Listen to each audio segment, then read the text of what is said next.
Howdy, howdy, folks. A-Train here with you for another how-to video for Medieval Dynasty. Now available on Steam from RenderCube Games and Toplets Productions. I want to welcome everyone to the channel. I've got a little bit of test stuff going on right here. And I'm just checking to make sure the sound is working on everything. I think I hear it there. On Twitch, I can hear sound, and on YouTube, I think we can hear the sound. This is my first time multi-streaming, so bear with me for a second here. Alright, I can hear that too. Super cool beans. Alright, so it looks like we got good sound.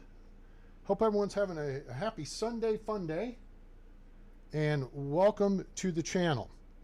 We're going to start a regular channel live stream on Twitch in particular. Probably it's either going to be Monday, Thursday, or Tuesday, Thursday. Now, if you guys are fans of Medieval Dynasty and have a preference, let me know. If you want to do Taco Tuesday and then Throwback Thursday, hey, that's great. You know, we can do that. Time Travel Thursday, whatever. It won't be Terraforming Thursday. That's for Planet Crafter. So we will get that all figured out. But here's what we're going to do. We are going to switch into a map. Okay. So part of what I want to demonstrate to you today is this is Medieval Dynasty 2.0. Currently only available on PC. However, by the end of June, that's the end of Q2, that's when they're expected to have it out for other platforms. Okay.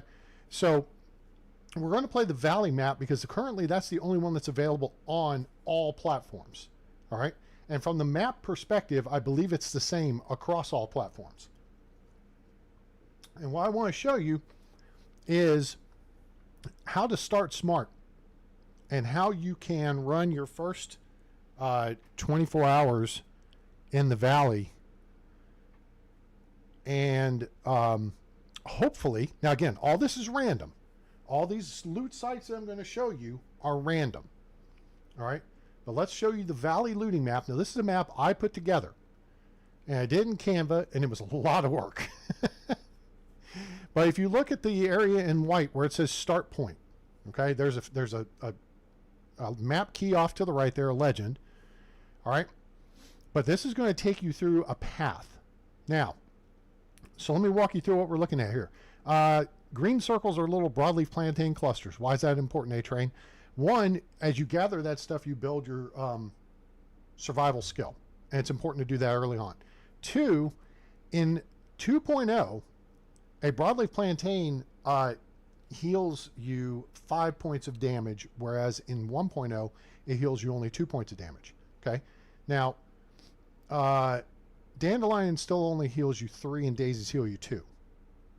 The effects of the dandelion got nerfed down from 15% to 9% as far as your reduced stamina use. Okay? For whatever it is, 40 seconds, 60 seconds, whatever.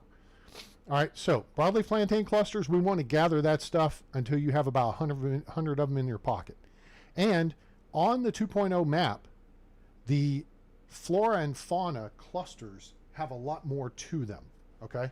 And what that means is instead of seeing like 6 to 10 broadleaf plantain plants or mushrooms, that's a big thing, is the mushrooms, you'll see double that.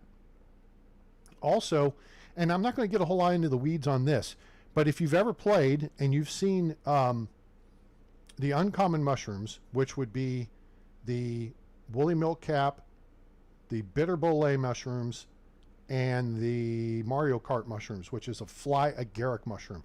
Mario Kart because it's red with white dots on it. Okay?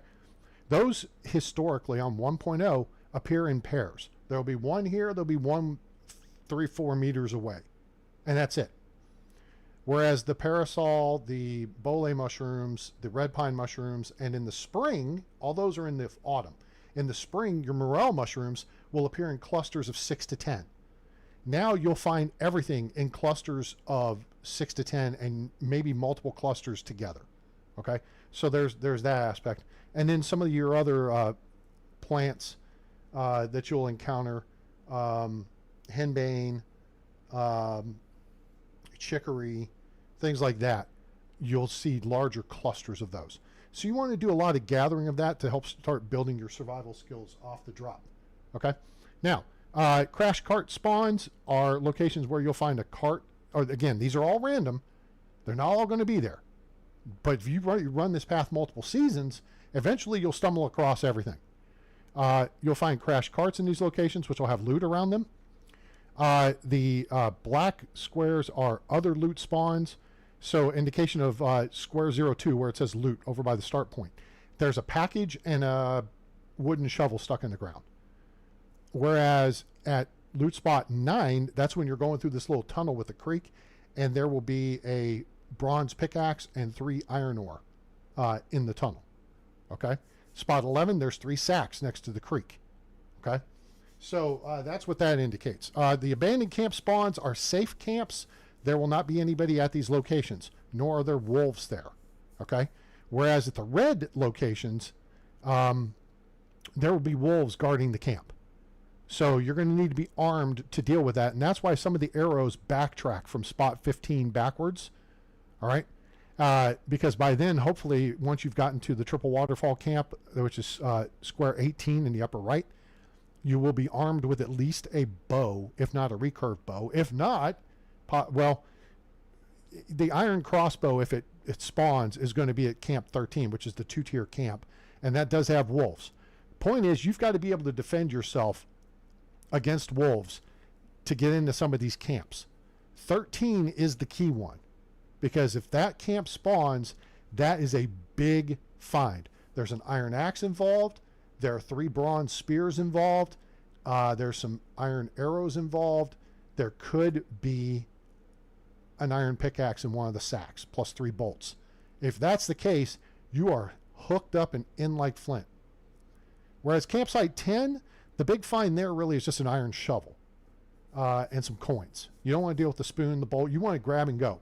Because you can get in and out of camp 10 if the wolves are busy chasing rabbits or not close to the campsite. You can get in and out without getting hit. Now, early game, it's not likely you're going to see the purple spawns, which are bandit spawns. Spot 7 is just 2 knuckleheads. Now, I haven't run into this in a while, but in 2.0, they have upgraded the weapons of these guys. So you've got to actually be a little smarter. The 2 knuckleheads at 7 are just tanks. There's not a shooter, at least not in my experience. There's a shooter at 15. There's a shooter at 19. And so what you've got, actually there's 2 shooters at 15. And they've upgraded them to iron crossbows and copper bolts. They will kill you dead if you stand still in their field of view. All right. I even got zapped the other night during a live stream because I got tunnel visioned on the 2 tanks charging me and didn't realize a 3rd guy was standing still at the spawn point. If that's the case, that dude's about to plug you and put a new hole in you. You don't want that. All right. So you got to maintain your situational awareness. Part of the thing with camp 7 is it sneaks up. These guys can catch you off guard. If when you come down to spot 3, you don't look to see if the guys are at camp 7. Now, how do you tell someone's at the camp? Well, in the case of spot 7, it's pretty straightforward. They have a campfire. If the campfire's burning, it's an occupied camp. If there's no fire burning, and you can see it because it's bright orange from the flames. If there's no fire, there's no bad guys. Now, 15 is a different story because that's an ambush with a roadblock, highwaymen that are blocking the trail. Okay? And so what you find there is, hi, Mad Chatter. 777, welcome aboard. How are you today? Hope you're having a great Sunday fun day and welcome to the channel. At camp 15, there are 2 places on the valley map that I'm aware of. I think it's 2. Let me think. There's one here, and then there's one across the river east of Lesnica, where the bad guys will lay carts across the path. That's your hint that there's trouble ahead. If there's a cart laying across the path, you're in an ambush zone, and you need to take precautions, okay? And come up with a plan, because the Russian sun don't take a dump without a plan, okay? So you got to be smart about this, and this is part of what this map is all about. is to kind of give you ideas. You don't have to run this, but if you do, and if you you probably need to dedicate most of a day in a season to do it. If we're lucky, we'll be into Gostovia by 5 p.m. Now, part of that, oh, well, Autumn's in the house. All right, let me see here. Let me see. Wait. I don't have this set up right. Let me set this up. Oh, wait. No. It's right here. And, oh, wait. I don't know if that's going to work. Oh, I don't have Nightbot set up through Twitch. So, Justin, hey, howdy, how are you? Is this Tri-State Justin in Northern Kentucky?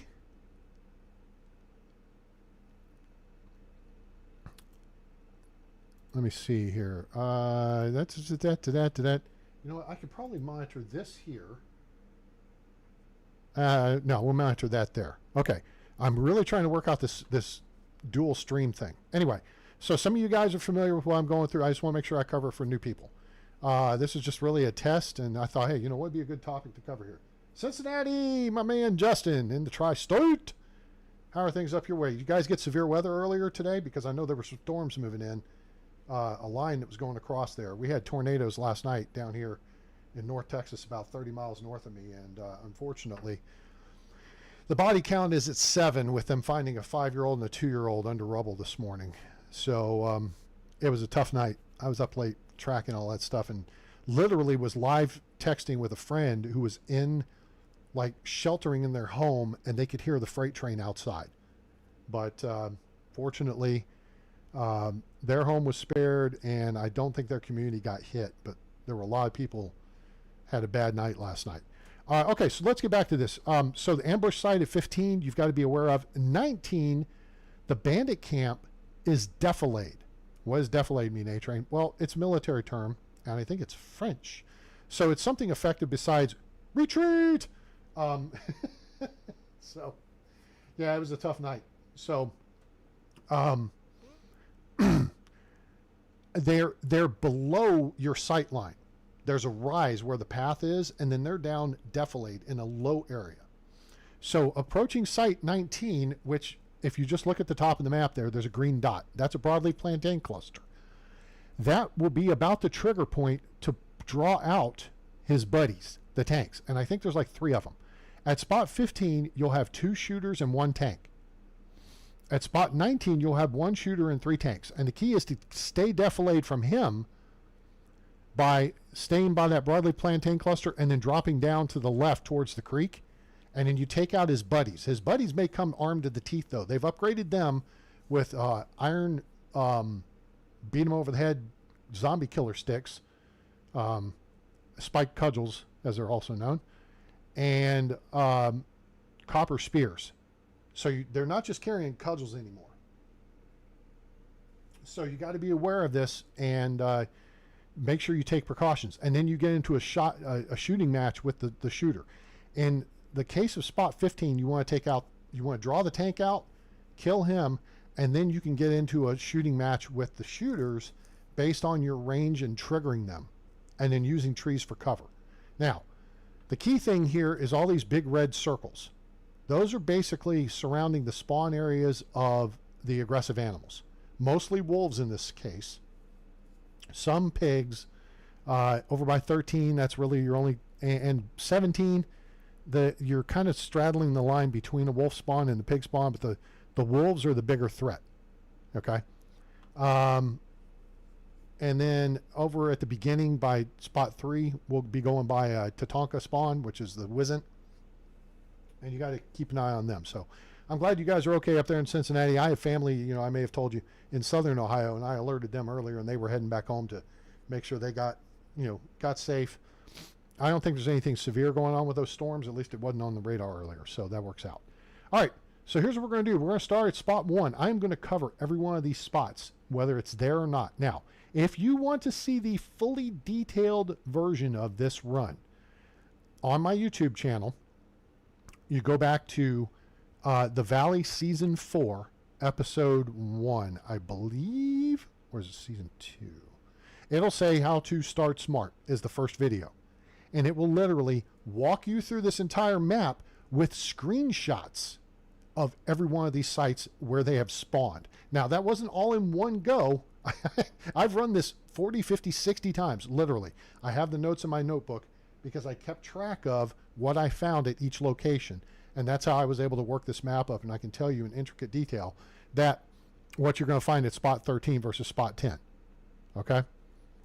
What you hope to find at the cart site at spot 18 below the triple waterfall. You're looking for noble boots, you're looking for an iron knife, a Malvasia, and 1 or 2 bottles of mead. That's what you're looking for. There's another spot. I'll point out a couple of other things along the way, but that's a lot of talking I've done so far. Welcome to the channel. Let's get into this. Now, we're going to start a new game because I wanted to start this with no buffs, no nothing. Why is my Streamlabs overlay up? I don't want that. So to do this, we're going to start on the Valley map. That's currently available for both 1.0 and 2.0 users. All right, we're going to customize the game. For the length of season, we're just going to do, I think, 4 days for the first one. Building limit, we're going to set to full, 200. I don't care. Events, yes. We're not going to do any of this stuff. All right, that's if you like foo-fooing around and building things, and that's it. Bandits all on, blah, blah, blah. You know what? I'm not going to deal with temperature crap. We are going to do fast crafting. All right. And you know what? For sake of discussion, we're going to do fast building. Simply because I want to get stuff done. All right. And then you can, let's see, stop dropped items from spoiling. That's if you want to, like, decorate your village and make like eating areas and put out plates of food and stuff. You turn this on. And then if you want to spoil food, you have to actually put it in a composting bin as opposed to just dropping it on the ground. So I don't need to go to that level of detail, and we don't need to for this. This is basically a one-off deal just for demonstration purposes and testing. And then we will, I'll be starting a new season on 2.0, the Oxbow. We're going to skip this. Come Monday or Tuesday. I really want to hammer that down. I just need to, figure out which I want to do. I think I'm going to do Tuesday, Thursday. So we'll be doing regular streams, or irregular streams, I should say, because I stream irregularly on YouTube. But I want to set up a regular schedule for folks on Twitch, because that's where the streamers go apparently, and I want to do Mo Beta. All right, here we are. We're at Rasimir. All right, we're going to immediately go into the map. Why'd you go into the map, A-Train? Because we're going to check and see who our king is up here at the top. Roland I the Brave. Now, I think he is a good king. Let's just check this real quick. So if we kick over here to Kings of Medieval Dynasty. And we're looking for a list here. I think Neo Sicker. Yeah, here. Challenges Kings. Okay. So how updated is this? This is this may actually be a little out of date, but that's okay. Which kings are good, bad, neutral? The merciful, builder, beloved, the wise, the caring, and the fair. All right. So the brave is not listed here. So that's a newer king designation. I'm going to say he's a good king though. Neutral, but then again, he might be a neutral king. So either one of those is good. You don't want a bad king. Neutral kings are great, strong, the lion, the lazy, the coward. Okay. Bad kings are the dangerous, the greedy, the warlike, the mad, the cruel, and the aggressor.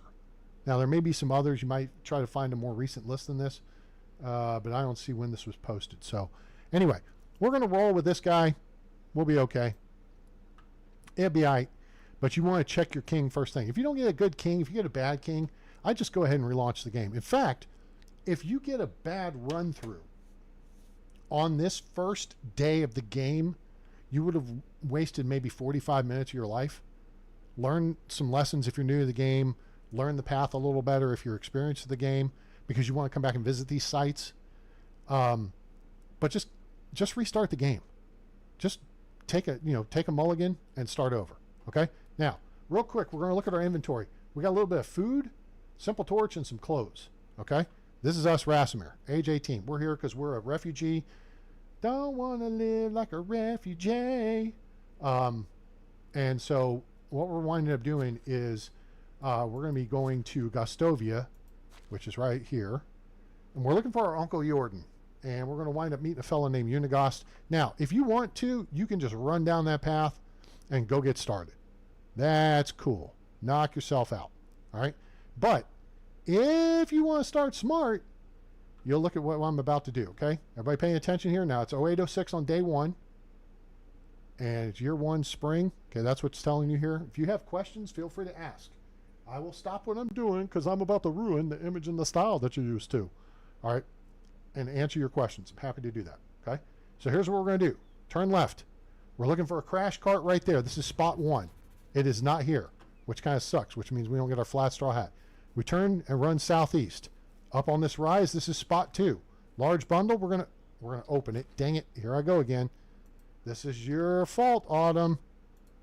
We're gonna grab this iron ore, even though we may drop it later, okay? And we're gonna grab this shovel. These are things you can sell. Now, we're gonna head over to this path here, and we're gonna head this way, all right? Now, where we're going, I know where we're going, and I sure know where we've been. The map earlier showed you, this is spot 3, which is a crash cart in the creek. Now, we're going to switch this over here. This filter for wild animals, you'll start seeing animals on your map as you see them, encounter them. There will be a note in the upper left corner of the screen that tells you. Now, what you did was you bought Planet Crafter for me. You gave me Planet Crafter, and now when I want to do stuff in Medieval Dynasty, I left click. Instead of hitting the E key, even though it says use E on the screen, because now I'm so stuck on using the left key, mouse button. So as we encounter new wild animals, you're going to see their spawn point. This spawn point represents the center of their area of operations. That's why I had red circles on this map I showed you earlier. That's about the range of how far away from that spawn point they can go. All right? So as we encounter stuff, as we run up the hill here, you're going to see a note appear in the upper left-hand corner. Found rabbit spawn, found hawk spawn, found wizened spawn. Okay, so discovered area rabbit. So now we switch back. Look there, there's the rabbit. All right? If these are white, there's something alive in the spawn point. If it is grayed out, they're all dead until the next season.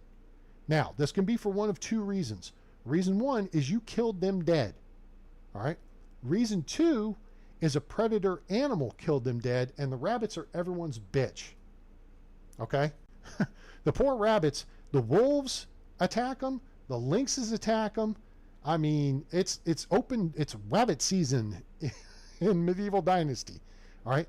But the wolves will also attack deer, and I think I've even seen them attack a lynx on the Oxbow map. So, now, on the screen here, you see that green bar? That's our stamina. Hear us huffing and puffing? Okay, so we're out of stamina here as we get to the top of this hill. This is where things start to get a little bit tricky. Watch the upper left-hand corner. See the moose? Now watch it again. Right about now. The Funk Show brother.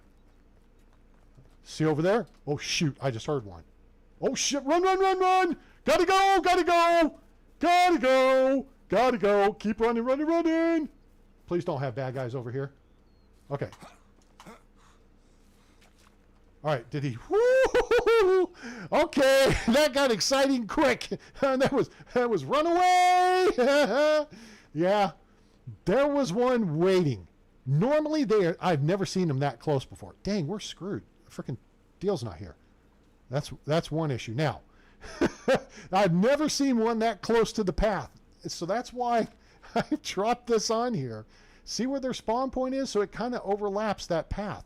And when you get past that tree, that's usually when you get the indication that there's a wizened. Okay? And that is the hint that you cut left and head direct towards this little bend in the creek. But as you're coming to this path, and hopefully that you should be out of their spawn by then, you're looking over here, because that's where that bandit camp can be. Let me get myself oriented. But see, we don't see fire over there, so we know they're not there, okay? So we would be looking for a crash cart in this creek. There'd be some cash, there'd be some other stuff. Now, here's where we're going. You do not want to go here. That is Wolf Ridge. There will be 4 to 6 wolves, typically 5 or 6, that want to chomp, chewy, chomp your butt off. We're going here. Stay along this ridge. Don't cross the creek. Don't go up by the water. This is a waterfall right here. Okay? You go up in this area, and you might as well just lay on the ground because you're dead.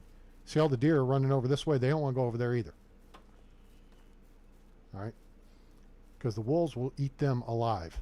Now, we're going to go up over this. We're going almost due south. Aha! This is a good thing. This is campsite number 4. Now, this is going to give us ranged weapon capability. Wait. No way. Okay. I can't see them, so that's okay. We get a bow. We get bronze arrows. We don't need a steak. All right. There will be 3 iron arrows here as well. As well, I think, as a stone knife. Some fur. Get the fur. Okay. And an iron axe, which is beautiful because now we have a good... We do not want to pick up firewood. Okay. Firewood is just wasting your inventory capacity. Over here... Oh, hell. Yep. There's the wolves. They're awake. Where are they? Where is the iron arrows? Come on. You're here somewhere.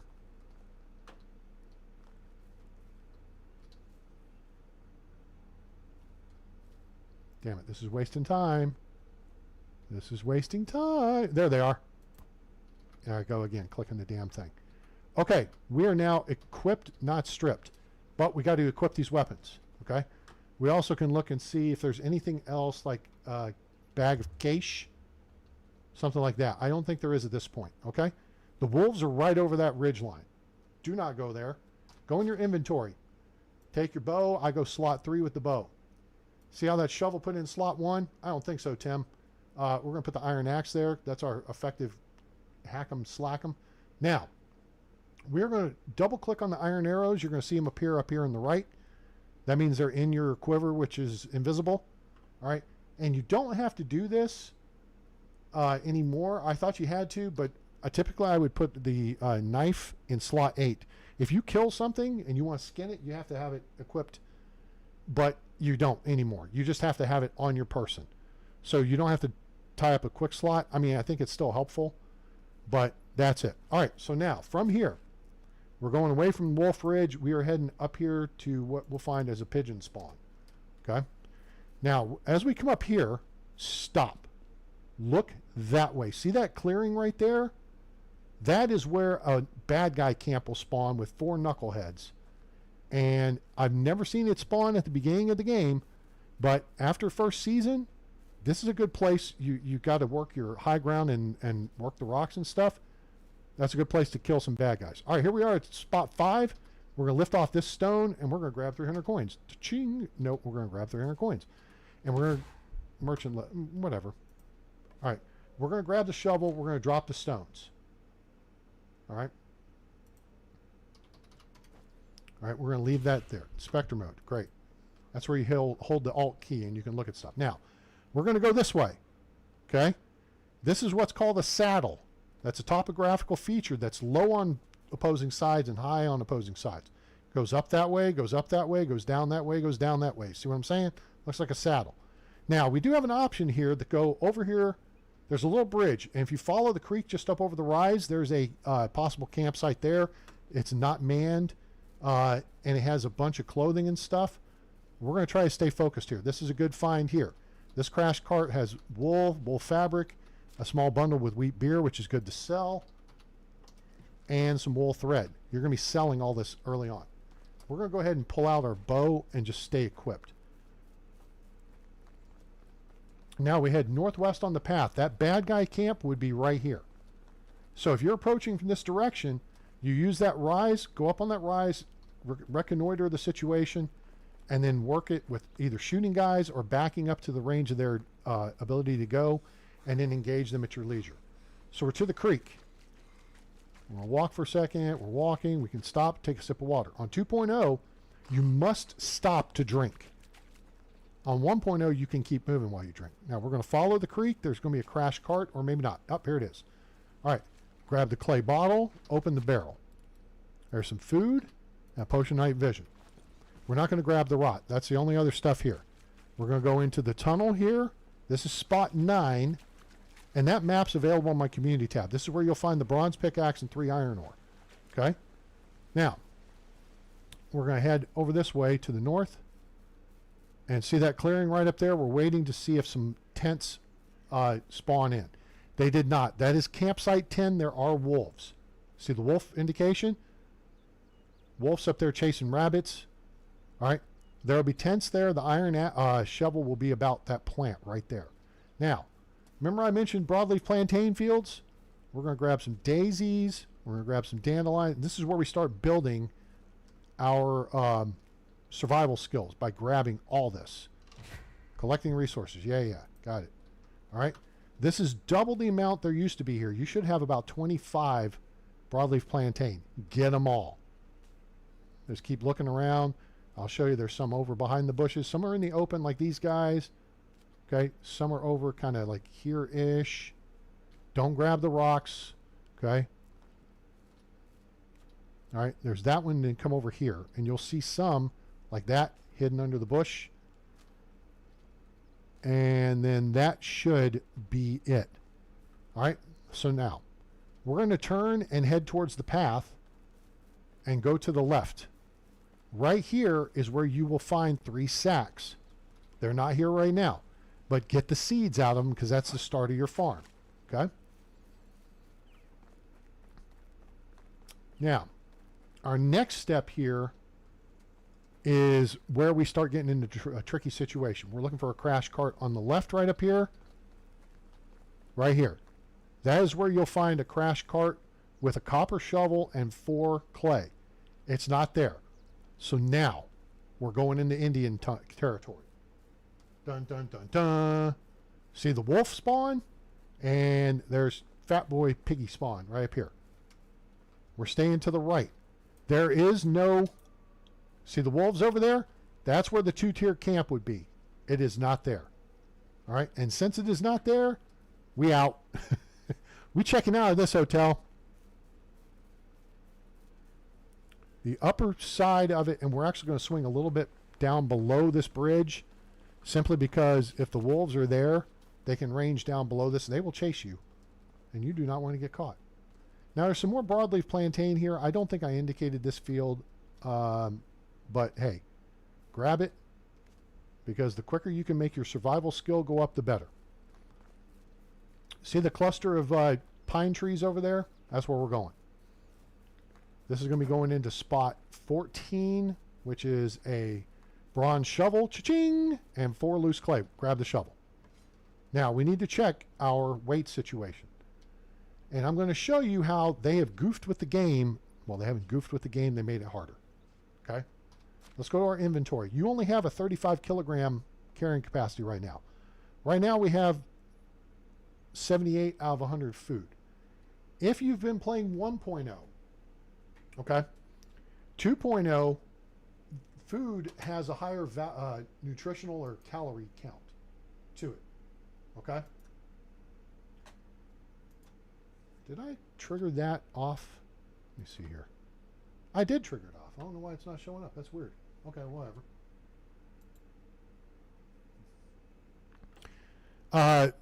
So, in this case, dried meat is plus 13 food. And it actually has a buff to it for 10 minutes and 50 seconds. 10 minutes and 50 seconds. I don't know why they went with 10 minutes and 50 seconds, but they did. You might as well go on 660 because then it's, 11 minutes, right? It's 10% less food consumption. So we're going to go ahead and eat one of those, and then we'll hold the other one. We could eat one of these apples, I guess. That gets us to 94. Eat one more, it gets us to 97. And that's plus 3 food. So, yeah, let's eat another. All right. So we've just cleared spot 14 on the looting map. All right. Straight ahead, this is our danger area and where we want to be looking. This bush was put here recently to block your line of sight. because there will be 2 bad guys. Oh, actually 3 bad guys up here. And I don't see a cart. I don't see... You will see a bad guy behind this tree. There will be a shooter over here behind this tree. And there will be a 3rd guy on the left. This bush is here to hide that 3rd guy.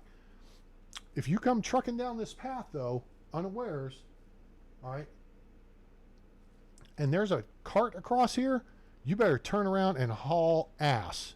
Because these guys, especially with their iron crossbows, are going to shoot you dead. And then they're going to eat your head. And then you're in the Man from Mars. Now, we're going to cruise across here. We're going to jump, jump, jump, jump. And look for a trunk. There is no trunk. Okay, there's no spoon, there's no trunk. You get some geish and some potions out of the trunk. All right? So now, let's see if we get lucky. Can a brother get lucky here, please? Can a brother get lucky here, please? Damn. Nope. That's a big old ball of nope. That's where, this is the triple waterfall. And that's where the campsite should be. It's not there. Let's look at our time. All right, it's 1:15 in the afternoon. All right, so this is the ambush site. Trunk. Now we're going to head towards this rock formation up here. This is to the east. There are going to be foxes, some badgers, and deer off to our left. There will be boar up on the right, and there will be wolves. Oh, the camp's here. So now, we're going to stay close, and we're just going to evaluate the situation. Where are the wolves? We're looking for the wolves. I hear them. I don't see them. Bag of money. Grab it. Abandoned supplies. Grab it. Back up. Bronze shovel. Okay, tally ho. We got a target right over there. Okay, he sees me. That's not a good sign. Their detection range has gotten further.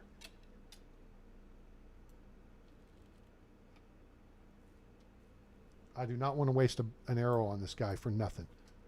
Shoot. Because then I'm going to have to go recover it. And to go recover it, I'm going to have to kill his buddy. All right. There's a bunch of stuff in that camp. If you can get in and out without wasting too much ammo, I could have gone to the bronze arrows. But right now we're actually about to be combat heavy as is.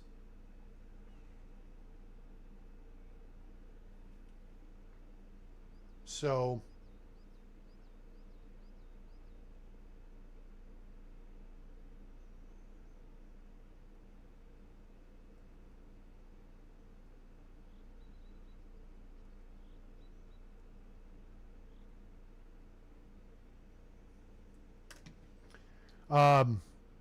but there's a lot of, I mean, the bronze shovel, there's 3 bronze crossbow bolts.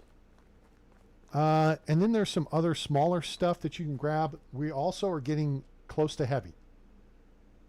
And that's, the shovels are heavy. We could drop the wooden shovels. Dropping the wooden shovels, the simple torch, that's our order of operations. The crap gets dropped. We could come back for it later if we want it. All right, so there's no camp and there's no crash cart, so we don't get a new pair of kicks today, which sucks. All right, remember when I started talking about the green dot and the bad guy camp up this way? We're up at the north end. That bad guy camp would be right there in that clearing, right where I'm looking. But it's not there. Okay, now, not on my map is that pile of schmutz right there. Okay, we're going to stand down. This is the thing I don't like about bows. Okay, you have a enormous stamina burn when you draw the weapon. Okay, this is why I try to get to an iron crossbow as quickly as possible.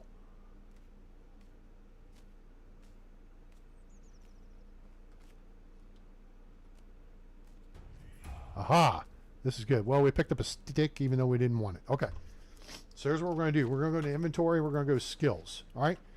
So up here is our skills. We have we have a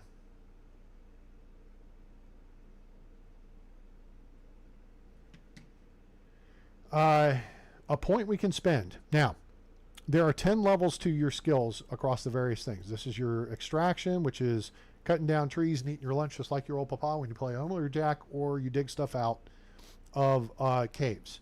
Hunting, straightforward. Farming, straightforward. Diplomacy is when you converse with people and you buy and sell stuff, or when you complete tasks, quests. Survival is when you gather stuff or when you go fishing. And then you've got production, which is when you craft stuff. Now, this includes with your hands, okay? So if you're making stone knives, which is the air quotes go-to thing in 1.0, that's what builds this crafting skill or production skill. It also builds your survival skill because you're picking up sticks and rocks off the ground, okay? So there's two elements that tie together there, all right? Now we have a point we can spend in survival. You've got to do a tier 1 skill to unlock a tier 2 skill. You got to do a tier 2 to unlock tier 3, unlock a tier 3 to do a tier 4. Some of them are 1-point skills. Survival sense is a must-have. Just like in hunting, tracker is a must-have. Just like in empathy is not a must-have.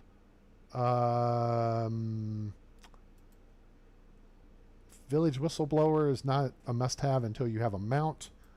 So, but for our first point, you've got a couple of options here. And this one, historically, I've gone with survival knowledge because that builds the experience you gain from doing survival activities. Okay? However, comma, the devs jacked with the temperature settings in the game, and on cool spring days and cool fall days and hot summer days, if you aren't properly equipped, your character will sit there and bitch and complain about, oh, I'm so cold. Even though they're like half a degree off of whatever. And in the summer, they'll say, oh, I'm about to melt. And what's stupid is they haven't tied this in correctly to the dialogue from the NPCs. And they'll say, you should take some clothes off. You know, you're going to melt. And you'll say, oh, I really should take some clothes off. The problem is your various clothing can give you buffs towards making you cooler. And so you have no choice. If you take the clothes off that give you the buffs to making you cooler, you actually get hotter. As opposed to taking the clothes off and you getting cooler. So, yeah, it's kind of crazy.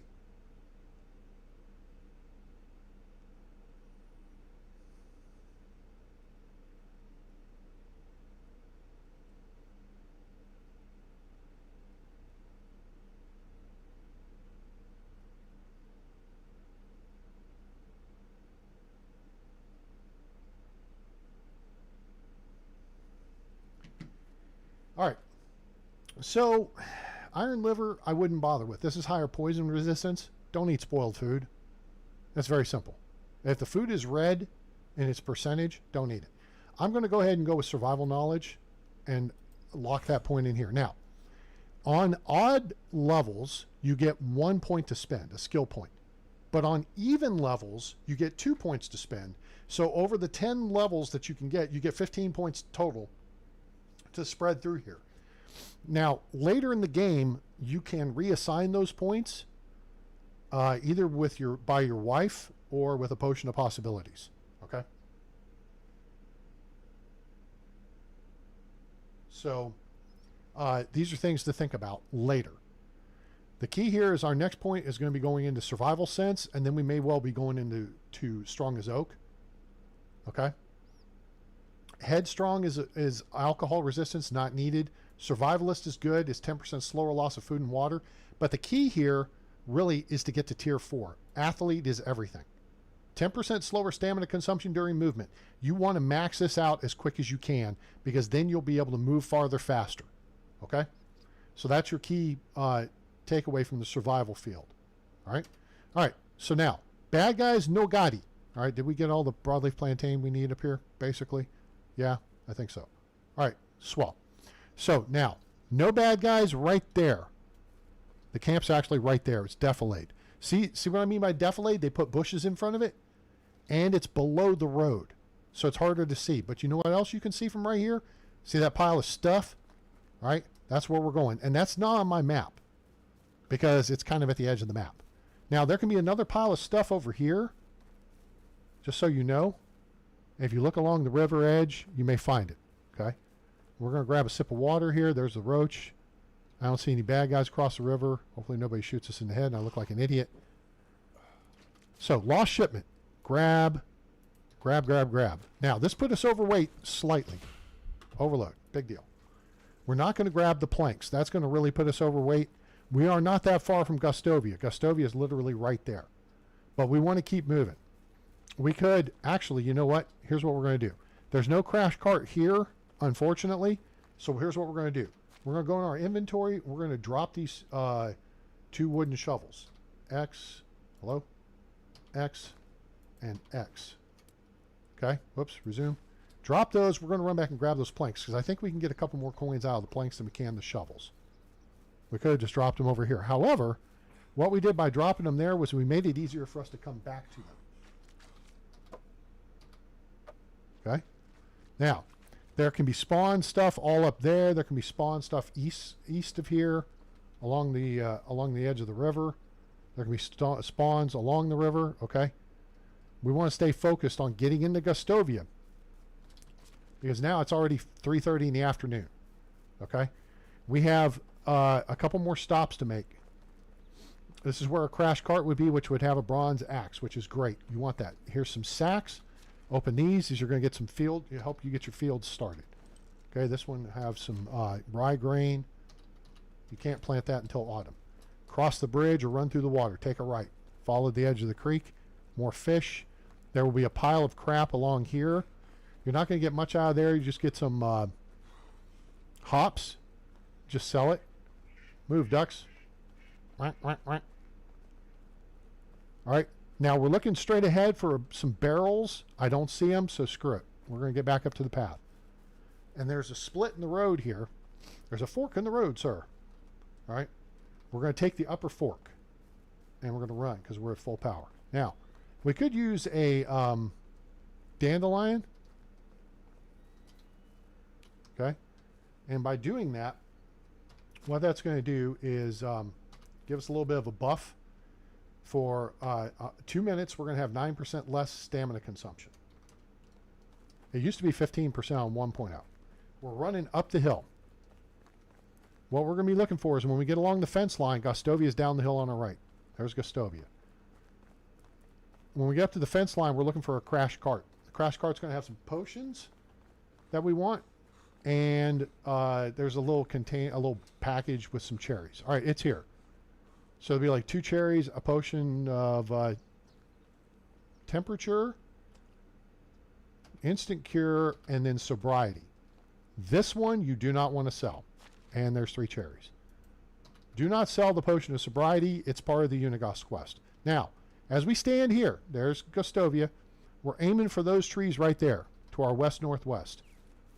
Now, you can grab a bunch of schmutz along here, like this dandelions and broadleaf plantains and all that. Again, that's good for your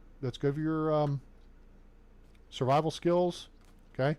But we want to work with we're working the clock, and we want to cash in. I'm not terribly impressed with this run, but it is what it is. All right, now once we get to the first cluster of trees, we're going to the second cluster. We're looking for a trunk. It's not here. There will be a trunk here, another wooden shovel, and there will be a bunch of coins in it. So now we're in an angle downhill. It's easier to collect stuff if you're across the hill than facing up or downhill. If you're facing uphill, it's actually okay. But if you're facing across the down the hill, it can be tricky to gather things when they're at your feet. All right, so now we're heading into Gustovia. We're going to get this party started by selling a whole bunch of stuffs, and we're going to hope we come up with a bunch of money. So we're going to come in here and we're going to see. This is Unigos' wife, Dobronega. How is life treating you? Okay. Show me your wares. All right. She's got 2,000 coins. We hope we can get all those.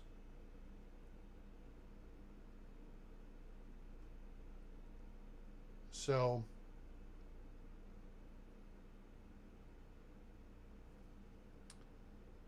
let me see here.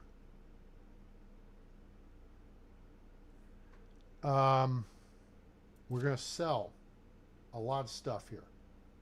Basically, we want to get everything out of our system. Oh gosh, I'll have to check that out. Okay, so we're going to keep the bow because that's our ranged weapon for now. So we're going to sell the arrows, sell the shovel, sell the shovel. We'll sell the cherries, the clay bottle. We're going to keep the dried meat. We're going to sell the fur. You don't need it. Sell the iron ore. Sell the oat beer. Sell the planks. We'll hold on to the poppy seeds. We're going to sell the potion of instant cure. That's for poison. We're going to sell the potion of night vision. We're going to keep the potion of sobriety. We're going to sell the potion of temperature. Rye grain, we're actually going to sell. No, we're going to hold on to it. If we need to later, we will. Simple torch. Okay, I played 125% brightness because it makes it easier for people watching my stream to see what's going on the screen. Okay. So you can keep it, you can sell it. If you've got an actual legit torch, sell it. Okay. St. John's wort, steak, stone knife, we're going to be making more of those. 10 bars, sell it. 10 ore, sell it. Wheat beer, sell it. Wool, sell. 1,711 coins. And we've got a bow, some bronze arrows, which I sold. Oops, didn't think that through. An iron axe, iron arrows, iron axe. Okay? Not where we want to be, but this is not bad. 1,700. Now, what's significant about this number? A couple of things. The cost of clothing items has gone up substantially. They nerfed it and then they overbuffed it. So now it's ridiculously high. Whereas the large pouch and your simple large backpack, which are your two things you want, because that raises your carrying capacity to 65 kilograms. Originally were 980 coins, and then they dropped it down when 2.0 came out. It was like 680, and now they've buffed it to like 1,200 coins. So it's a ridiculously high amount of money for these items. Other things have been nerfed. Potions are cheaper. Using Uber is cheaper. Let me think. Food, seeds are cheaper. Tree saplings are cheaper. But weapons, I think, are more expensive, and clothing are more expensive. So I think they kind of want to keep you poor and cold for a bit. There's ways to overcome this. All right. So we have just completed the looting path. All right. So real quick, let's just look at this. That's here. Let's go back. So we ran the Valley looting map. All right. There was no card at 1. We found loot at 2. There was nothing at 3. We found stuff at 4. There was a card at 6. No bad guys at 7. There was a card at 8. Nothing in the cave at 9. Camp 10 didn't spawn. No sacks at 11. No card at 12. There was no camp at 13. There was a bronze shovel at 14. No bad guy highwayman at 15. There was no trunk at 16. There was a camp at 17. Now, we could always go back and collect some more stuff. I don't know. You could probably get a couple hundred more coins out of it. 3 bronze bolts. There's a basket. And there's a couple, I think there may be some clothing items and a simple torch. There was nothing at 18. That was the big bummer. If you get the camp at 18 and the card at 18, you wind up with a bronze or iron axe, a recurve bow, 4 iron arrows. At the cart, you get the noble boots, an iron knife, a Malvasia, and 2 mead. And you sell those, and that used to be like 1,500 coins between the 3 of them. Now it's really not that much, but you've got all the toys. And that's our objective here, is to get all the toys. All right, we want all the toys. because then we don't have to spend money on all the toys. Make sense? Yeah, I think it makes sense. All right. So then we continued. There was no camp at 19. Just past 19, there was something in the river. We got that. Cart was not at 20. That's where we dropped the shovels. Sacks were at 21. We picked that up. There was nothing at 22 or 23. We found the crash cart at 24. Got the 3 potions and the cherries. And there was no trunk at 25. We came into Gustovia. Okay? So that's how that works. You do that season after season, and it will... you'll make a nice chunk of money out of it. Okay? It will pay. All right. So with all that said, did we get... We had the oat rolls? I mean, I don't think we need them. All right. How do you do? How do you do? All right. Now, let's check the time.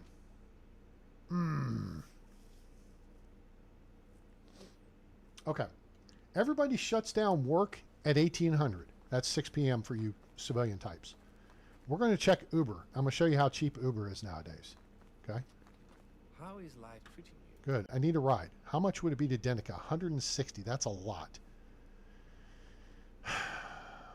But it's not as much as it used to be. All right. Goodbye. Because of the time. That's the only reason I looked, is because of the time.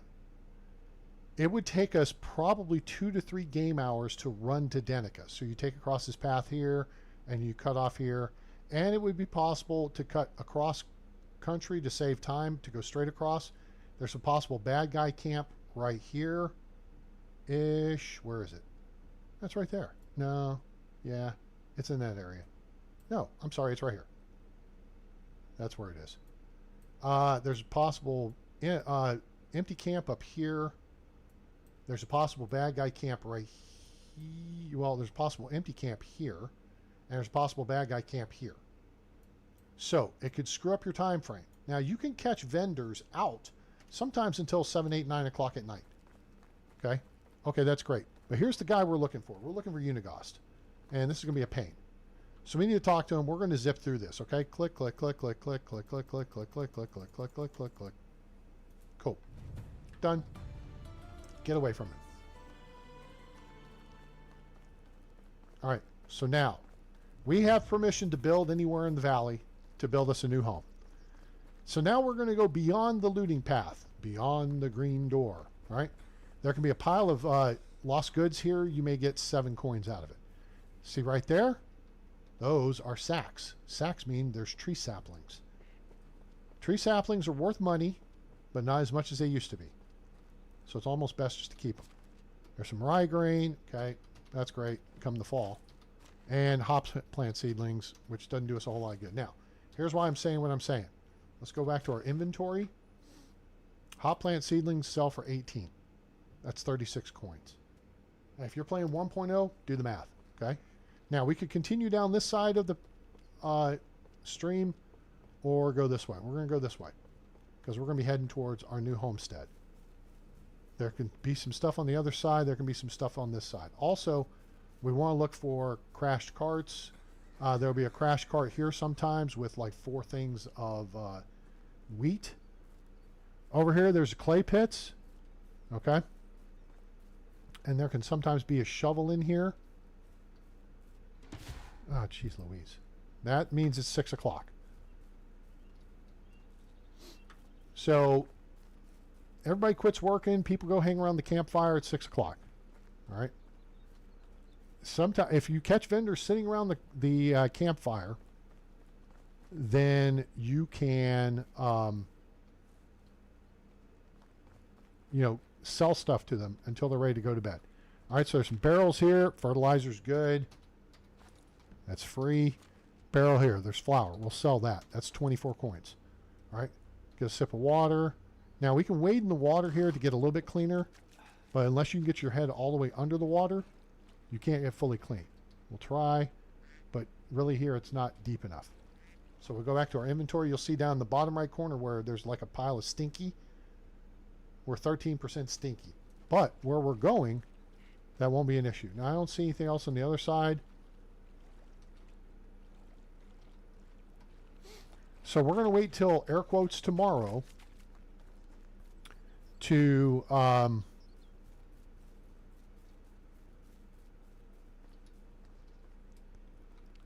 to go to Denica. I don't want to do it in the dark. Plus, we want to make sure the vendors are open. All right. Crash cart location here. You'll get like, there's like a plank. Did I sell the? Yeah, I sold the planks. Planks for the memories. Now, here can get interesting.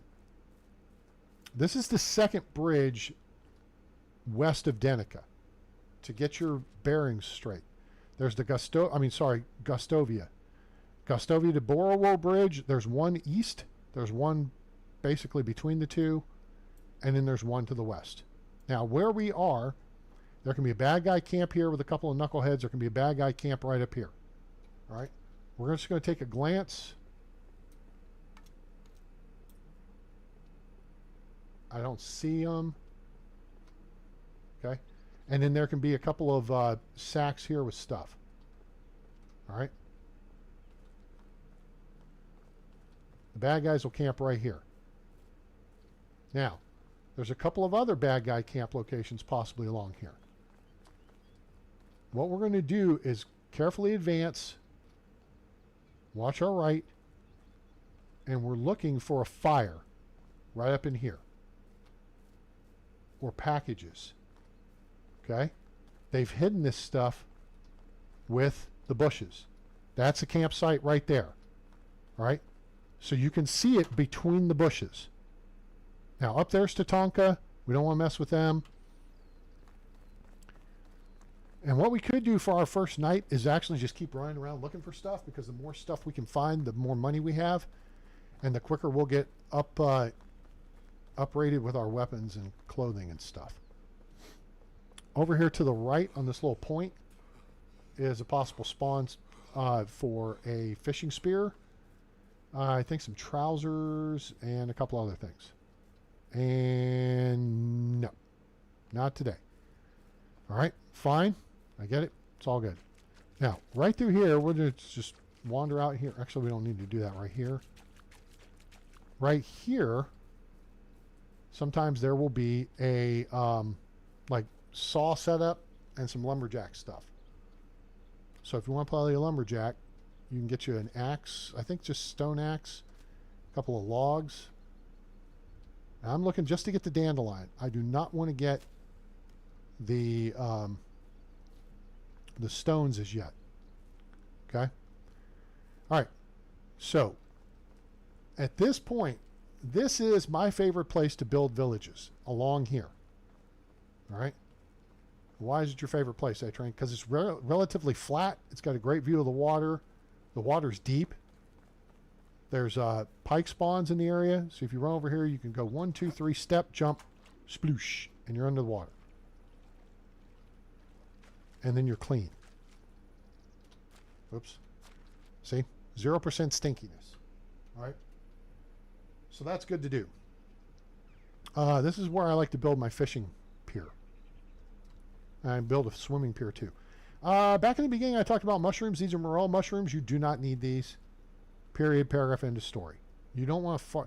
The only thing you can do with them is sell them, and they're not worth the effort. I mean, you'll get some credit towards diplomacy and towards your survival.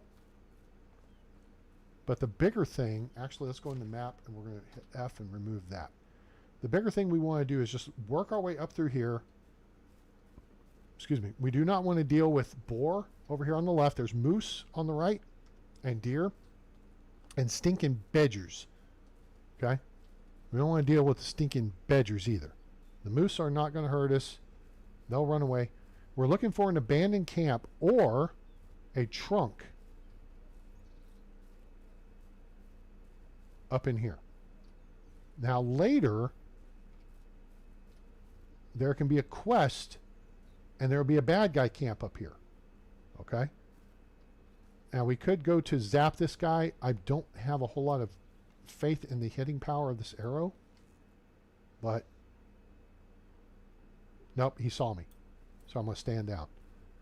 This is where the abandoned camp would be, right here. Okay? It is much easier to draw on and shoot stuff with an iron crossbow. Ah, here's the trunk though. Hooray.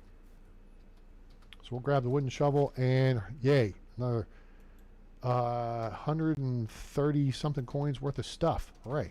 I mean 130 coins, eh, Train? The copper. Okay. Now, we're coming over here. This is a great spot to build your village. Why is that? Well, first off, it's centrally located in the northern part of the map. It's fairly flat. There is some rise up as you're going up towards the mountains there. Now, I am going to tell you, watch out initially.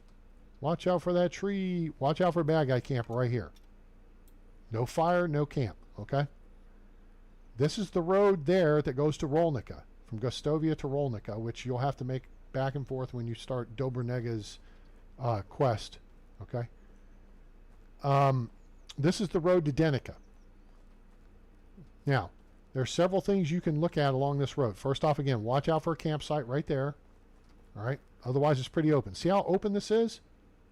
Now, if you see a rock formation like this and it says rock, you cannot build on this. If you see rocks like this, you can build on. Okay?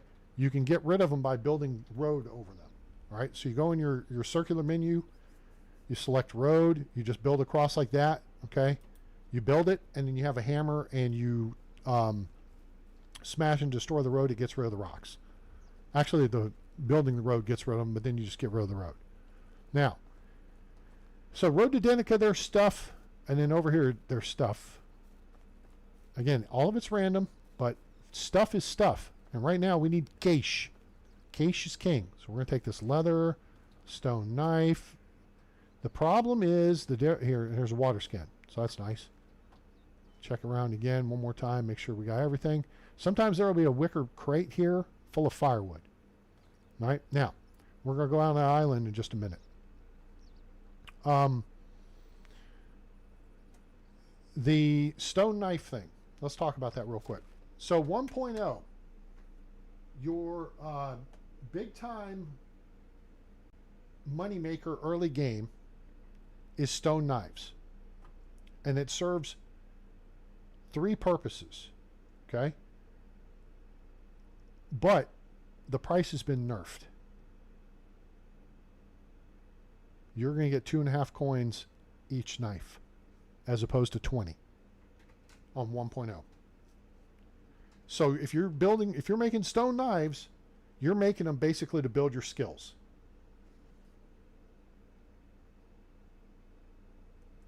All right? That's what you need to be cognizant of on 2.0.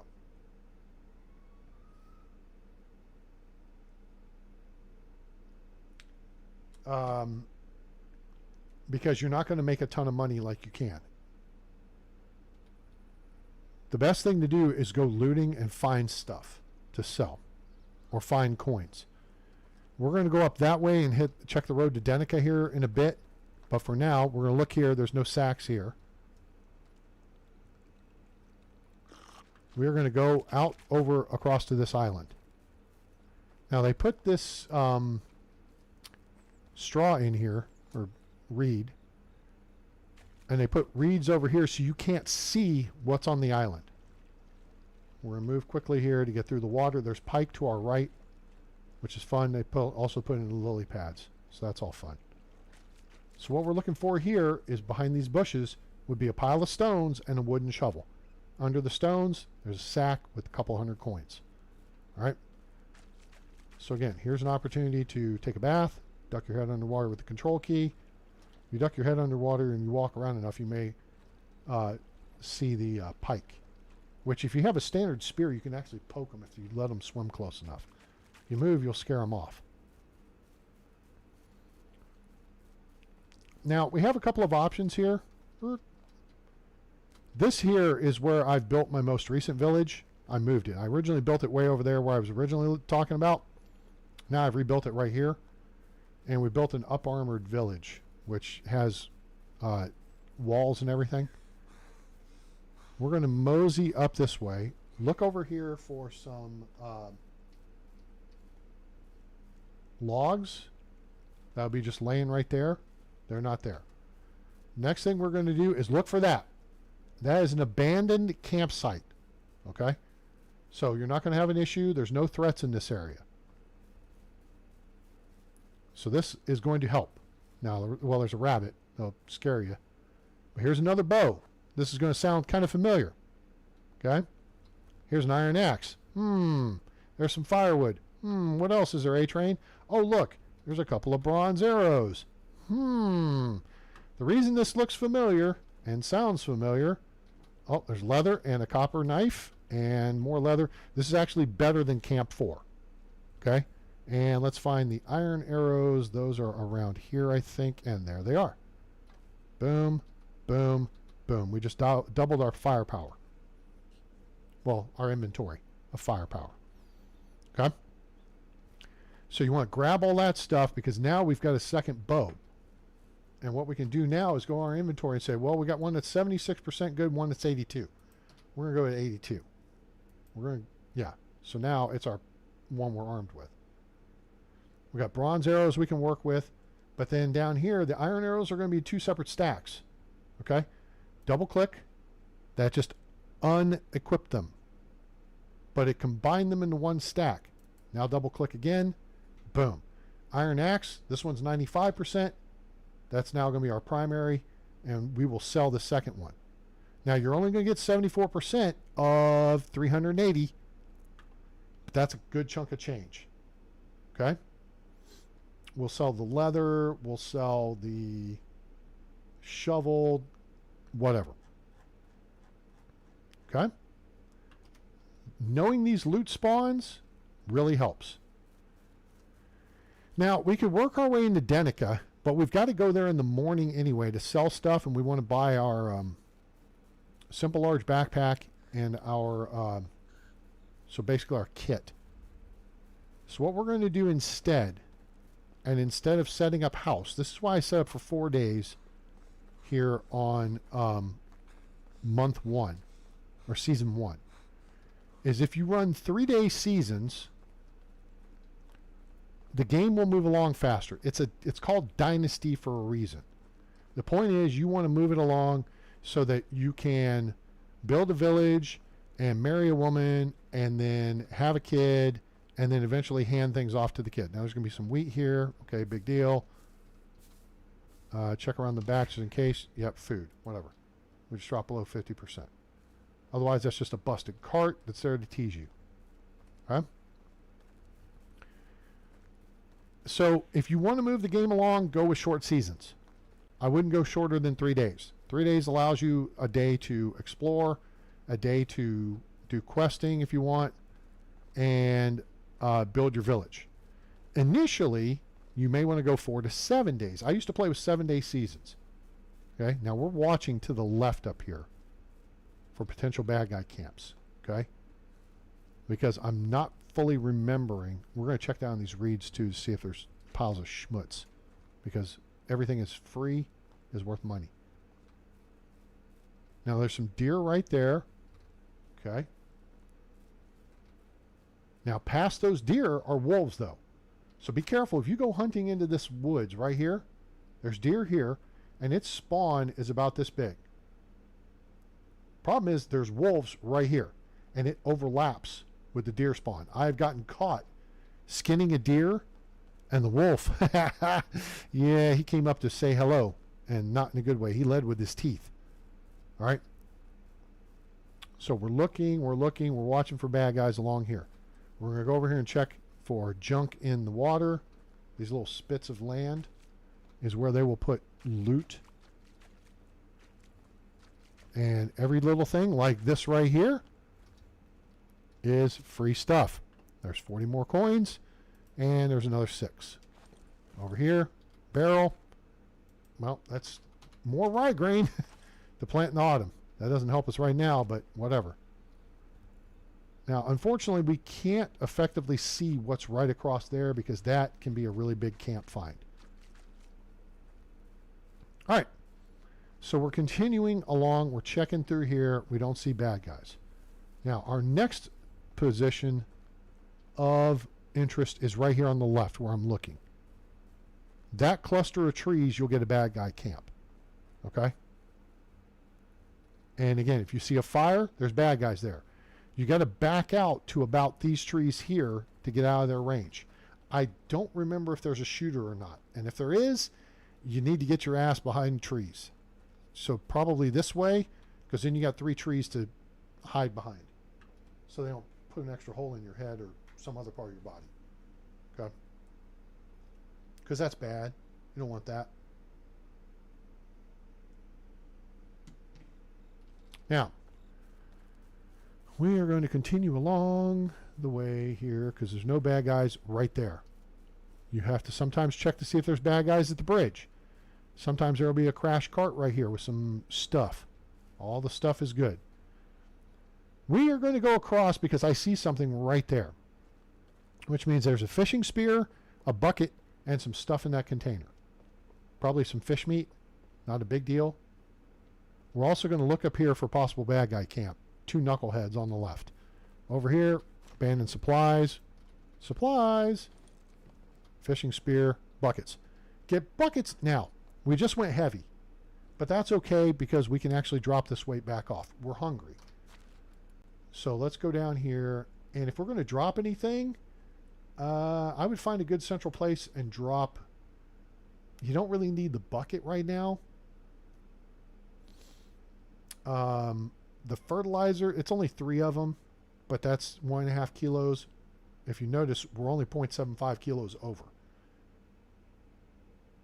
Now, from a weight perspective, or from a calorie perspective, we're at 42% of our food capacity.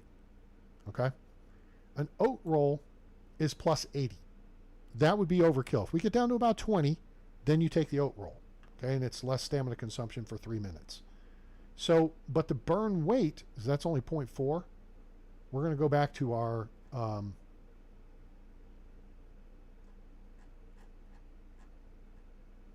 dried meat. I was looking for roasted meat. Roasted meat's better. Okay, we're going to consume some of this. 1 and done. That got us back underweight. We still need 5.4 points. Well, there. We're 100%. We just got some more water. Okay? So you can consume food to get yourself underweight. Now, so we got the stuff there. We're going to run along the water's edge here. I don't have my bow up. There should be no threats in this area. Should being the operative word. Okay? What we're looking for is a big-ass camp right here.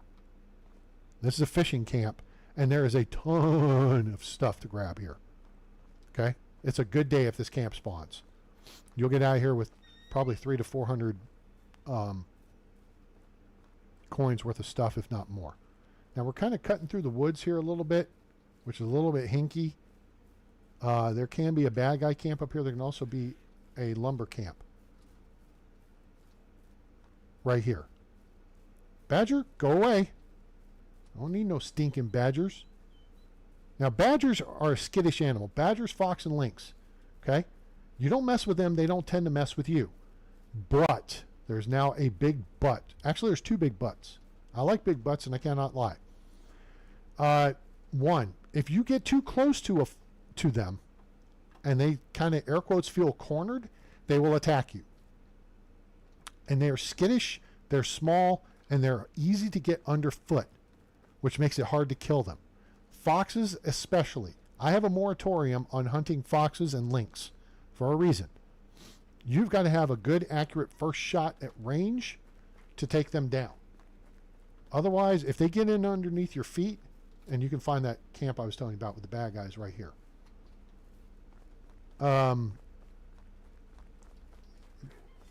Rabbit, I will jack your style. You can actually kill them if you can catch them. Like, if I get right, you can actually kill them with the axe. Now, here's something you need to know. You need to skin the animal. You got to have a knife on your person.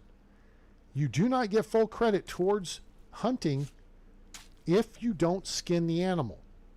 That's one thing to know.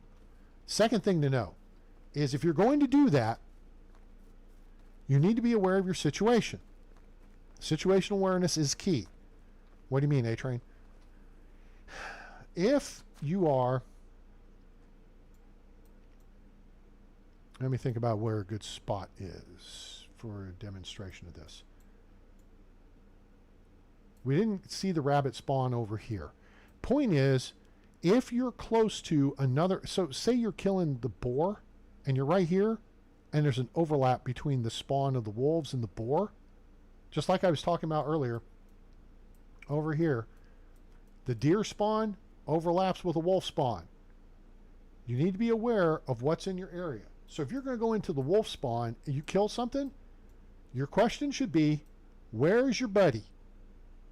That's the question you should be asking out loud so that all your viewers hear you ask, where's your buddy? Okay? Because there's a buddy somewhere. Most of these spawns have at least 2, if not more, animals in them. All right? Even this Wizzent spawn we got spooked by early game. First one was right here. Normally they're further away. I was looking at the second one, which was over here. His buddy was like, surprise!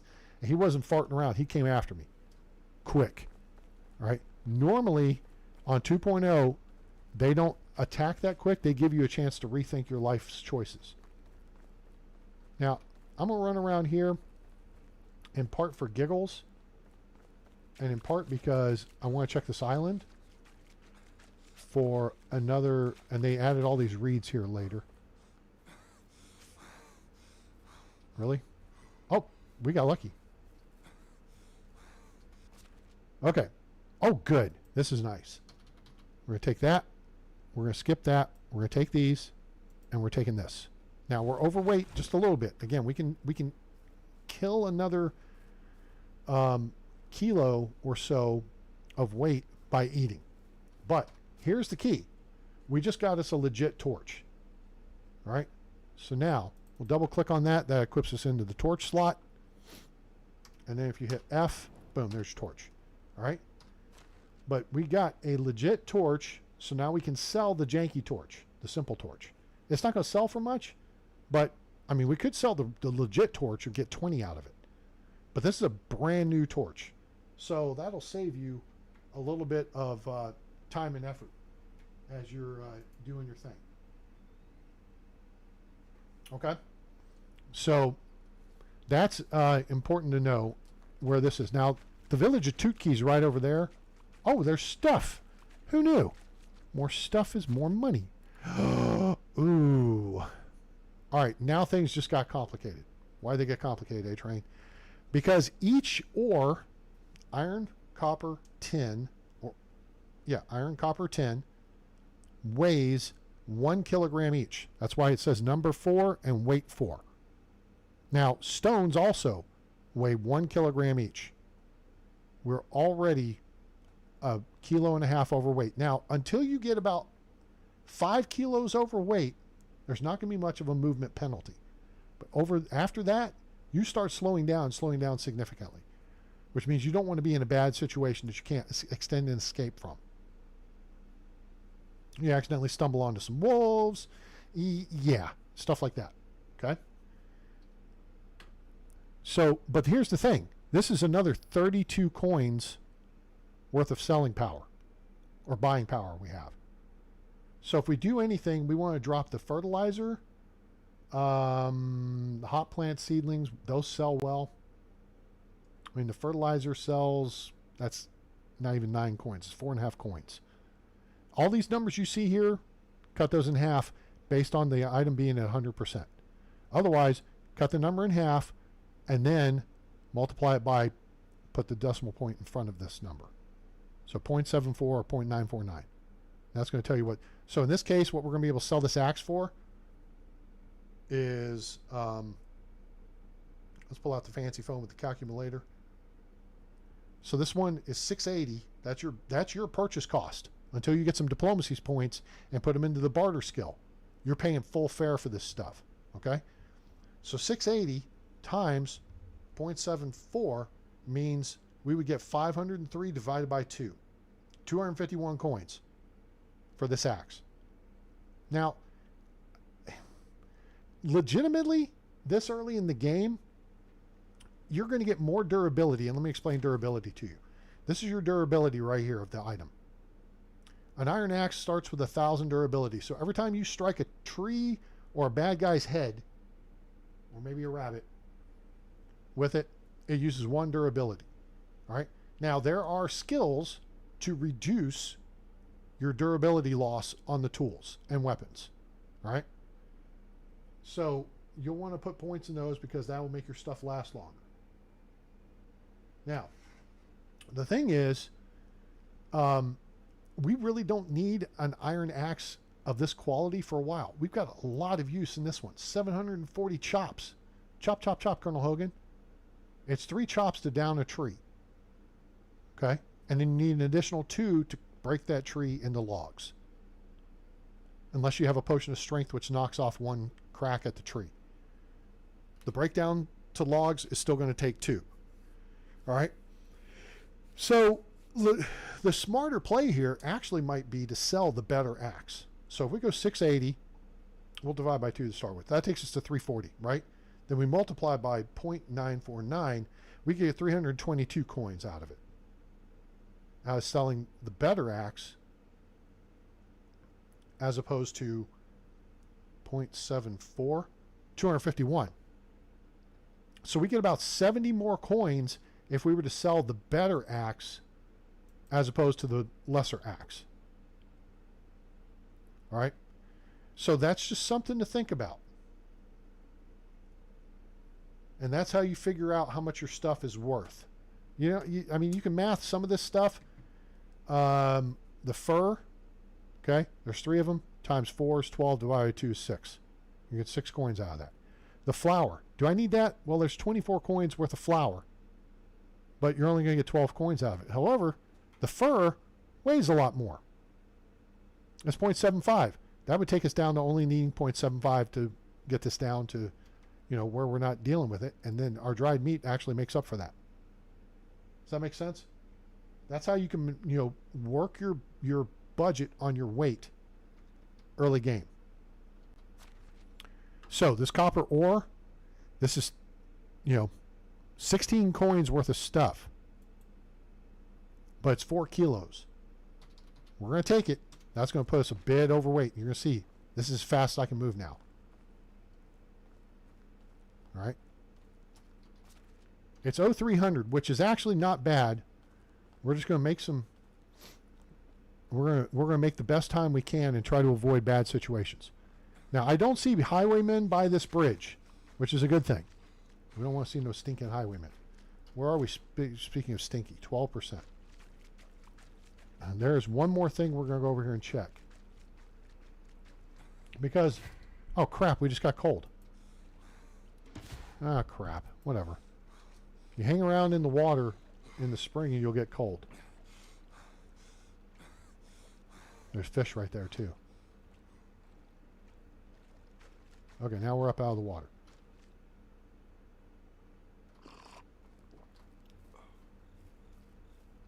If there are dudes standing on the other side of this bridge, do not miss the right guy. Okay. Ask me how I know. A-Train, how do you know this? Because this is how I got shot the other day because I lost situational awareness, I got tunnel focused. There's a guy on the left, a guy in the middle, and a guy on the right. I shot the guy in the middle, and I didn't get a kill shot on him. So he and his buddy, Fred and George, came across the bridge at me. Meanwhile, I didn't realize, because I'm looking at them trying to get my second shot off from about here, I didn't realize that Ralph hadn't moved. Guess why Ralph hadn't moved?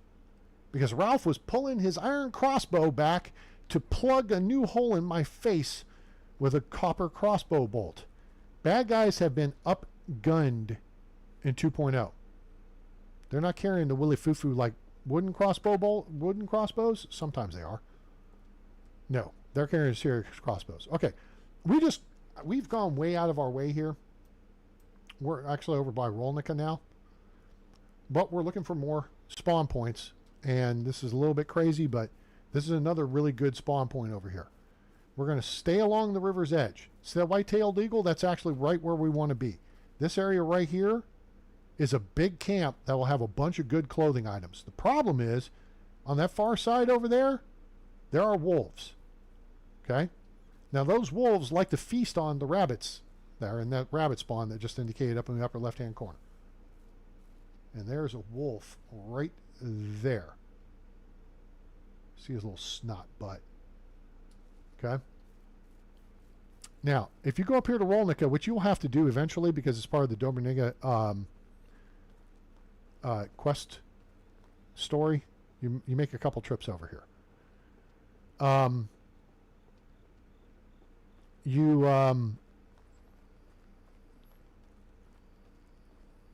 can find that cart. The crash cart will be on the right side of the path. Wolves can't get to it. So if there's wolves nearby, be aware of that. All right, now we're back over on this side here. And we're going to go back to our ranged weapons situation here. Damn it, I used the word situation there, and that was not a good use of it. Now, there can be lots of stuff along the river's edge. The problem is we're already encumbered, and there's a crash cart up here too. So I'm going to start thinking, you know what? We are 5 over. I do not need this wooden shovel. That's 2. Okay. I don't need this simple torch. That's 2.5. Now, we're going to be able to move faster at this point. Our speed is picked up. Okay. The trick is, there may be more stuff we want to pick up on the way here. We're actually looping around to Denica. So we've gone up here. Now we're heading down this way, because about the time we get into Denica, it's going to be about 7 a.m. and people are going to be coming out of their houses, and you can catch your vendors at that point. Why are you going to Denica, A-Train? Because there are 3 seamstresses on the map. There's one in Hornica, there's one in Branica, and there's one in Denica. And you want to go see Matilda in Denica because that's the closest to Gustovia. You can go see the lady in Branica. If you're feeling ballsy, you can work your way to Hornica, but there's a lot of threats along Wolf Ridge, and there can be bad guys and whatever. I tend to stay up in this northern part of the map most of the time. If you need weapons, go to Lesnica. Go see Teobald. Otherwise, you can go see Jan in Hornica. Those are your 2 smithies. All right? And you can buy all your weapons and tools from them. If you need potions, you can get those in Baranica or Rolnica. I don't think there might be an herbalist hut in Hornica. There's a wood workshop in Borowo. And in Lesnica, I think. There's barns in Rolnica, Denica, and Gustovia. There's kitchen 2s in Gustovia, Hornica, Denica.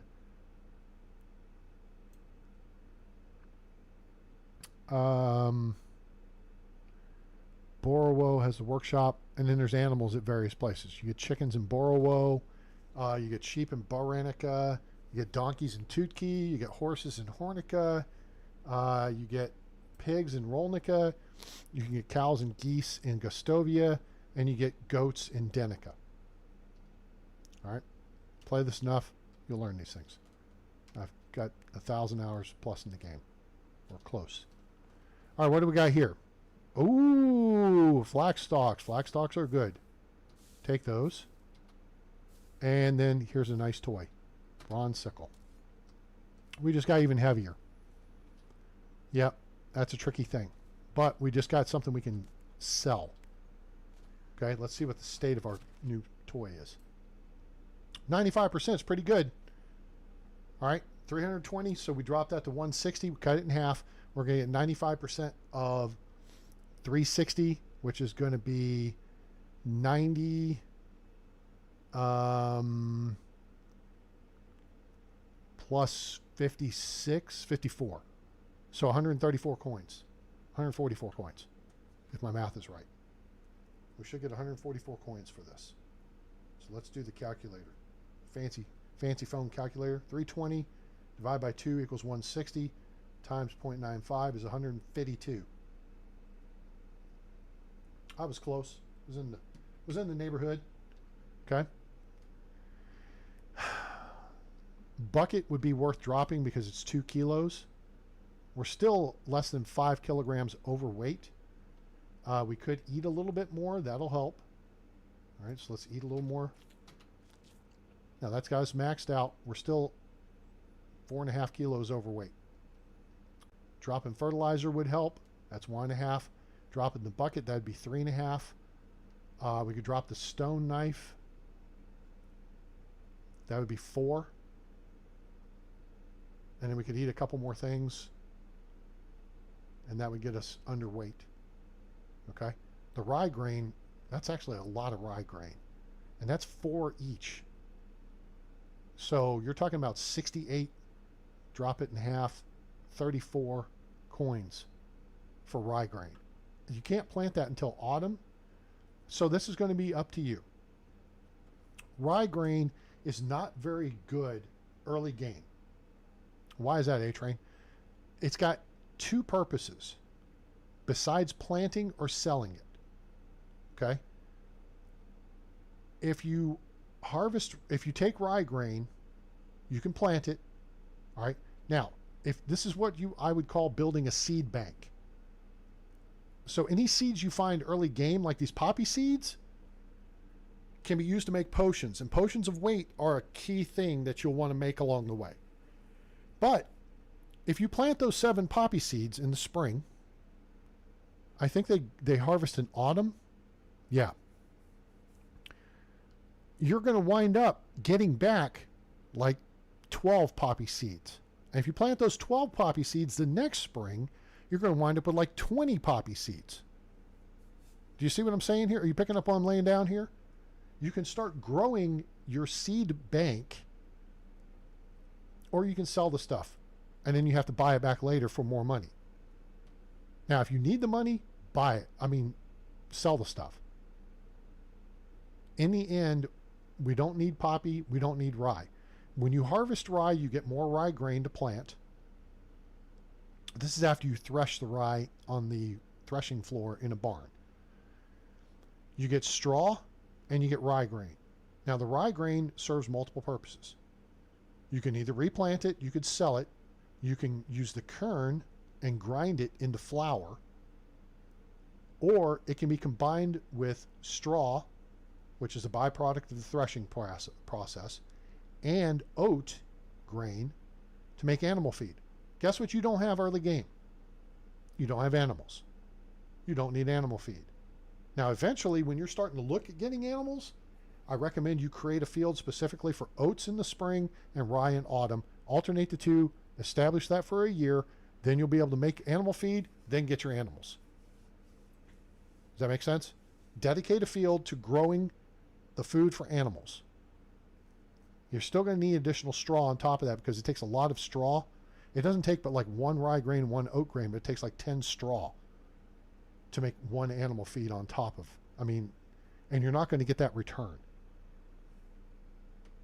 Okay? So growing rye is a feasible idea. It's good to alternate that with beetroot. Beetroot plants in the spring and harvest in autumn. Plant the rye in autumn, harvest it in spring.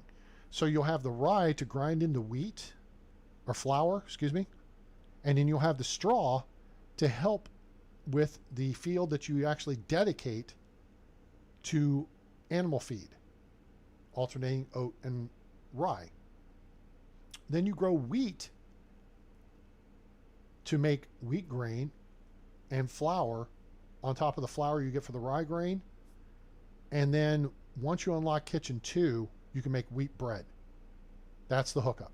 Wheat bread is the best. Multigrain bread technically is better, but it takes more stuff to make. Now, if you don't have eggs, none of this is relevant. You see how this is all starting to tie together? You picking up what I'm laying down here? All right. Because of our time, this is going to get a little bit tricky. This is danger. Danger, danger. Okay? Why is this danger, A-Train? Well, because there could be, first off, there's stinking badgers. We don't need no stinking badgers. I'm looking forward to the tide rolling into Camp Randall this fall and showing them some SEC football. Now, there can be a bad guy camp over here on the right, and it'll have pikes around it. And there's a shooter there. The problem is there's wolves on the left. Now, there can be what you see right here. Let's stop right here for a second. Okay? The bad guy camp can be up here. in a clearing. This here is going to have something valuable for us. Copper axe.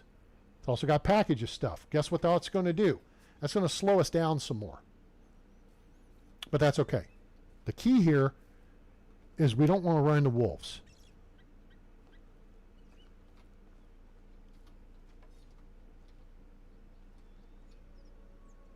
I hear them.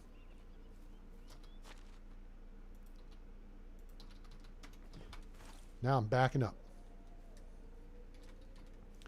I'm going this way. I want to get away from them.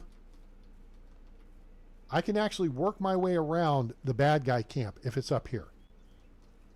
And the wolves have gotten sneakier in 2.0. What do you mean, A-Train? Well, it's not just that they howl at you. It's not just that they growl at you. But sometimes they will do neither. Okay?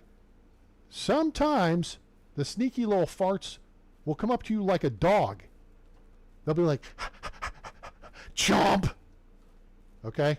It ain't good. You don't want that. So, until you're ready to deal with them, and this is the clearing where the bad guy camp would be. And they have pikes, and there's a shooter. Okay, so pikes are crossed logs with, that are cut to spikes on top. Now we're looking at Denica. We're coming in from the field side, which is okay. We're kind of in a safe area here, but that's where you want to look out for the bad guys along that area. Now we're in the close range, close proximity to Denica. Everybody's going to be waking up because it's 0600. What's the O stand for? Oh my God, it's early. All right. We're going to actually come in and loop around the village. Why are you doing that? Because I want the bronze pickaxe. What bronze pickaxe, A-Train? That's a fine question you ask. Remember when we were on the looting path? And we went through the cave with the stream, the creek, whatever you want to call it. And I showed you there was a spot on the wall where you can find a bronze pickaxe. There's no opening here to go in. There's a vendor in the barn. There's Matilda in the sewing hut. And there is Kinga in the kitchen.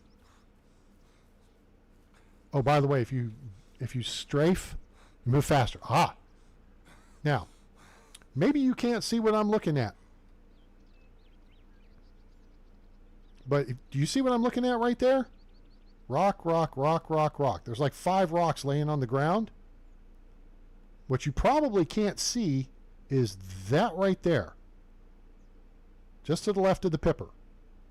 That is what we're here for. The 5 rocks on the ground are the hint. Maybe 6. That means there's a bronze pickaxe. Oh man, it's only 56%. That sucks. I don't know what limestone sells for. Let's check. That bronze pickaxe is not going to get us a lot of money. 360 and half of that's 180. But you know what? That's 180 more coins than we had. Limestone is not going to be worth much. Yeah, it's only worth 2. There's no point in really taking that. But heck, we're here. Oh shoot, now we can't move. Crap. All right, now we got to start dropping stuff. So drop the limestone. Hopefully that'll get us underweight. Yes, now we can move again. Okay. We are maxed out on weight. So now we're just going to waddle our overweight ass into town. And sell, sell, sell.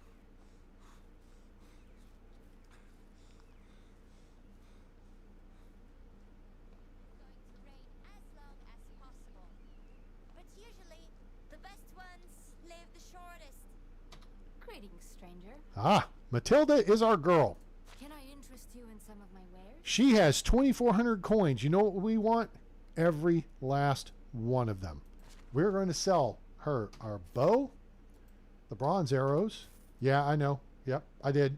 Because we doubled up the iron arrows, remember? The pickaxe, the sickle, the bucket, the copper. No, not the broadleaf plate. I don't know why it dropped backwards. That. Hold the dried meat. We'll keep the fertilizer. For now, we will sell the fish meat. We'll sell the fishing spear. We'll sell the flax stalks. We'll sell the flour. We'll sell sell the hops. We're going to sell the hop plant seedlings. We're going to keep those. We will sell the better axe. We'll sell the leather. The meat, we'll sell that. Sell the oat. Poppy seeds, I could almost care less. We'll sell that. Potion of health, we got 2 of them. That's what broadleaf plantain's for. Salted meat, sell that. Rye grain, screw it. We're going to sell that too. Stone knife, goodbye. Oh, I sold the copper knife. Crap. That means I have to make a new knife. All right. Water skin, hold that. Wheat, goodbye. Guys, we have 3,184 coins. It's the morning of day 2. Are you picking up what I'm laying down here? Now we're going to buy our stuff. Okay. Here's what we want. FH, large pouch, 615 coins. Thanks, devs, for screwing us on this deal. And then we want the simple large backpack. 1,000. They've even raised the price even more. Jerks. Yeah. You know what? I got the money. Screw you guys. I'm getting it anyway. We still have 1,500 coins. That's my middle finger to the devs for raising the price of those things. Exorbitant amount. Simple large backpack you can only resell for 340. We just spent half our money to double our carrying capacity effectively. Okay. See how it says 35 kilograms? All right. Now, how much is a flat straw hat going to cost? Because we haven't found one yet. 90 coins. We may find one. But this is good heat protection in the summer. It's a little bit of cold protection. Your best bet in spring and autumn, the felt hat is good for protection. Otherwise, the bag hat is the best hat you can have in the cold. Plus 16. Cap sucks. Coif sucks. Cap with coif sucks. Felt hat is pretty good. The bag hat's better. For money, actually, I think the bag hat still comes out on top of the felt hat. But the flat straw hat is a good thing to have. We're not going to get it right now, though, because we might still find one. All right? So that's how all that works. Hopefully you're going to find a pair of Noble boots. These are best in autumn, winter, and spring. They're plus 22 cold protection as opposed to fur boots, which are also plus 22, but they also hurt you more in heat protection. So I like and you'll find them. Don't buy them. You don't have to. You'll find them at the crash cart at spot 18. And then there's a couple other places you can find them. I think at that camp over by Rolnica, I think you can find a pair of them there. There may be another place or two. Okay? But the key thing here is we now have Good luck. what we need for this. Come over here. Large pouch. See how that says 35? It says 45 now. See how it says 45? It says 65 now. Day 2, we're at 65 kilograms carrying capacity. Now, you can raise this in skills under extraction. Mule. Each point you put in a mule skill raises it 5 kilograms to a maximum of 80. So you put 1 point mule, you get plus 5 kilograms. 2 points is plus 10, and 3 points is plus 15. That takes you to plus 80. Beyond that, you need a potion of weight, or I don't know, there's something you can eat that will actually raise it higher. Okay? So that's where we stand. Now, it is still early in the morning of day 2. We have a couple of options. We could spend a little of our cash. Actually, let's go out the east gate. Here's the Denica Uber. Let's look here and look up there. See there?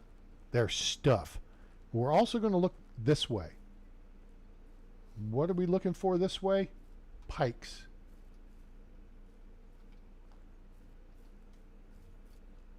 Bad guys right there. Yep. There's a bad guy camp, kids. Wait, is it? Is it? Oh, no, it's not. That's the crash cart.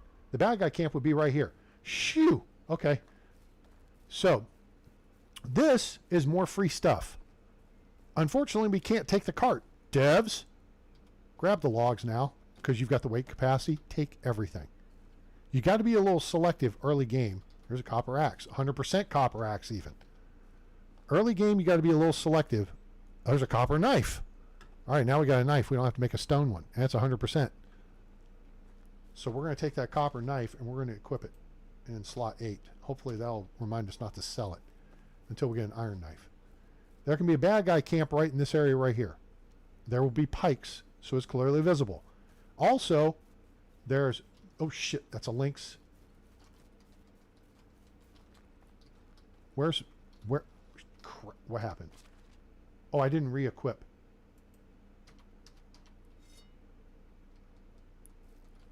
Okay. Water skin with water. This is actually good.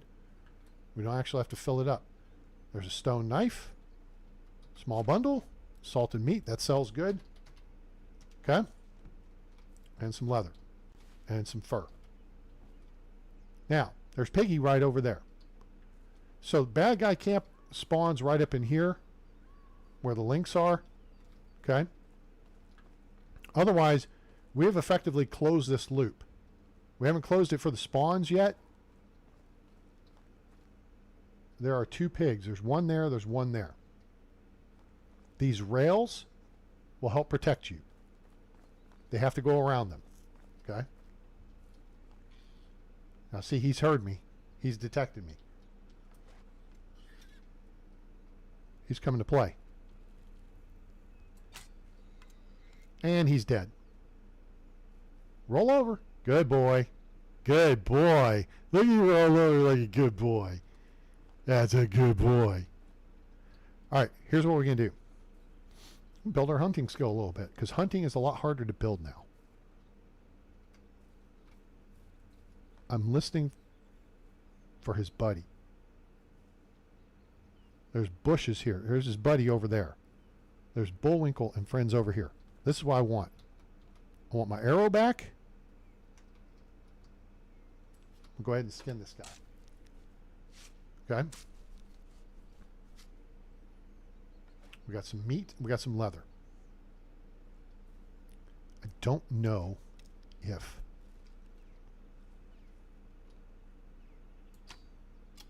Damn it. Missed.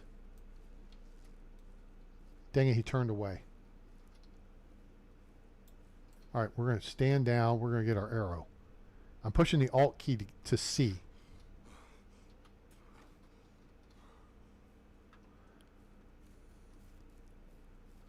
Did I just see a piggy right there? I did. Hello, Mr. Piggy. He's looking right at me. You know what that means? Smile for the camera. Now his buddy's right there. So remember what I said about situational awareness? Where's your buddy? Ah, there's his buddy. Goodbye. Anybody else? Usually 3 in this spawn. Hit your map. Okay. Here's what we're doing. Zoom in. See all the animals that are whitish? There's animals in those spawns. See how the piggies grayed out? They dead, Jim. Ain't no more piggies. Okay. And they ain't gonna squeal no more. Okay. Oh, there's bugs in his blood already. Ew. Grody. Okay. Now I can't see anything but my arrow. Oh, damn. That wasn't even a headshot. Iron arrows. Get him. The Mad Shatter. Don't want to be unalive the other day. You changed to purple. That's kind of weird. Your name went from green to purple.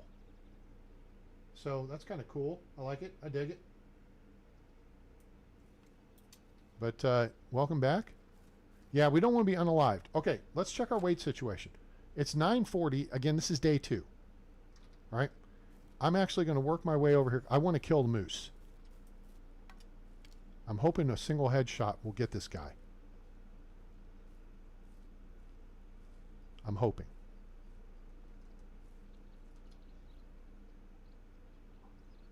Problem is now I got to stand down because my stupid stamina is running low. Okay? I'm going to try to sneak a little closer for a more accurate shot. Why are you doing this, A-Train? Because there's meat and leather here? Damn it, went low. Now he's at the edge of his spawn. That got him. He's bleeding now. That got him too. That missed. No, that may have gotten him as well. Damn it. Okay. We're going to go back over here. Why are you going back, A-Train? Because he's going to die. He's going to die. We're collecting weapons. All right? We do not want to lose our arrows. They cost too much. He is bleeding out. Okay? So we're just going to, we can just walk. Now, the big trick here is situational awareness. He's actually dead. He dropped, I think. Nope, he's still walking around bleeding all over the damn forest. There's a 4th arrow over here. Here's the thing. If I can get position and I can aim correctly. Ah, damn it, really? That should have gone right into her neck. I'm not going to waste it.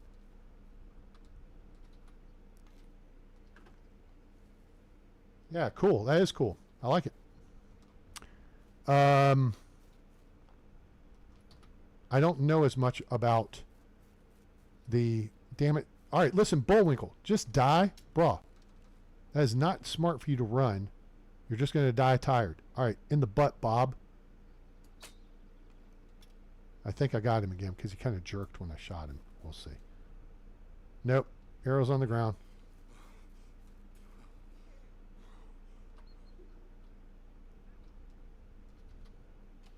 Now again, I've taken out the threats in this area. Dude, you're just bleeding all over the forest floor.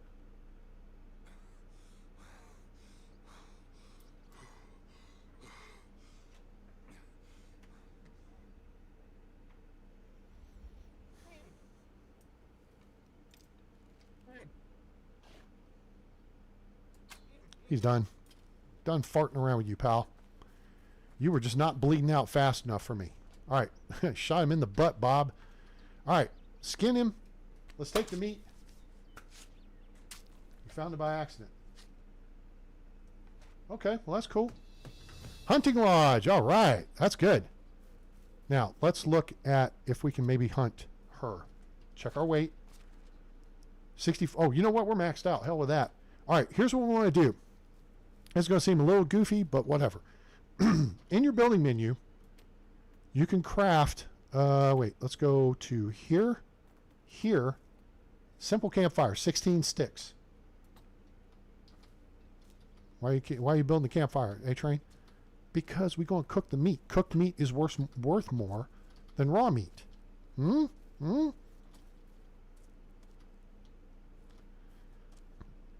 Excuse me. There's 10 sticks. Now, that just... that just satisfied one of the requirements on the quest. 15 and 16. All right. So we're not worried about starting a forest fire. We do this, do this, do this, do that. Splot. Okay. Light it with the torch. Okay. Craft. Roasted meat. Okay. There's a salted meat too. We're going to keep that though. REF. 115 meat.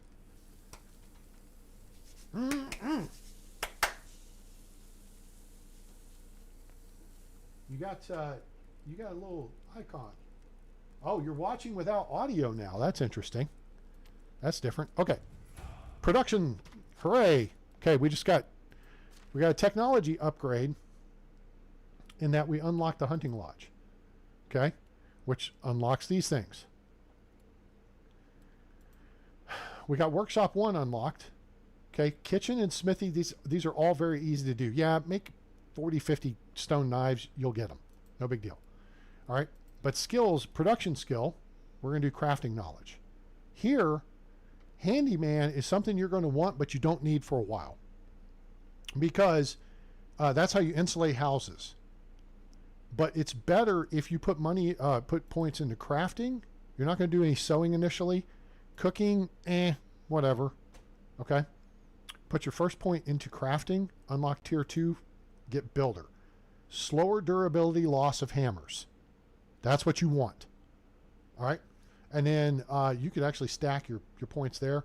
Eventually, builder trance is what you want because it's faster building. It stacks up to 1.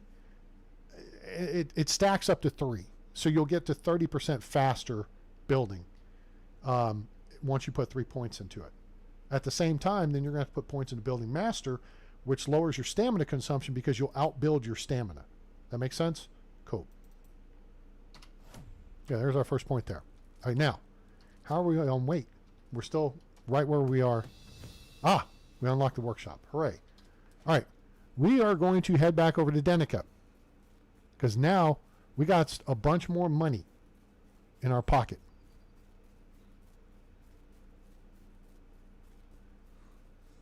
And again, we don't want to go wandering off that direction because we'll run into those stupid wolves again. Let me throw you.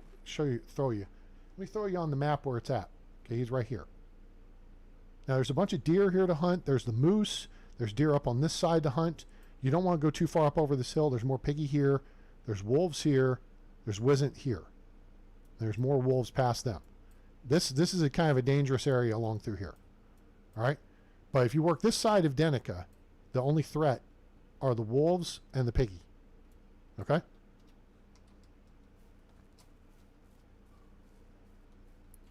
Now, we're a little dirty.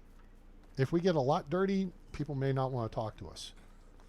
So we're going to actually go see Kinga Rauk. And maybe her walking in front of us right here. No, that's Huberta. Where are you going? We want to go see Kinga. Here's Kinga. Greetings, stranger. Hi. Show me your wares. She got money. All right. Copper axe we do not need. Copper knife we are keeping. We have dried meat. Okay. Plus 13 food. 650 effect. 10% less food. Plus 13 food. Roasted meat. Plus 14 food, but no buff. Roasted meat sells for 4 each, which is 2. Dried meat sells for the same amount. We're going to sell King of Rauk. At this point, there's no, well, we'll carry it. The fur, the leather, okay, 144 coins. We're going to sell the logs. We don't want to carry those with us. The moose skull and the roasted meat, 460 coins. And the salted meat, the stone axe, the stone knife. And we have a water skin with water and without water. We're not really going to use it much. We might as well go for the more money. 18.8 coins there. Okay. We have 2,300 coins. What a deal. See you soon. Thanks. Spouse. Yeah, there's the spouse stuff. Okay. So here's what we're going to do. I'm going to scoot out of the way here. I'm going to stand over here, standing on the wall like you was Poindexter. Moose kebabs. Where, oh, that was a new saying. I haven't heard that before. All right, here's what I'm going to do. We'll put this in map mode. I need to make a quick pit stop. All right. So I'm going to introduce you to the Merovingian if you've never seen The Matrix. And you guys coffee talk amongst yourselves. I guess I need to check chat over here on YouTube. So, all right, guys, hang loose for a second. I'll be right back. I'm going to go to the restroom. And we're going to make a trip to Lesnica. And then we're going to look to start doing what we're actually wanting to accomplish as far as building a village.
tide here.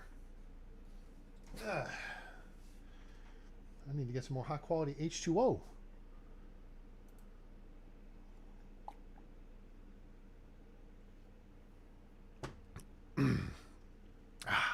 Much better. I don't have all those funny things set up in Nightbot for the Twitch. So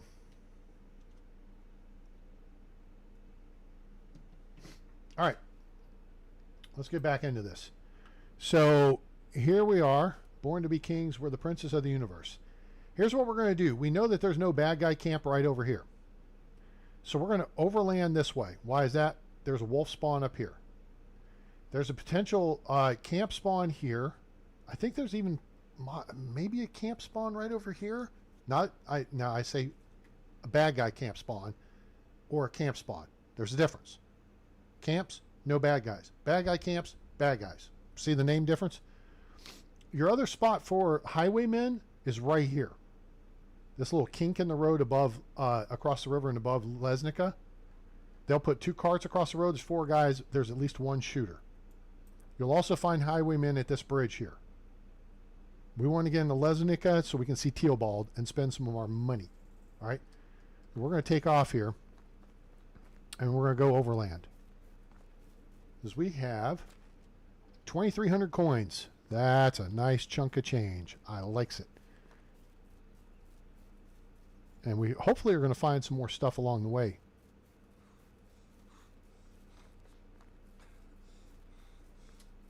Yeah, right here is where that bad guy camp will be with the pikes. All right. Right in that spot right there. Okay. Again, pikes are big crossed logs with their carved spikes at the top. So they took the S off and that's pikes. I have no idea if that's true. I don't think it is, but let's work on our survival skill here because the next point we get is going to be, or the next level we get is going to be 2 points. Now there might be stuff in the water. They put a lot more reeds in here. Quite a few people will build along this way. It's flat. The problem is it's all birch trees, which sucks until you unlock the woodshed and you can just have people cut down trees for you because it's a more efficient use. All right, so you notice our dirty meter went away. I'm going to try to get out here so we just, there we go, get fully destinkified. Ah, there's stuff. Hooray. Birch trees only give you 2 logs unless you dig up the stump, in which case they'll give you a 3rd log. Any tree, you get 2 logs for a birch tree and then +1 for the stump. A spruce tree, which look like the pine trees, they're evergreens, are 3 logs +1, and then maple tree is 4 +1. Get maple trees. Okay. Potion of night vision, nice. Okay. Free stuff is good. That means we can sell it. So we're going to head back up towards the path here. There's lots of stones over here, though. I'll gather broadleaf plantain until I have 100. At that point, you've got 1 kilogram of weight. And especially early game when weight is an issue, that's a bit of a, you don't want broadleaf plantain being what's weighing you down. Dandelions, okay. I mean, same thing. You collect 100 of them, probably need to sell it. That's chicory right there. And then you've also got your daisies, the white thing over there. Okay. Now there's another crash cart up here. That's good. There's more stuff. There's more broadleaf plantain.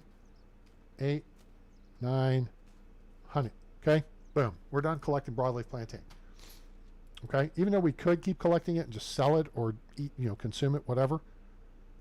All right. Because our health is at 99.9.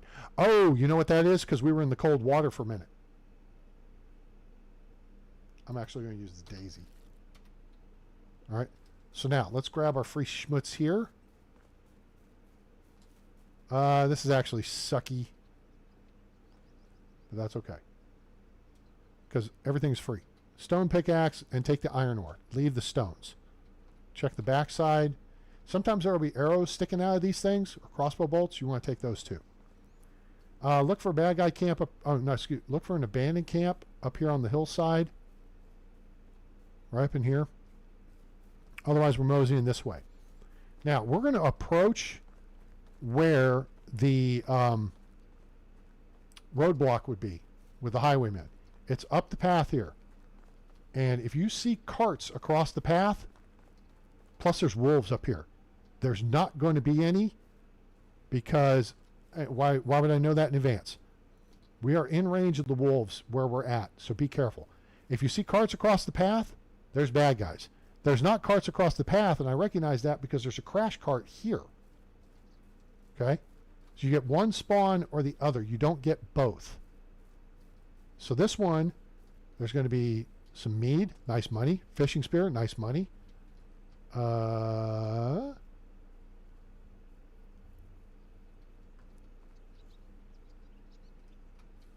Anything else? I think that's it. Okay. Those bad guys will be right in this area here. There'll be 2 crash carts across the path. There'll be 2 or 3 guys. One of them's a shooter on this side, and there's a tank on the other side. Now, we're going to do 2 things. We're going to check this bridge for stuff, and there's barrels over here. So we're going to grab that. Poppy seeds. All right. And fertilizer. Yay. We'd have 8 fertilizer by now if we saved it. Now, we're going to run back down and check the other bridge. I didn't look real close, and there may not be anything, and that's fine. But this is where you can find another fishing spear, a pair of trousers. Everything you can collect to sell, you want to collect to sell. Okay?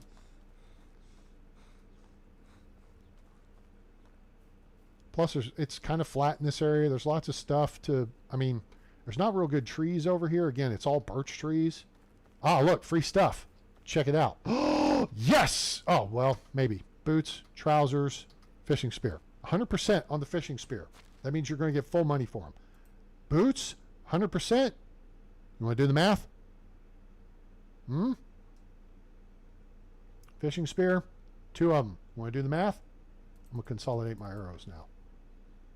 Iron ore, sell that. Mead, we'll sell that. Mead used to be worth a lot more. All right, let's go to Lesnica. Nothing really up here on the right. There's clay pits, and you might find a wooden shovel. There's no threats in this area, though. You have to go down there a ways for wolves. Now, this path takes you to Rolnica.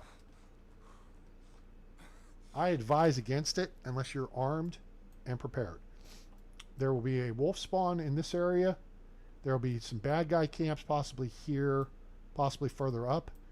And then the tricky one is up in this area here where it gets really tight.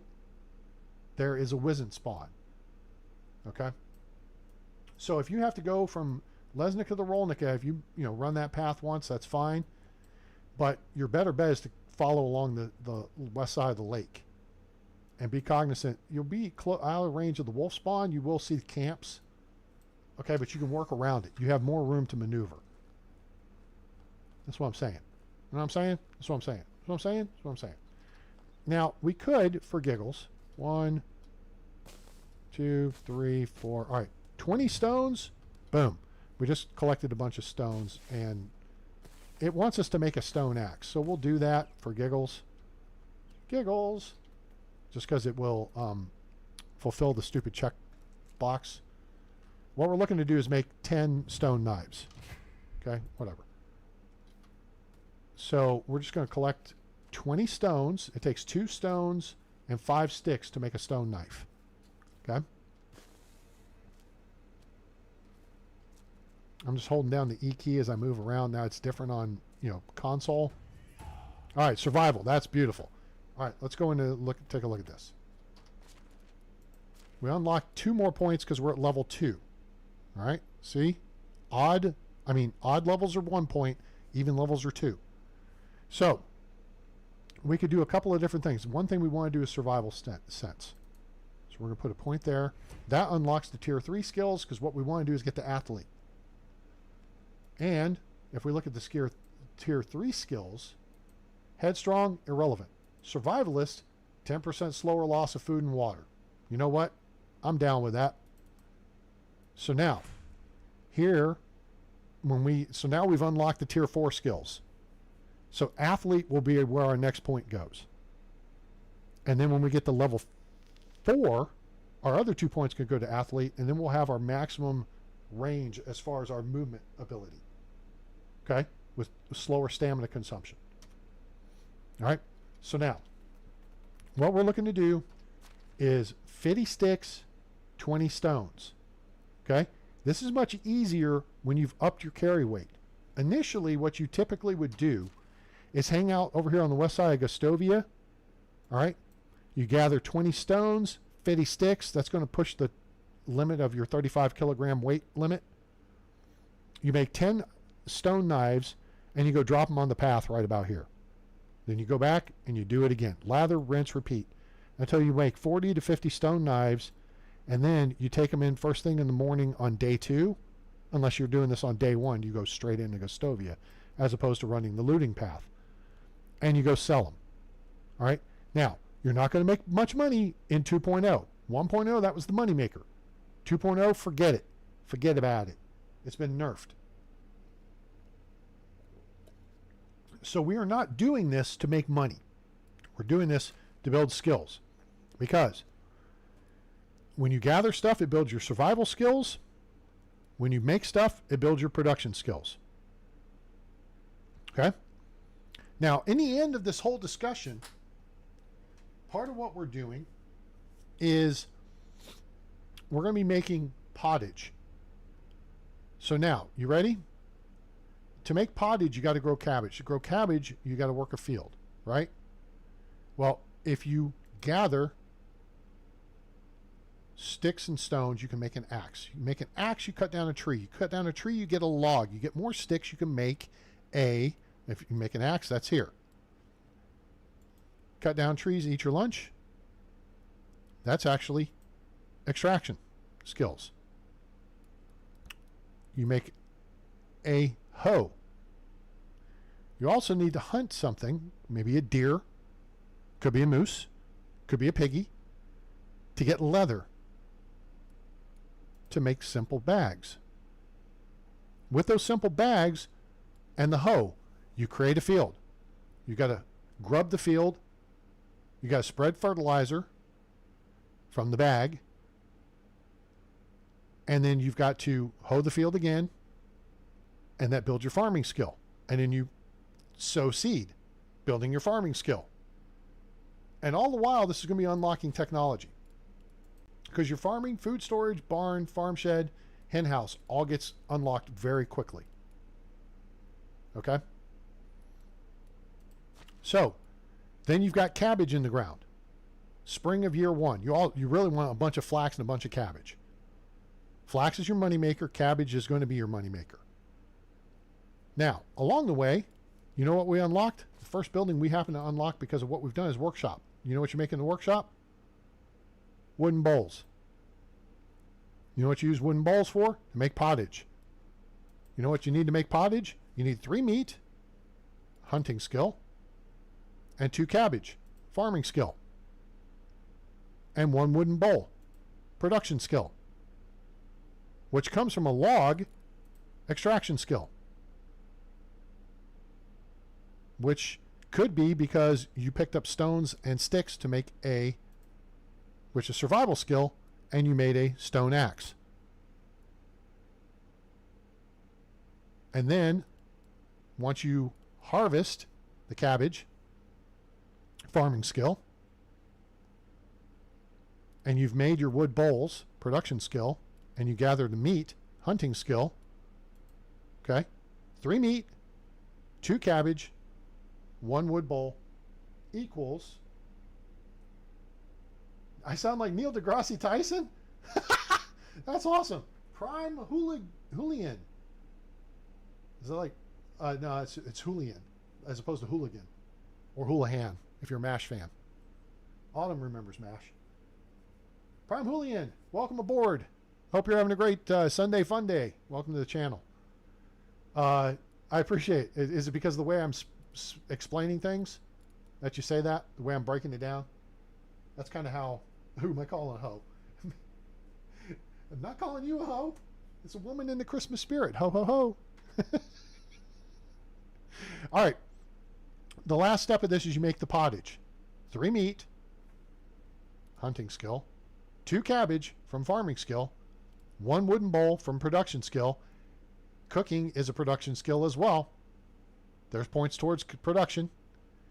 Then you have pottage. You go sell it, you get diplomacy skill. And that is how pottage covers everything. Prime, then this is the video for you. Now, if you missed something, you can go back and watch. But I want to tell you, and I'm going to show you actually, the map I started the whole thing off with, which is my looting map here in the valley. Oh, wait, first let me ask, are you playing on PC or on console? Because I want to be able to tailor what I'm saying to you so that you understand the words coming out of my mouth. So, are you on PC or console? And guys, if you come in and you have questions, feel free to ask. I've got 1,000 hours. Do I have 1,000 hours now? I should be close. Let's see if I got 1,000 hours. I think I only need like 16. Oh, that's not it. That's not it, doofus. Library. Medieval Dynasty, 986.9 hours. Damn. Oh, I was at 984. That's right. I needed 16 hours. I played this once or twice. Xbox. Okay, so right now you're playing 1.0. So you only have the Valley map. You don't have multiplayer. So some of the things I'm talking about on this video, and I've made caveats. Like, everybody will tell you, starting out on the Valley, if you're on 1.0, make stone knives and sell them, and you'll make a crap ton of money. Make 50, 60, 70 of them. That's your money maker. On 2.0, which is what I'm playing on, it's only available on Steam for PC right now, but they're working on it for everything else. So it should be hopefully out next month. Multiplayer, Oxbow map. Oxbow map would be easy. It's the multiplayer aspect. They don't even have a multiplayer for the Valley. It's only on Oxbow, which is weird. But anyway. But if you're playing 2.0, whereas on 1.0 you can sell stone knives for 20 coins each, on 2.0 they're worth 2.5 coins each. So they screw you at the drive-through, right? But if you see this map I've got on the screen right now, this is your looting path map, all right? In fact, let me do, well, I would ask you go join us on Discord. Should be a link in the description below. Follow me on X. Follow and throw us a subscribe on YouTube while you're at it if you want. I have thousands of hours of videos on YouTube. I'm just getting back on the Twitch. So I'm glad I caught you, and hopefully you'll be a new subscriber and fan of the channel, because I'm more than happy to help new people. I've done videos on hunting, learning how to hunt, on how to hire, bring villagers into your village, assign them to a house, make sure they got food and water, put them in a job, how to get rid of villagers, things like that. All right. But I talked my way through my entire thought process of what I'm doing, and Autumn can attest to this because she's been around for a minute or 5. But this is the way I teach. I explain what I'm doing when I'm doing it in the game to help a player who may have a question, and maybe they're bashful and don't want to ask a question. Maybe they feel stupid. There are no stupid questions, Eric. Only stupid people. Thank you, Mr. Garrison. But this map here, I have on my community tab on my YouTube channel, and on Discord. I will actually go. Let me see where I'm at. Oh, I don't need the Steam window open. We don't need that open. We don't need this open. Okay, Streamlabs. I don't need that open. Okay, that narrows it down. So let me hit this again. So now if I go to live streaming, I can open up my Discord.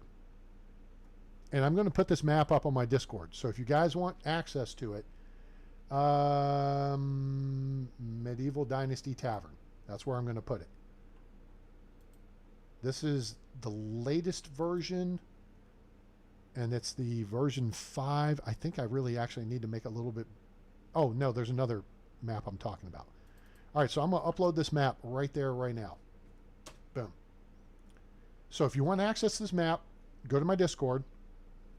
There's a link in the description below, and it's going to be under Medieval Dynasty Tavern.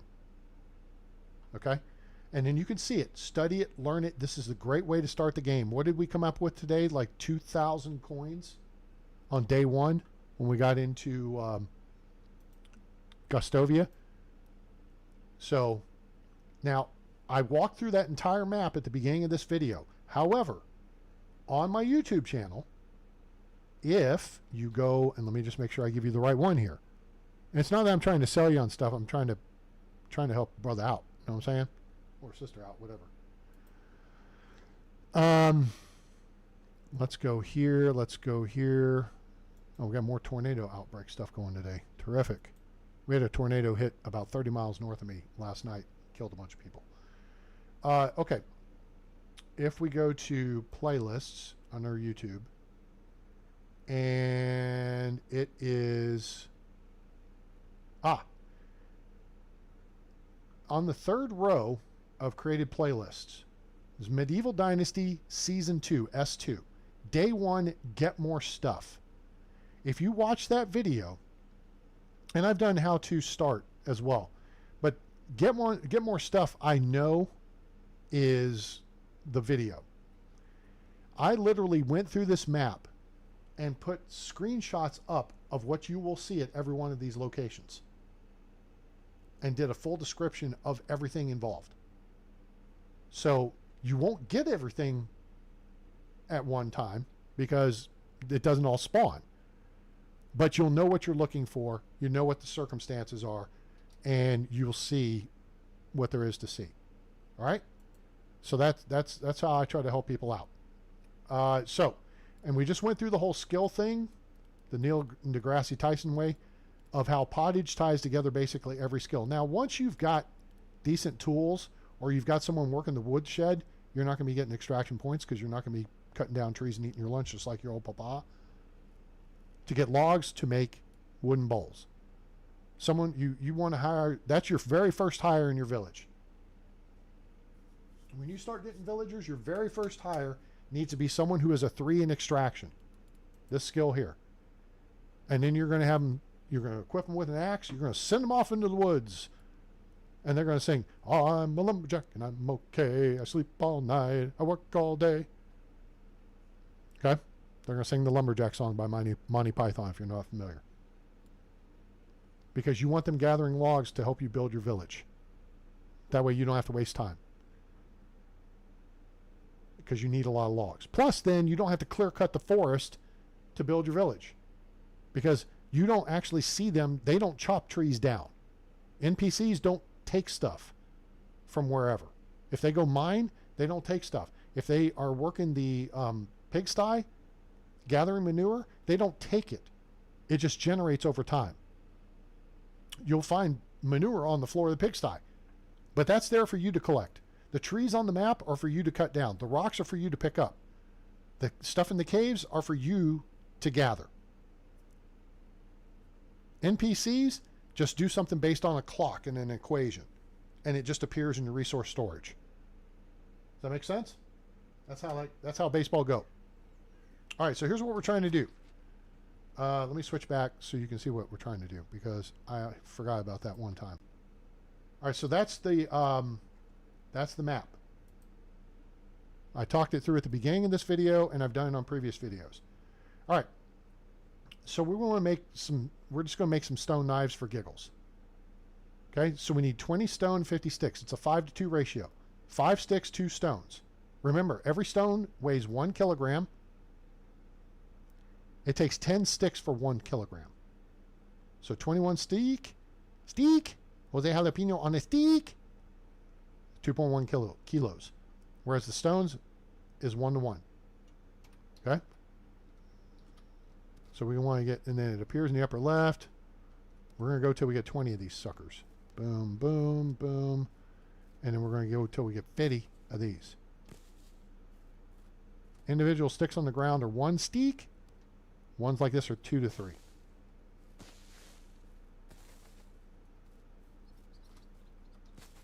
What time is it? Oh, we gotta get a move on. It's getting close to 6 o'clock on the Swatch watch. No time to chill. Got a date. Can't be late. Hey, the girl is gonna do me.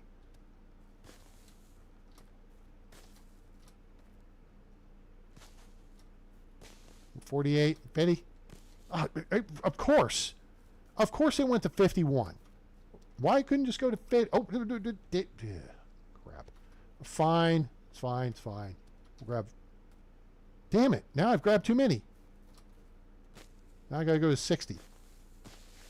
Nope. Find one. Just find one laying on the ground. There's one right there. Thank you for volunteering. All right. We're going to open up our menu. Go here. Go here. We don't want to make one. We want to make as many as we can. So we hit R, E, F. That's going to make a dozen. And I've got fast crafting on. I usually don't have fast building on, but we do for this playthrough. I had intentions for this, but we've gone long with the video because I talk a lot. Oh my God. Listen to you, Marty McFly. I think the devs have started playing around. Theobald, here's our boy. Now,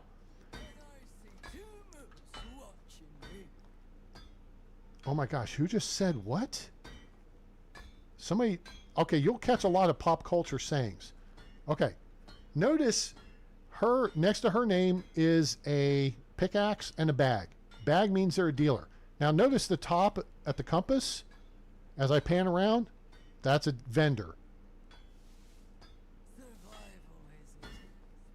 Now, Theobald is a vendor as well. This is what I want to show you.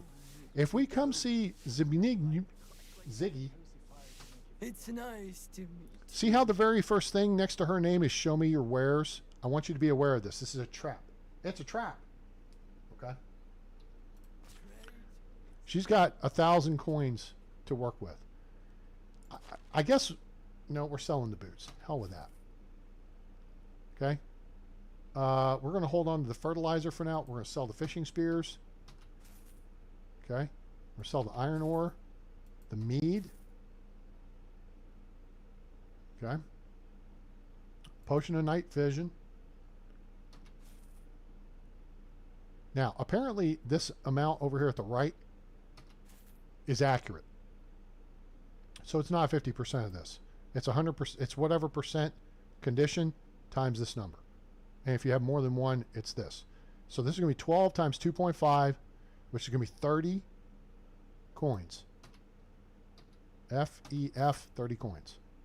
Stone pickaxe, 3.3.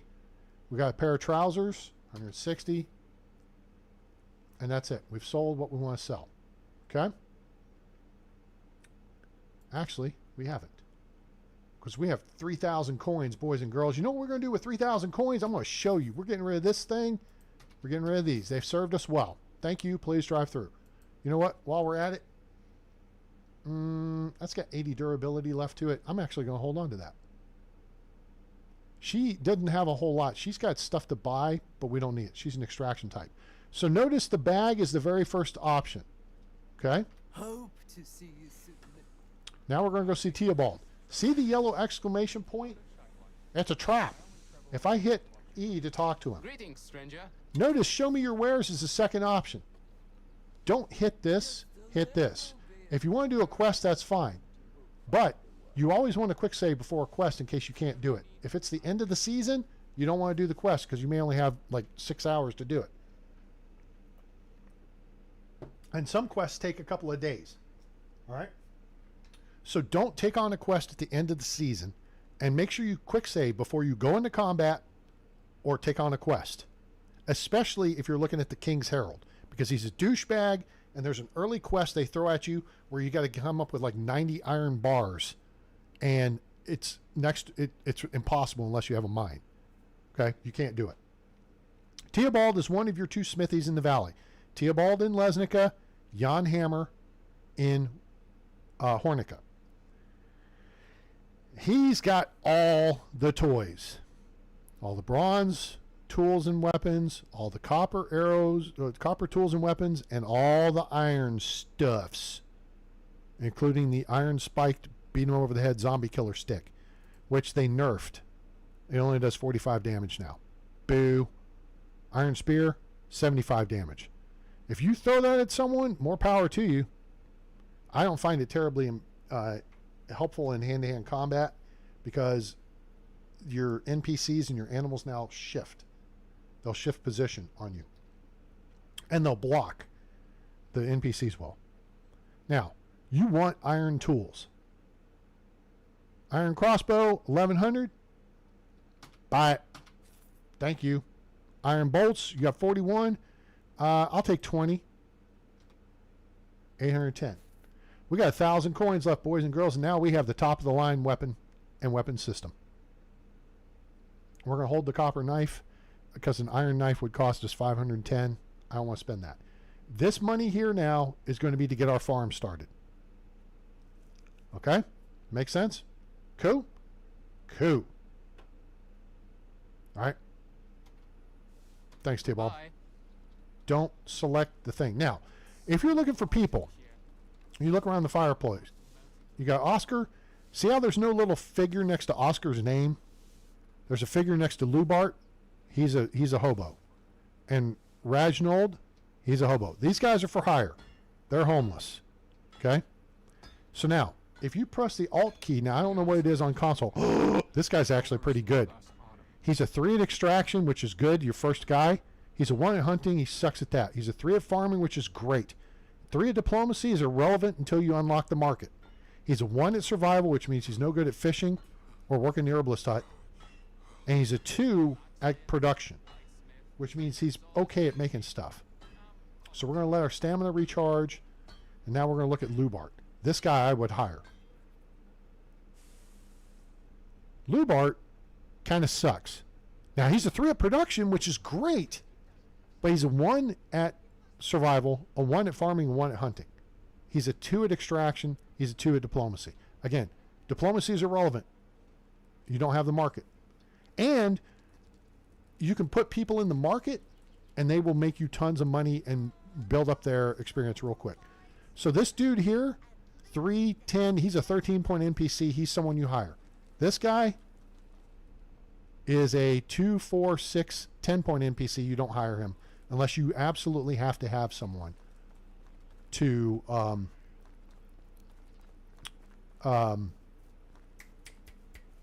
unless you absolutely have to have someone. How do you do? I need a ride. Take me to Denica. Unless you absolutely want someone for production, you don't need someone this early. All right, we want to find the dude in the barn because it just became 6 o'clock. All right, so look at the top of the screen. See that little thing that's moving?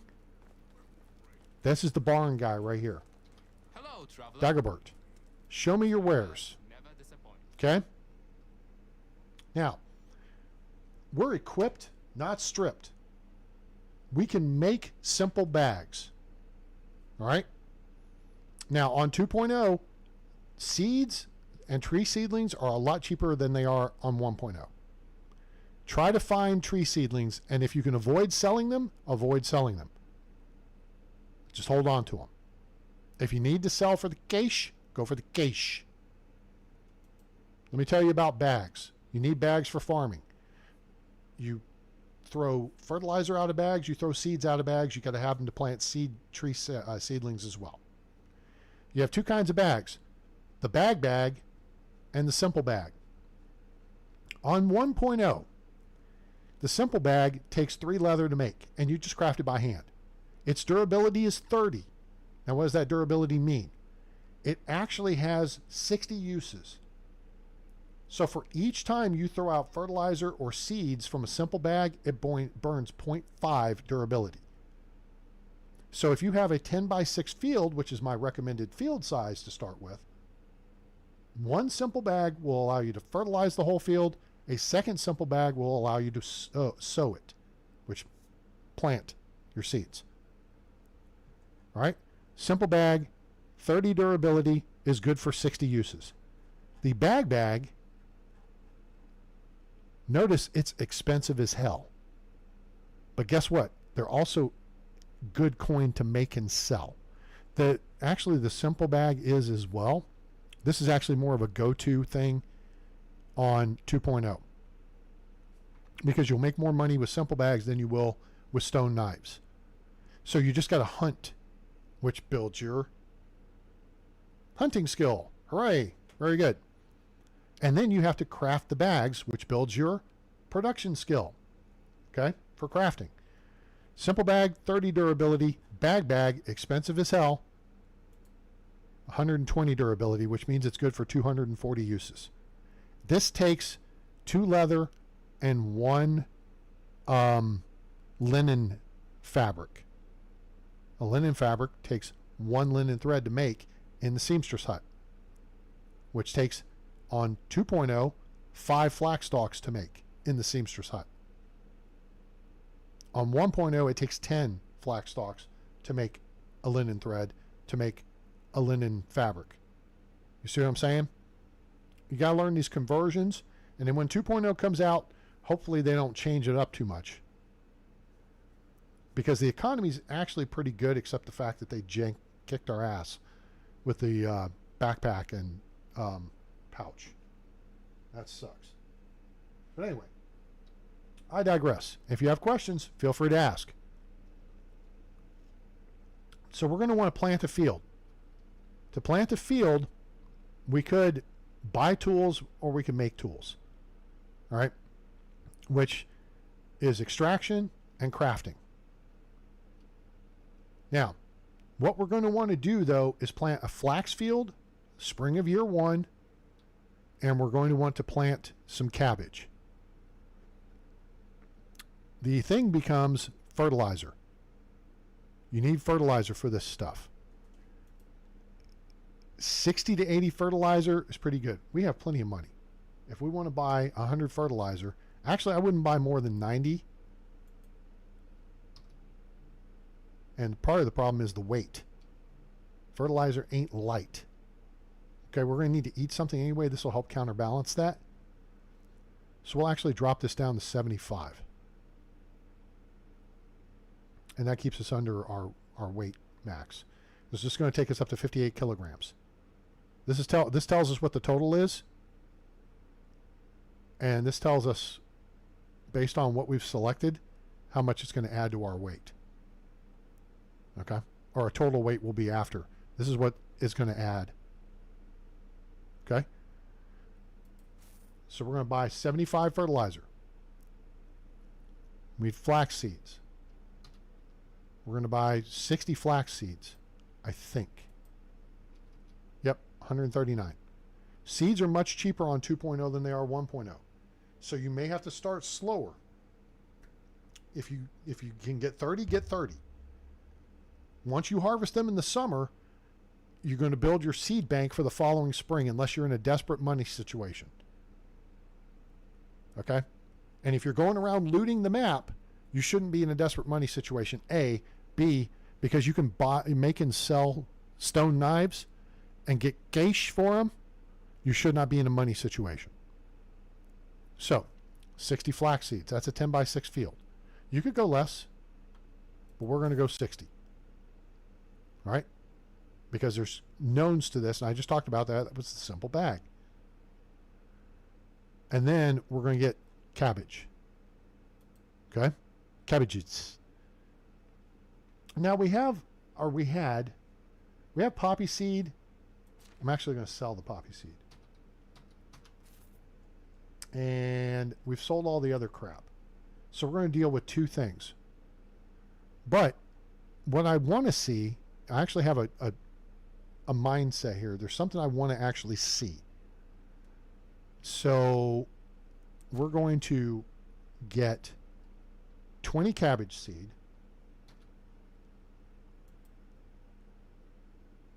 Oh, wait a second. Oh, that's all the money I have. I'm almost out of money. Eek. So, you know what? That's okay. Because we can hunt. Takes us to no money. Take care. All right. Thanks, bud. Now we're in Denica, remember. Now let's see who's here. Oh, you can steal stuff? I don't. That's just not my style. This woman here is also a viable candidate. She's a huntress, she's a diplomat, and she's a survivalist. Hunting and survival are the two hardest skills to get your NPCs and yourself to level up in. Actually, survival is easy because you can gather crap. Hunting is the hardest thing. It's been nerfed, and it's been nerfed because of multiplayer. Okay?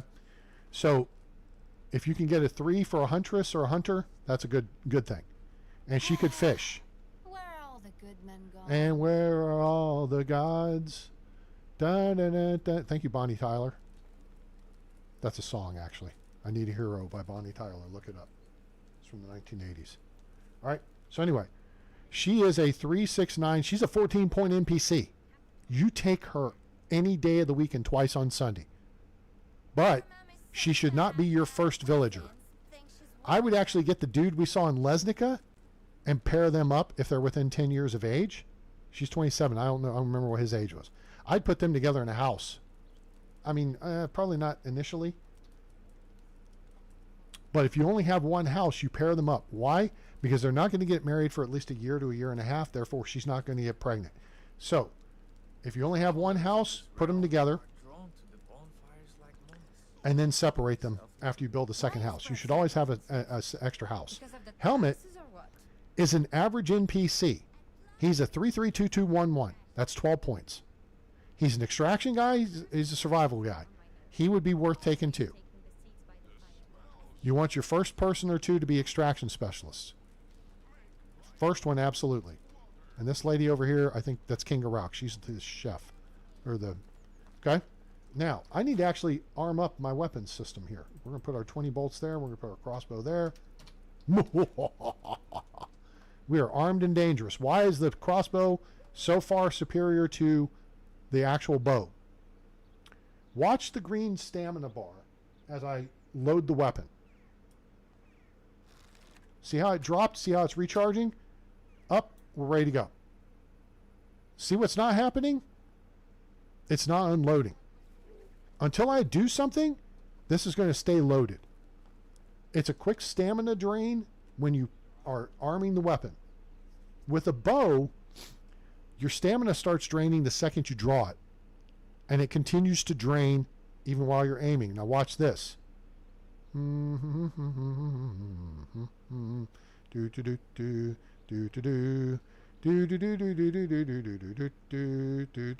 the stamina bar moving? It's because it's not. Okay? That's why the crossbow is superior. And now, I'm feeling bajiggity. You know what we can do? Lynxy, get away. I will plug you. You come close to me. I have a moratorium on hunting lynx and foxes because they're cute and make fun sounds. But if you corner one of them, they will attack you.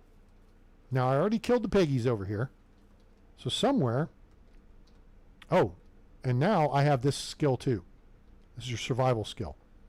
I don't have the animal IFF skill yet, though. We need another point in hunting. Where the hell are the deer? Well, there's the moose, the female.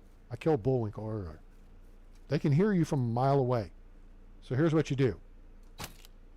That's what you do right there. Drop it like it's hot. Drop it like it's hot. When a moose is walking by, just drop it like it's hot. Drop it like it's hot. Next shot. One shot, one kill, boys and girls. That's how you do it. This is how we do it. Okay? That's now we're overweight. Overweight. I am feeling like a fat butt.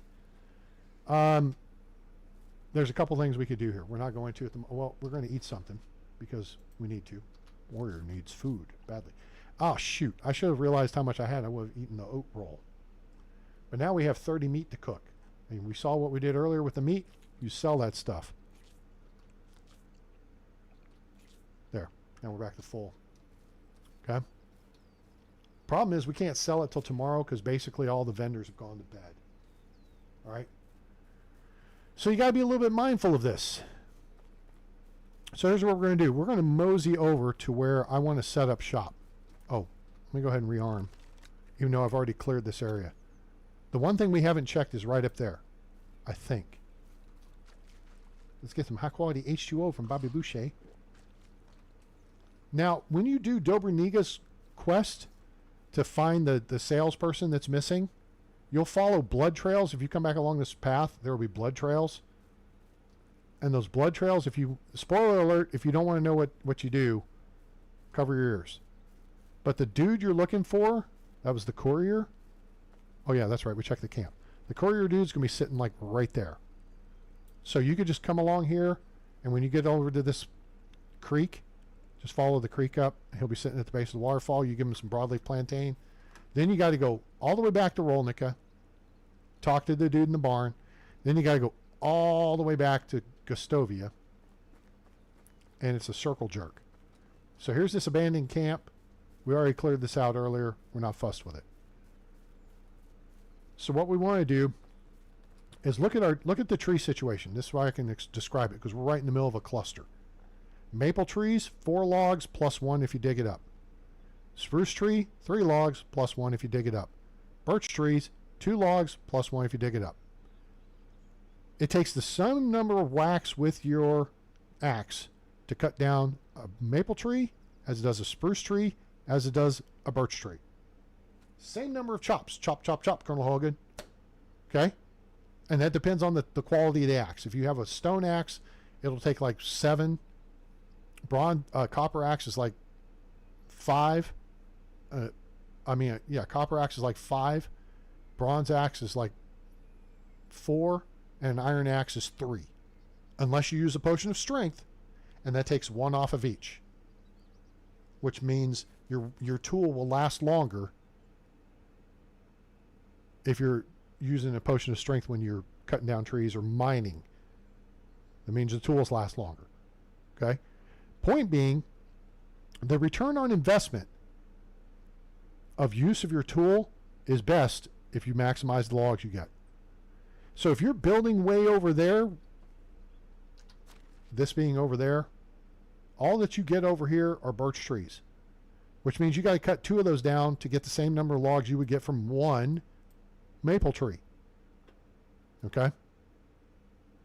And you'd have to cut 3 of them down to get the same you would get from 2 spruce trees. So the trick there being, and you're going to have to work to get this unlocked. It takes like 500 points. No, it takes 100 points. Woodshed 1 is one of your targets. And that's where you want to put your first villager. Because they cut down trees for you. And therefore, A, you don't have to clear cut the map. And B, they're doing the work and you don't have to. All right? So now over here is a real nice place to build. I like it because it's big, it's open. You're between Gustovia and Denica. And you're on the Uber side of both. What do you mean the Uber side, A-Train? If you look at Denica, this is where the Uber is. Okay? And you look where we are, and you look at Gustovia, this is where the Uber is. And that's how you can get around the map easier on 2.0 than you can 1.0. Because on 2.0, Uber is cheaper than on 1.0. All right? This is a real good area here. You got a lot of maple trees over this way. There's a lot of animals for hunting. There's maple trees in this area. There's maple, spruce, and birch. Okay? The key is you just want to get a farm started. Because you could actually sleep if you choose to sleep. You don't have to. All right? But we've got several things we need to do. If you notice in the upper right, it says a new beginning. This is the chapters that will determine how many people you can have in your village. The Unigos quest line does not. Okay? So when you get hung up on Unigos quests, okay, and we haven't actually done that yet, you have 20 years or 18 years to complete it. 18 years, people. You ain't got to do it today. But it will run you all over the map. Part of that's teaching you the game. But the new beginning, the chapters thing, Unigos quest I think is actually under story quests. But the chapters quest is actually teaching you how to play the game. And then max development stage, camp building limit 5.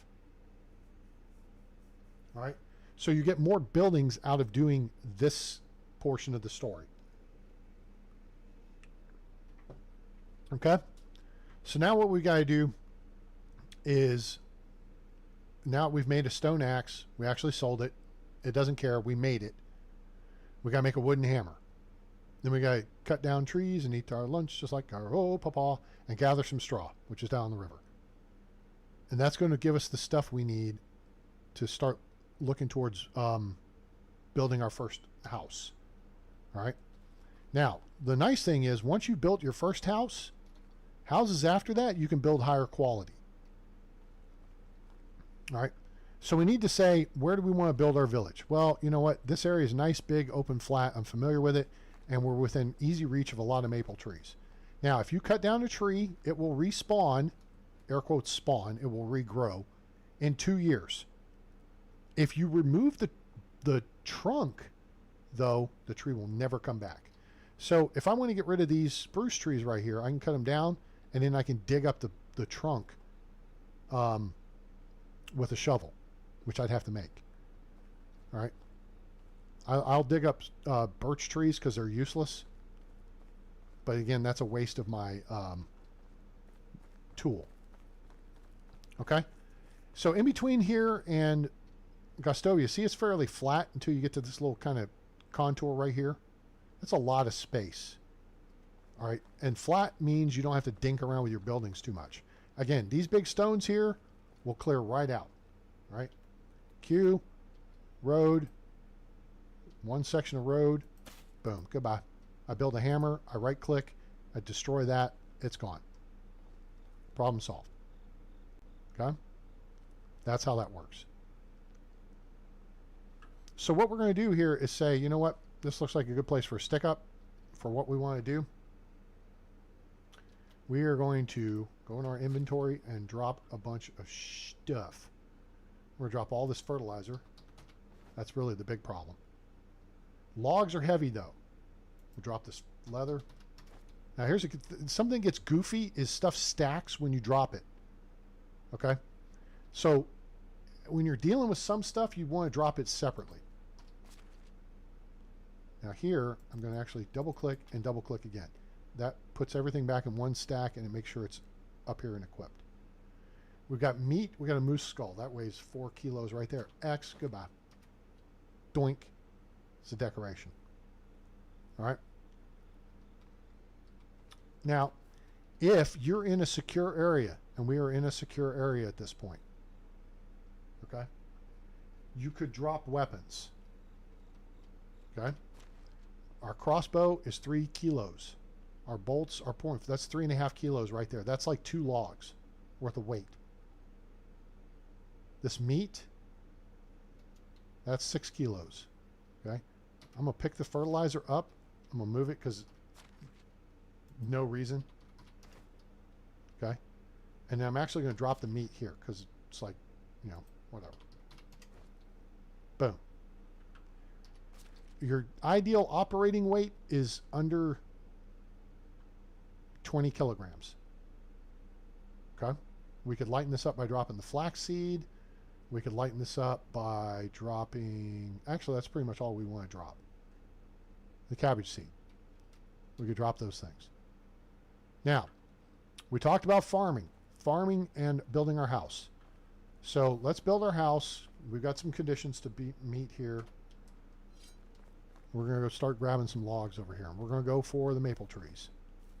And since I'm not extending this series, this is just, I'm not fussed about clear cutting anything. 3 cracks, boom, it's done. Did I say 4 earlier? No, I thought I said 3. 3, it takes 4. Then you got to hit twice. Now, here's a warning. Falling trees will kill you. Okay? Let the tree fall. Stay out of the way till it stops moving. All right? I like to cut from the uphill side. 1, 2, 3. Get out of the way. If it gets hung up in other trees, that's a different story. Once you hit it once, it is now inert. It will not hurt you. You can walk on it. You can dink around, whatever. Whee! Ah, missed. All right. Now it's logs. Okay. Logs are heavy. Okay. Logs weigh 2 kilograms each. All right. Now, we need to make a wooden hammer, so we got to gather some steak. I think we need like 5. Actually, you don't need a log for a wooden hammer. Yeah, you do. I take that lie back. All right, so we're just going to craft one. That's going to check this box off. Okay. And now we're going to cut down another tree. I'm going to try, let me see. I'm going to make sure I'm cutting maple trees. I'm going to try to hang one up here so you guys can see how this works. Okay, they're perfect. Now, anybody who tells you that if you hack a tree, don't let the limbs hit you. Okay?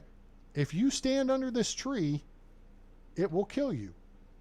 But once you hit it with an axe, it is inert. That means it will not hurt you.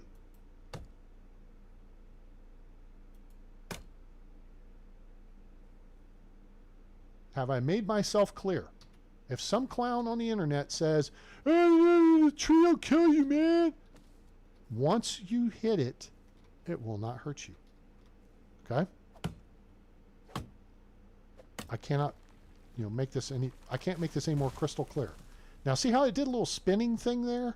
That's one of the goofy things that trees will do. You guys be aware of that. Just back away. Make sure you're not under it when it falls.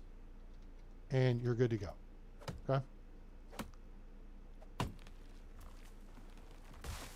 Now, and see how that bounced and then it spun? Stay away until it stops moving. Boom. Done. Okay? That's your safety lesson in trees. Anybody got questions? All right. We're up to 59. We're going to head back over here to the build site. So we're going to need some straw. Okay. And part of what I'm going to do here is make sure I kind of set... The logs will roll. Okay. So X, E, F, and they'll roll. Doink. Till they hit something. We need 32 straw because on a simple small house, each roof section takes 8 straw, and there's 4 roof sections. Right over here, even though we're running with an axe, there's reeds. That's 2. All right. Sometimes you get 2, sometimes you get 1.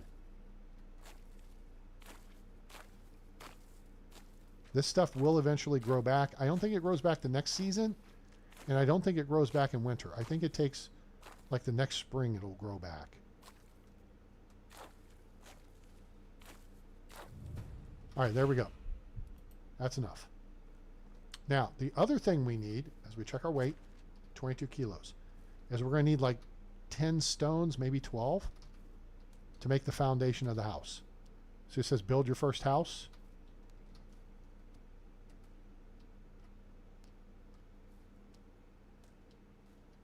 I think it's 10. There's the crash cart. We checked this out earlier.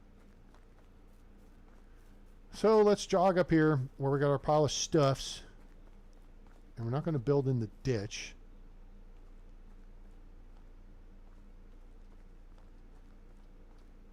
I'm going to build right here. Buildings, houses, simple small house. Boom. Okay. Obstacle build on the build site, basically it's too close to the path. All right.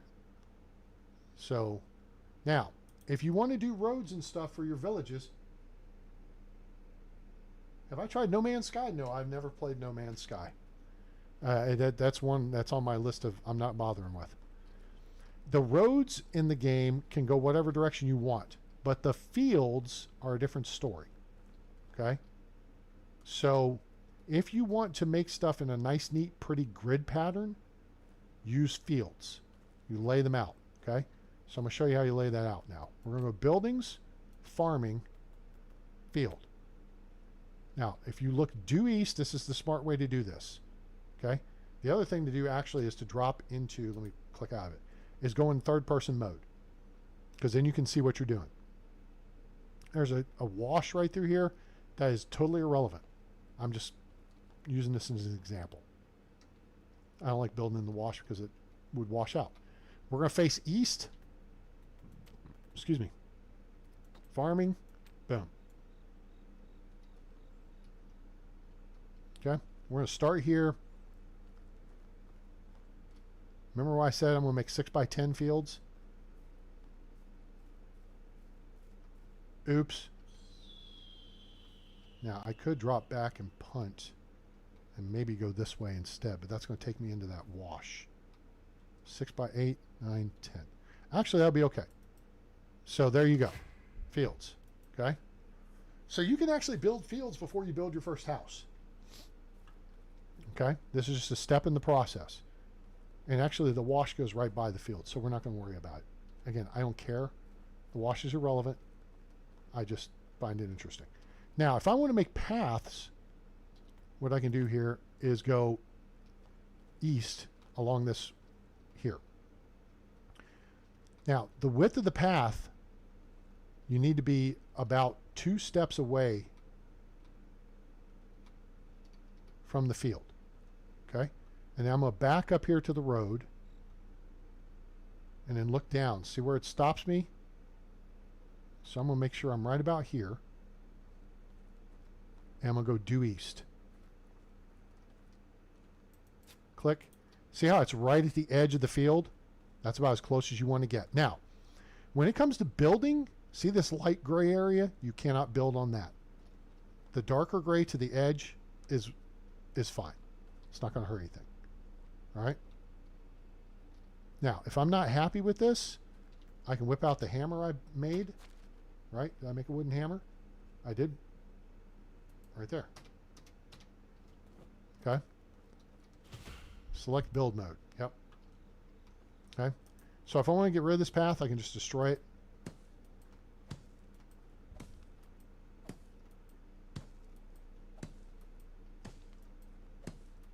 You guys start at one end. Okay.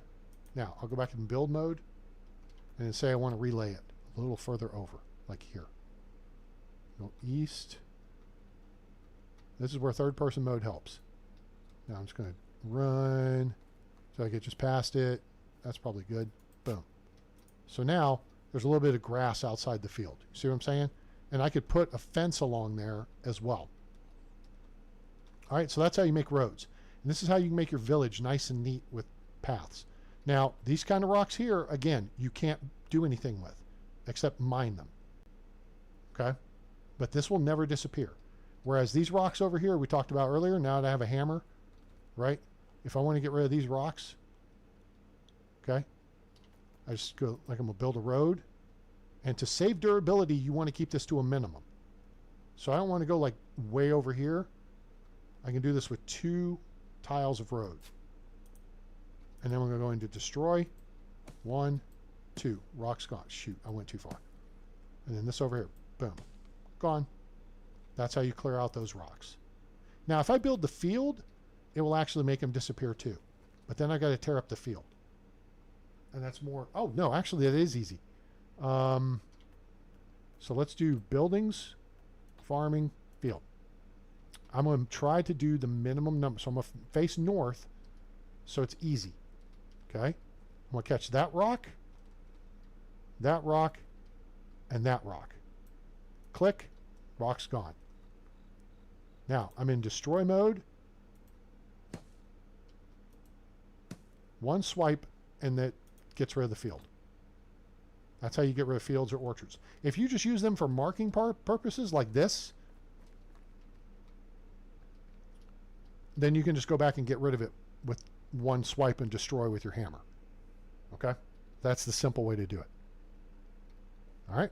So, let's look over here and let's build our house. So we're going to go Q, simple small house. Now, if we want to create a little front yard, we could back it up a little bit. And we could do some little decorations or whatever out front. All right. So we'll say we want to build it a little bit back. Okay, we'll put it there. And then say we want to do just like a tile of path. We can't build it there, can't do there, can't do there. There's an obstacle. Cool. You got to get like 2 sticks. Boom. All right, so that looks cool, right? All right, 10 stone. Oh, I forgot. I'm on freaking instant build. Cool. So that saves us time. All right, so now we're going to run over here and grab these logs. And let's go back to the house. I'm going to go back into first-person perspective because that's the way I like to play games. All right, so now we got to build the frame. So note, it's 8 logs. All right, now, here's the thing. Houses tend to take more stuff than you can carry. So what you can do is come drop stuff on the foundation for a simple small house right in the middle of the floor. Okay? If you're going to build stone walls, you're going to need like 60-something stone. All right? First time chat. Artemis. No. Yes, you can build your buildings in order to do lines. Or use fields to... yeah, you can use fields and orchards if you want to build based on a north, south, east, west grid. Because that's the only way you can build the fields and orchards. They're oriented north, south, east, west. So, what's kind of cool about that is if you want to build a grid-based village. So again, like this over here. All right, see how I've got the field? It's oriented south. This road is east-west. You just use the compass at the top of the screen to line it up. So what I'm probably going to do is look at... well, there's another wash right here. That sucks, but no big deal. Is I would probably build my farm shed right here. And then I'd build the barn like right here. You want the farm shed... now pay attention, kids. There will be a quiz. Farming and assigning villagers to farming is the only thing where the proximity of the farm shed to the fields is critical for your farmers. What do you mean, A-Train? And you want to have their houses close by too. But there's a way around that, and I'll tell you what that is here in a minute. Everybody in the game, NPC-wise, works from 8 a.m. to 6 p.m. So that's 0800 to 1800. Okay? That's the work day. Anybody not assigned to farming will be gathering or producing between 0800 and 1800. If they are assigned to the farm shed, they are only working when they have the tools in their hand, which they get at the farm shed, and they're in the field. So if they have a hoe, they're grubbing the field. If they have a bag, they're throwing out fertilizer or seed. If it's summer, autumn, they're harvesting. Could be spring if it's rye. Okay? So Artemis, great. I appreciate. Yeah, and you can we kind of just demonstrated that. But I appreciate you stopping in. How's your day going? All right. So, farm shed needs to be centrally located to your fields. Here's a pro tip. We don't have the farm shed unlocked yet. I would build the farm shed like right here. It's not a very big building. Okay? And then I'd have multiple fields around it. Next to it, though, I would build a campfire and benches. And then I would have my farmers' houses, people assigned to the farm shed, like right along this road. So first thing in the morning, what they're going to do is they're going to come out to have their morning coffee, chit-chat in pairs, and they're going to sit around this fire pit. Then at 8 o'clock, the whistle blows. Hi, Lars Wilms. Hey, thanks. Appreciate that. Welcome to the channel. Hope you guys are having a great Sunday fun day. Appreciate you being here. If you would, throw us a follow. We're going to start doing a new series on Medieval Dynasty either tomorrow or Tuesday, doing regular Tuesday, Thursdays on 2.0 Oxbow map. So for all the new people who are people playing on console, we're going to introduce you to the Oxbow and all the fun stuff that there is on that map. But all the applications and stuff are the same even if you're playing on the Valley or Oxbow. Oxbow is where you can do multiplayer. Not a big fan of it, but whatever. That's neither here nor there.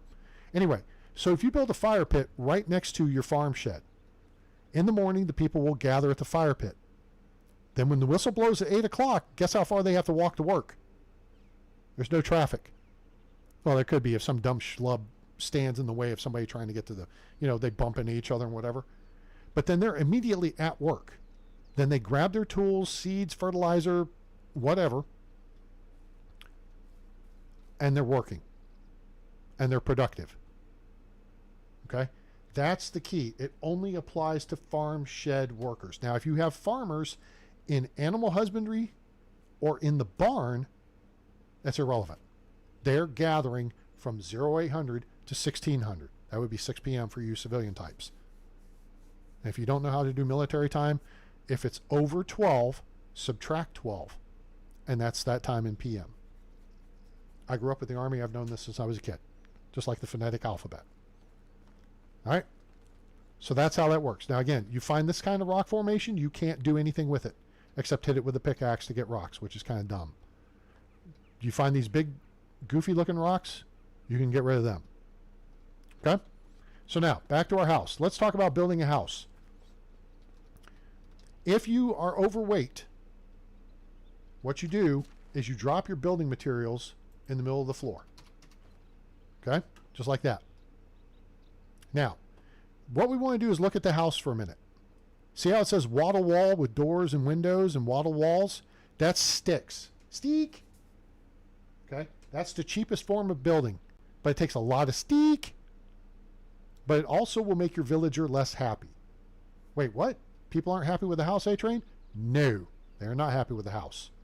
Well, how do you know this? Because we did this on my Oxbow season. And in my handy-dandy notebook here, I took notes. Do you want to know the happiness numbers? Oh, I turned right to it. How about that? Housing in Medieval Dynasty.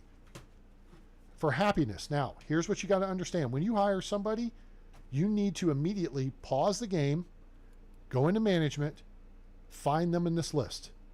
There will be some red symbols out to their side, which will basically be a teardrop or water drop, indicating water.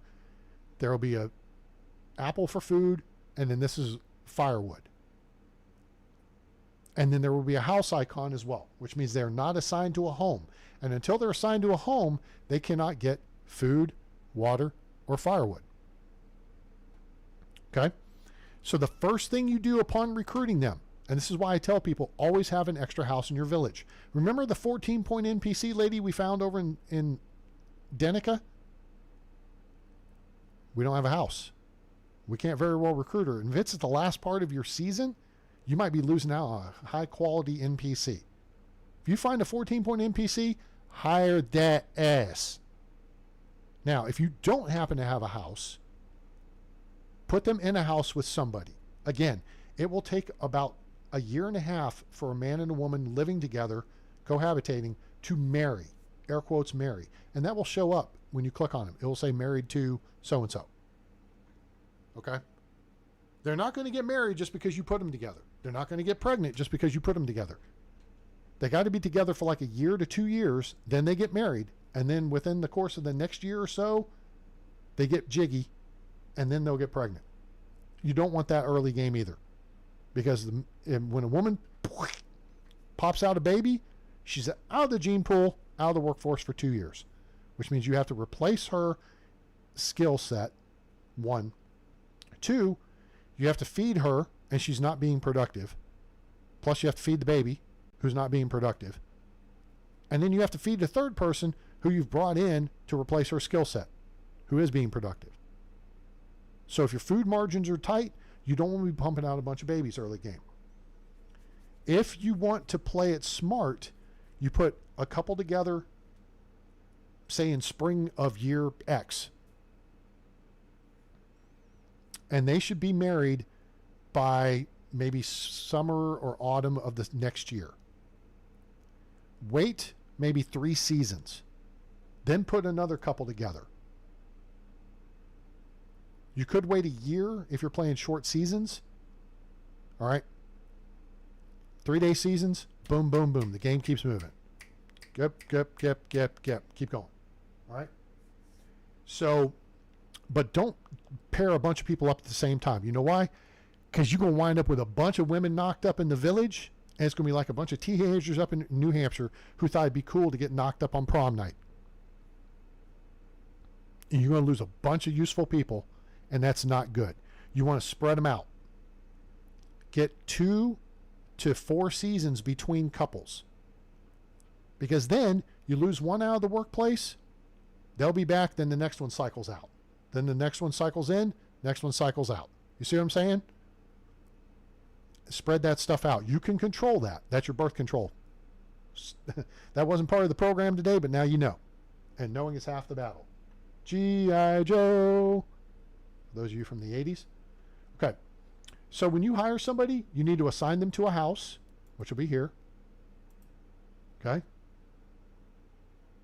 And if there's nobody in the house, it'll say 0 of 3 if it's a simple small house. The bigger houses can hold 4 people. If it's a house with somebody in it, you can't put 2 men or 2 women in the house. Period, paragraph, end of story. But if you didn't have a house available and you stumbled... So if we had one house and we hired Home Dude that we found over in Lesnica, who was a 13-point NPC, but he was a 3 at extraction, and that's the first thing you want. You want somebody to cut down trees and eat their lunch just like their oh papa. Okay? You want a lumberjack. You could pair them up and then take your time, get a second house built. You want simple small houses for every single villager. Now, the quality of those houses are what we were talking about. Here's the numbers. If you assign them to a house and they're at 0% happiness, and it will show their happiness over here. And it'll have like 1 or 2 arrows down and arrows up. They're going to get unhappy the longer you wait to assign them to a house. You ask them to join your village, you pause the game. You assign them to a house. So then, during the time that they're walking from BFE back to your village, their happiness goes up. Now, how high will their happiness go up? Well, there's one step left.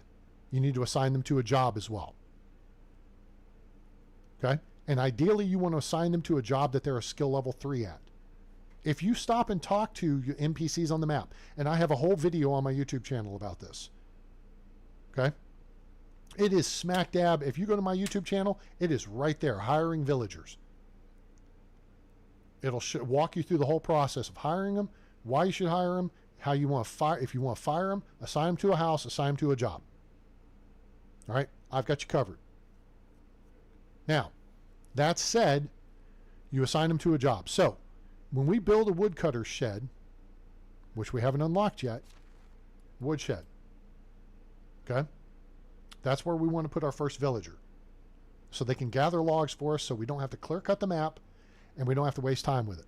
We can go be exploring, finding stuff, or building stuff with the logs they cut down, or we can go kill bandits, or we can go hunt, or we can farm.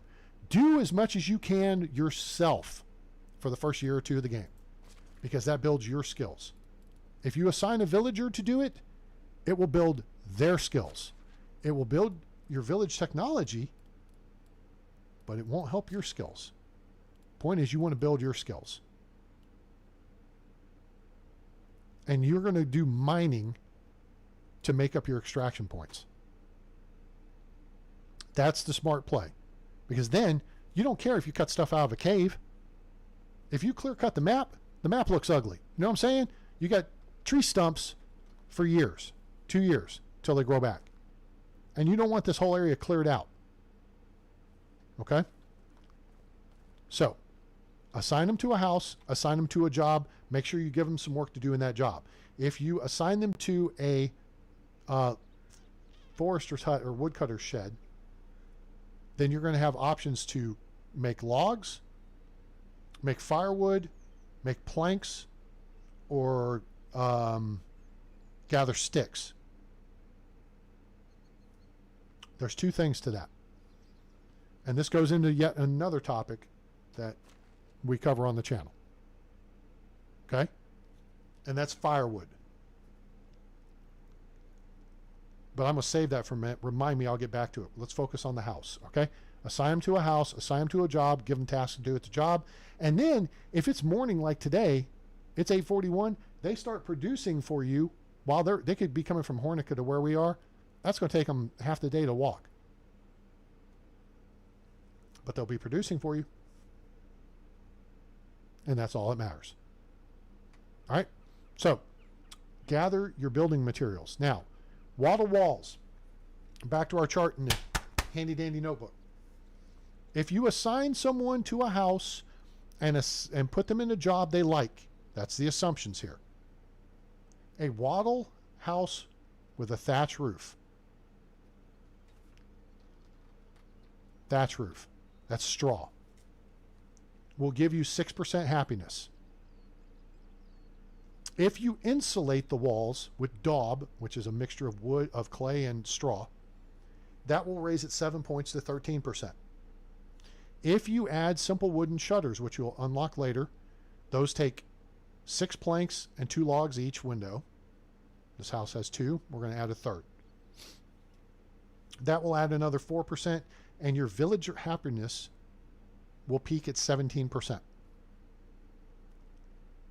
Now, if you add rugs, if you add other decorations, if they go up in skill level, their happiness will go up. But that's your baseline. Now, if you build the house with wood walls, which are logs, and a wooden roof, which are planks, your baseline will be 27% happiness. You insulate that with daub, that adds 8%. Shutters adds 3 for a total of 38%. If you build the house with stone walls and a wood tile roof, which is the top of the line for both, and the difference is a wood roof takes 6 planks and 1 log per section. There's 4 sections in the simple small house. 1, 2, 3, 4. So it'll take 24 planks and 4 logs to make the roof. For the wood tile roof, it takes double the planks. So it takes 12 per section. So it's 48 planks and 4 logs. So here we could actually go ahead and build the roof, except, well, for your house, you have to do it this way. Because you can't make planks until you unlock the woodcutter's shed. So you got to go with thatch. But the walls you can change as well. So any house after yours, you can make with stone walls if you want. You can make wood walls. Okay, we're going to actually make it. Hit E. We're going to upgrade to walls with doors. And then go to wooden walls. So you got wattle walls, that's the default. Then you got a wooden wall with door, takes 4 logs. Stone wall takes 2 logs and 6 stone. I need That, some water. no, crying out loud. You know what? We got you know what? I'm going to go grab some. It takes 6 stone and 2 logs for a wall with a window and or a door. But a solid wall, it takes 8 stone. So here's what we're going to do. Oh, there's one more thing I want to show you though. So let me jog over here and get some water because I don't want to waste the water in my stupid deal. Building close to the river. Oh, I'm dying of thirst. I'm dying of thirst. Shut up. Okay, good. He'll quit clam bacon now. If you want to change the door position to just make it look different, let me show you how you do that. Because this is something a lot of people don't know. If you don't want the door there, say you want to build 2 houses side by side and you want to bookend the doors just so it's different. Okay? The first thing you do is turn the door into a window. And then you choose where you want to build the door. So say we want to shift the door over here. Boom. Stairs move, everything. Now, where this works the best is if you build on a slope and there's a platform, like a deck, and then the stairs go that way, or the stairs are there and they go this way. And you want to change that. If you watch my Oxbow series on the channel, you'll see where I've changed that up on a bunch of houses because I want the stairs facing upslope. If they're on a downslope hill, I want the stairs facing up towards, so they're coming down and then they go up the stairs. I don't want them to go down the stairs and then just keep rolling on down the hill if they trip. They'll be like Aunt Bunny falling down the steps again. So that's how you change this up. All right. And what it will do is it'll redo the interior. So then the cooking pot will be there. And then your bed will be over there. And then the kid's bed will be over here. All right. So let's now switch it back. Okay. Simple. So now we got a window there. What we're going to do is we're going to put a window here so we have a nice view of the lake. Then this over here, we're going to turn this into a solid wall. This over here, we'll keep a window. We're making these out of logs. This is where our bed will be. I like solid walls by the bed. Over here, we'll keep this solid. And that's wooden wall for window. Don't forget the gables. That's this up here, the triangle. You got to change that too. Whoops. Now, for the roof, again, because we've just started, we don't have the woodshed unlocked, we can't make planks. So we just got to make a thatch roof for our house. We don't care. Now, if we bring in a woman, an NPC, they'll care. Their happiness will be affected by the condition of your house. You, it doesn't matter. You don't care. Your character doesn't care. Does that make sense? Now, I didn't read off the last number. Stone walls with a wood tile roof will give you 47% happiness. You add insulation, that's +7. You add shutters, is +3 for a total of 57. Or no, actually I think it's 49. And it takes you to 59% happiness. So stone walls, wood tile roof is the best quality house you can build. And then you insulate stone walls with limestone, which you gather from stone deposits. Okay? But that's the smarter play there, is to assign a villager as an extraction specialist to excavation hut, which we haven't unlocked yet. Excavation shed. You can have them gather stone for you, limestone, insulate your stone houses, clay, insulate your wood houses when mixed with straw, and on 2.0, this is different from 1.0, on 2.0, they can gather copper, which doesn't make sense. It makes sense, but it doesn't make sense, right? If I walk into a cave, boom, there's a copper deposit. You don't have to be like a geologist to figure it out, right?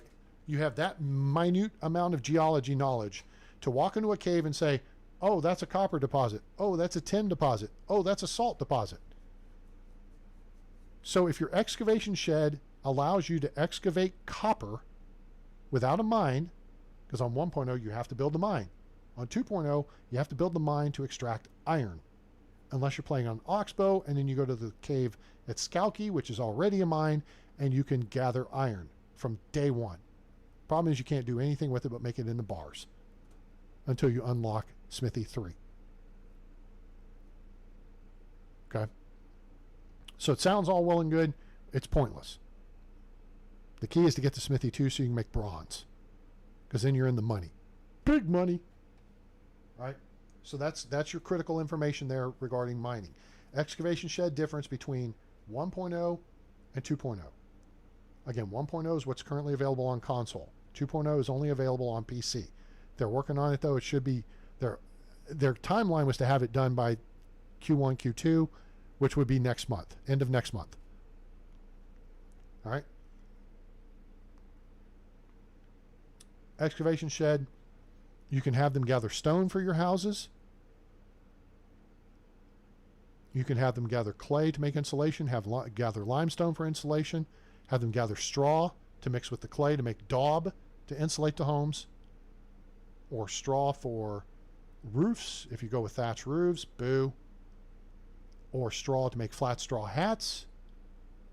Takes 30 straw plus 1 linen fabric at your sewing hut, and they sell good. Or you can use straw to make animal feed at the barn. Takes 10 straw plus 1 oat grain plus 1 rye grain, 1 animal feed. Boop, boop, boop. Any questions? So that's a big thing you want too. And it's really fairly easy to get to. But you want to go to the caves and you want to go mine the caves. All right? So we need to make the roof. We actually have the stuff to make the roof. Let's gather these logs. All right? We're going to do the gables and the roof. I forgot I turned on. All right, we unlocked the well. Hooray. Well, that's cool. Let me speak to one more aspect of this. This is in the skill set, okay? In your skills, under production, you have building. Remember we talked earlier about builder trance is 10% faster building. All right? Now, I don't know if you get the same experience for using instant building as you do. I mean, I think you do. It just makes the game go faster. Instead of you sitting there whacking at it 10 times. I don't mind doing the building. It's crafting, because I tend to craft like 50 to 100 things of pottage at a time. And I don't want to sit there all day taking a nap, reading Masters of the Air. That's what I'm reading. It's like 600 pages. And watching that. Okay? So turn on fast crafting if you can, or not turn on fast building. That's up to you. So we've unlocked the well, which is irrelevant somewhat because we're by a creek and we're by the river. Now, we have 3 logs left. I was talking about the skill stuff. Remember builder trance? If you're building stuff and you have points in builder trance, you want to build the easiest thing to complete first to activate the builder trance. This took 2 logs. The ceiling, the attic, takes 2 logs. The other gable takes 2 logs. Each section you complete is counted as a building job complete. Does that make sense? So that would have activated my builder trance, even if I did the 2 whacks, because I didn't have it, okay? So take advantage of that to activate your builder trance in using, you don't want to start on a section of the house that requires, 8 whacks.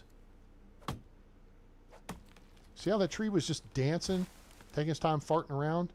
Okay? It will not hurt you once you hit it with the axe. Once it's on the ground and stop moving. Just let it stop. Stop, drop, and roll, fool.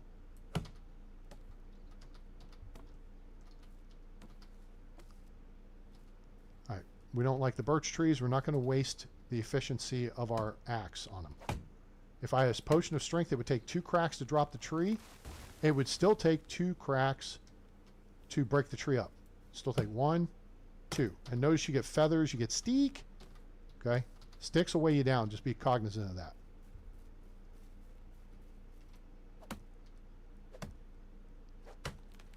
Timber. And your woodcutter NPCs are funny like that. They'll say, timber. I really got to work on that. The devs got jokes in this version of the game. There's 16 logs.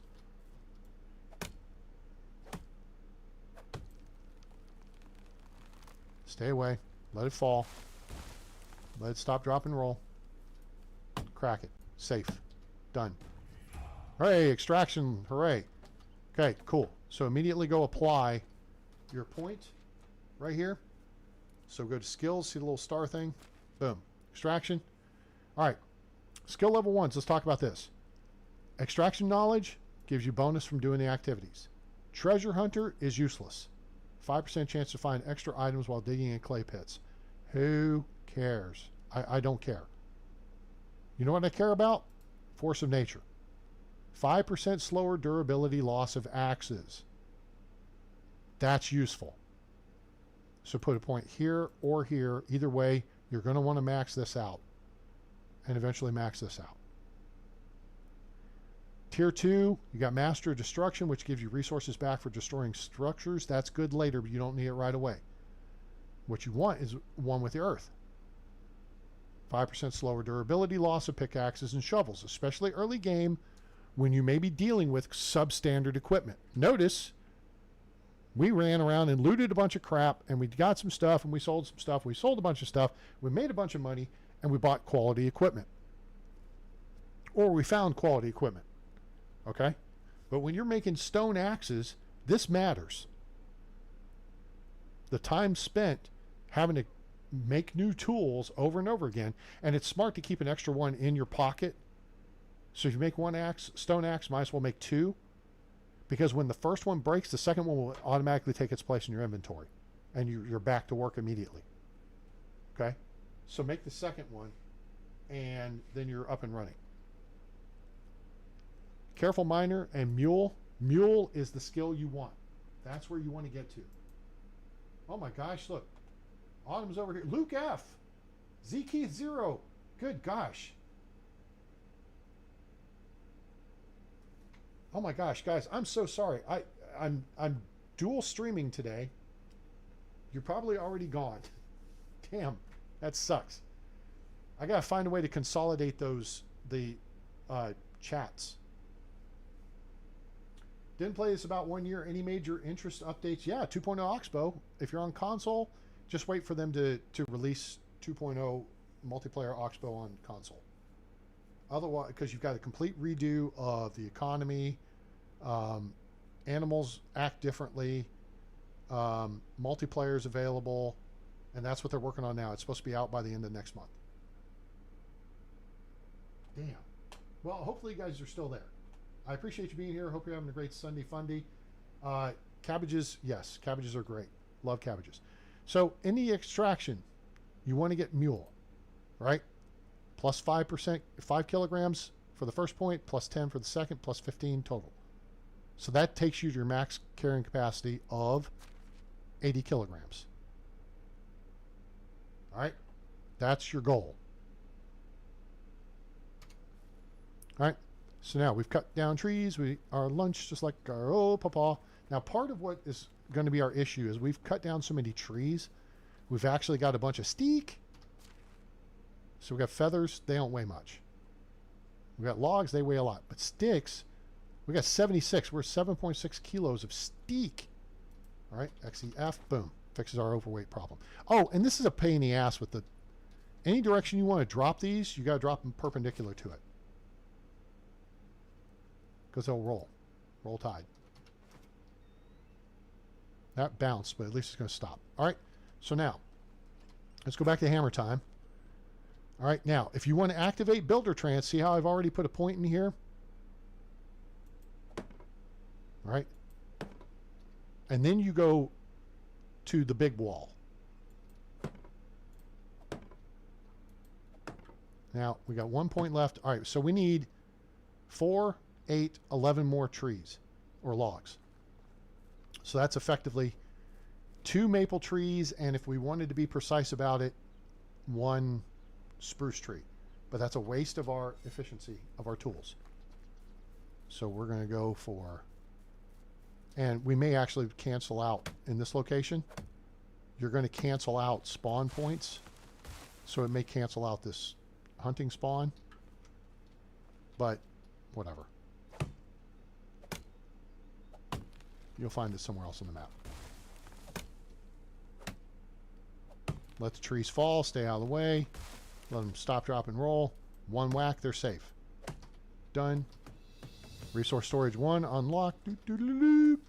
Hooray. Guys, I hope you're enjoying the video. If you are, please give us a like. Share with your friends. Let them know about the channel. Let them know about Medieval Dynasty. Now available on Steam from Render Cube Games and Toplets Productions. Link in the description below. Join us on our various social media sites. Autumn, could you help a brother out if you're out there?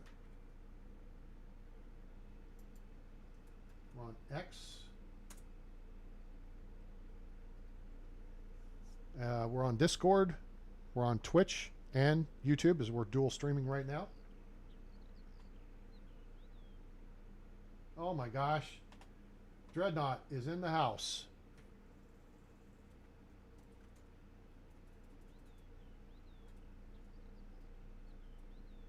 Yeah, it did not take me out.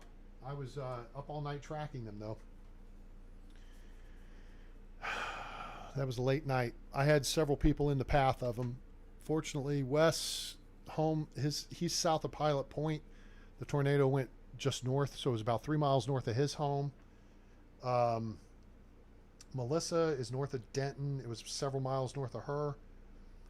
My buddy Jeff lived in Salina, which got hit, but he's moved back to Frisco since, so it was well north of him. My friend Michelle is in Anna, Texas, and she could hear the train sound outside. I was texting with her in real time, but she was sheltering, and she could hear it. I don't think it was on the ground at the time, though. I think it lifted as it went into Anna, because I haven't seen any reports of damage in Anna. So, yeah, we lost several people. A couple of kids, unfortunately. It was a bad night. But we're okay. We will rebuild. And it's going to be all right. All right. Our house is complete. Hooray and huzzah. Now, see that chapter thing? Okay. Chapters are what will up the amount of village. See, now we get the new quest. Unigost can piss off. The only problem is you've got to do, see chapter 2, a survivalist. Look over on the right. You got to set a rabbit trap, make a wooden spear, make a stone knife, hunt a wild animal, survive for a season. Okay, whatever. Unigost story part 1, you've got to talk to Dobraniga. Okay, that's his wife. She's the tavern keeper in Gustovia. That quest is going to run you from Gustovia to Rolnica, part way back, because you're looking for the dude. Again, spoiler alert, the courier, the blood trail will come through here. It will go over here and then go up to the waterfall right there. So you could come over from Rolnica, take a right when you hit the creek, just go up past the bridge to the waterfall, and that's where you'll find the dude. Give him a broadleaf plantain. Then you got to go back to Rolnica and see the dude in the barn. Grab the stuff, the rye or whatever, and go back. And then you resolve things with Dobraniga. Now, here's something you need to know. Pay attention, please. When you complete Dobraniga's quest, she gives you 2 oat beers. Okay? Do not sell them. Don't be stupid and sell them, because you need them to give to Unigost to kick off the quest line with him. That will circle jerk you around the valley for years. Now, the only reason that you're worried about Dobraniga's quest is you will be locked into it. Yeah, I may be turning around facing away from the mic. Sorry about that. I appreciate you letting me know, though. Guys, if you ever notice something about the stream, feel free to throw it in chat. Get my attention. Hey, Train, I can't hear you what you're saying. I do not understand the words coming out of your mouth. I've been streaming for like 4 hours now, so my voice is starting to fall off. And we got resource storage unlocked. Hooray. All right. We got our house built. Hooray. We've got storage for 50 kilos. Great. You know something? It doesn't matter. Drop the crap on the ground. It ain't going nowhere. Nobody's going to pick it up and take it. All right. Your stuff will be good. All right. So, technically, we'd be wasting our weight if we held on this hammer. We can drop the hammer. I'm dropping the hammer. No, you're not. We'll flash back to Days of Thunder. We don't need this extra log either. Drop that. Let that roll against the rock. Boom. It's good. Okay? We don't need any of that schmutz. We can make bags with the leather. So what we need to do is tend our field. We need the log. Imagine that. I do need the log. The other thing we need is a couple more logs, because we're going to need to make 3 hose. We're going to talk about durability here in a second. So this is the part of the program. This is the time on Sprockets when we dance. This is the part of the program where we're going to get into farming. Holy crap. Hold still, dude. Bruh. What are you doing? Okay. We got logs. Now we got to get steak. We got sticks. Okay. You're dirty. I don't feel dirty. You do not... Now, see where the little dirty meter over next to my blue thing? If you're in this position, which is about a third of the way dirty, 33% dirty, you're okay. If you get to halfway, though, and you start eating, at that point, you'll start getting poisoned. Because that girl is poison. Never trust a big butt and a smile. Okay? All right, we got sticks and we got logs. So now we're going to craft. So we're going to make like 3 hoes. We're going to do R. E would go all the way. So we're just going to go D. Accept. Then we're going to go jump in the lake. The other thing we can do real quick that I'm thinking about is we can get this meat. Because if you don't eat your meat, you can't have any pudding. How could you have any pudding if you don't eat your meat? We come into our house, light a campfire. We're going to craft some meat. E, R-E-F. Roasted meat sells for more than raw meat. So even if you're out and about and hunting and you need some quiche, okay, go ahead and cook the meat first. Roasted meat. Now we're going to put this potion of sobriety in here. Okay. 1, it doesn't sell for much. 2, you need it for the Unigos quest line when you go to Hornica to see Kestrel. Spoiler alert. I don't care.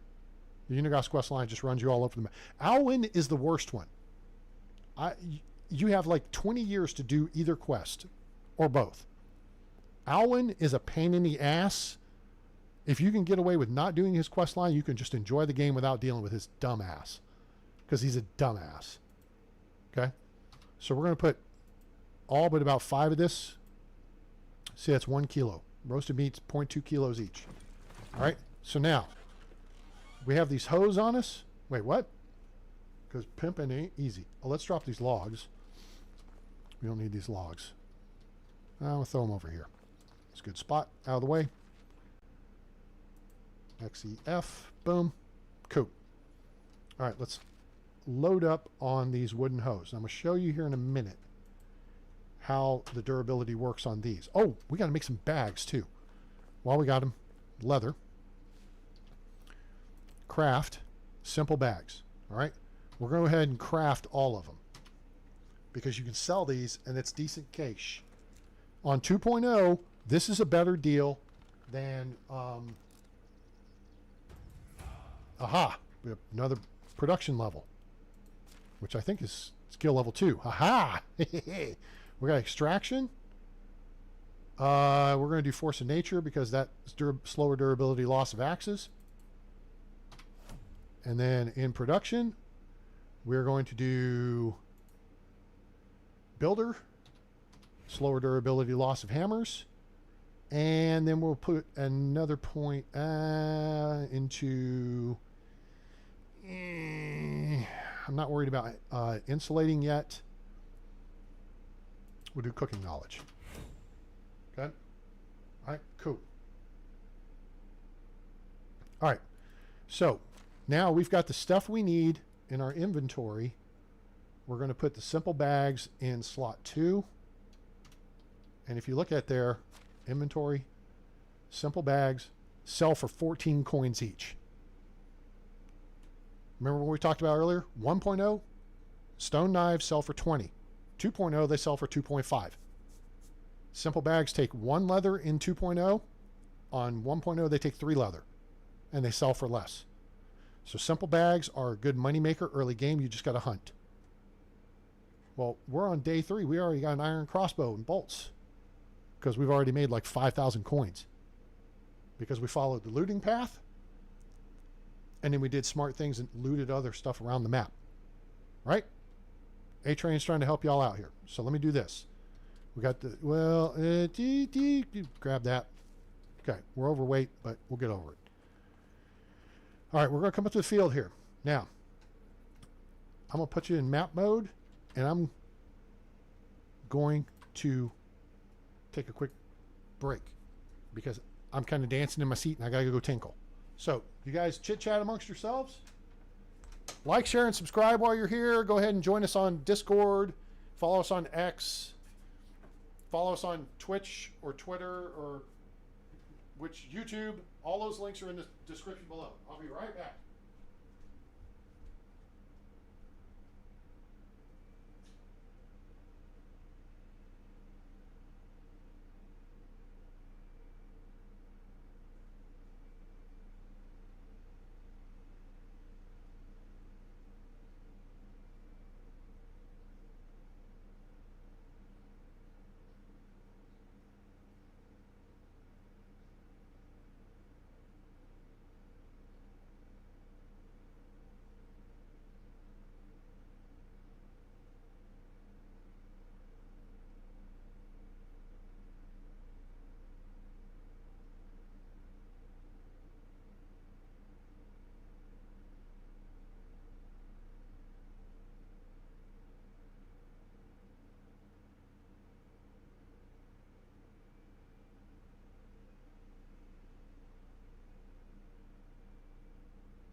Let's get into this farming thing.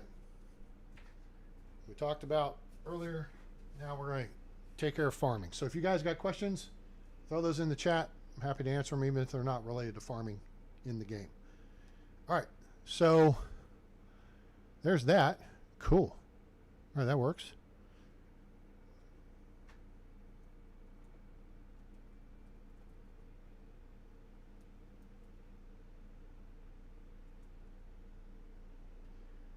All right. Oh, you're already here. Do that. Okay, we're back. Cool. Let me do this. Let me do this. Actually, check this right here. Click that. Check this. And then do this. And that. And then do this. Because Autumn is out there somewhere, but is not doing... Oh, shoot.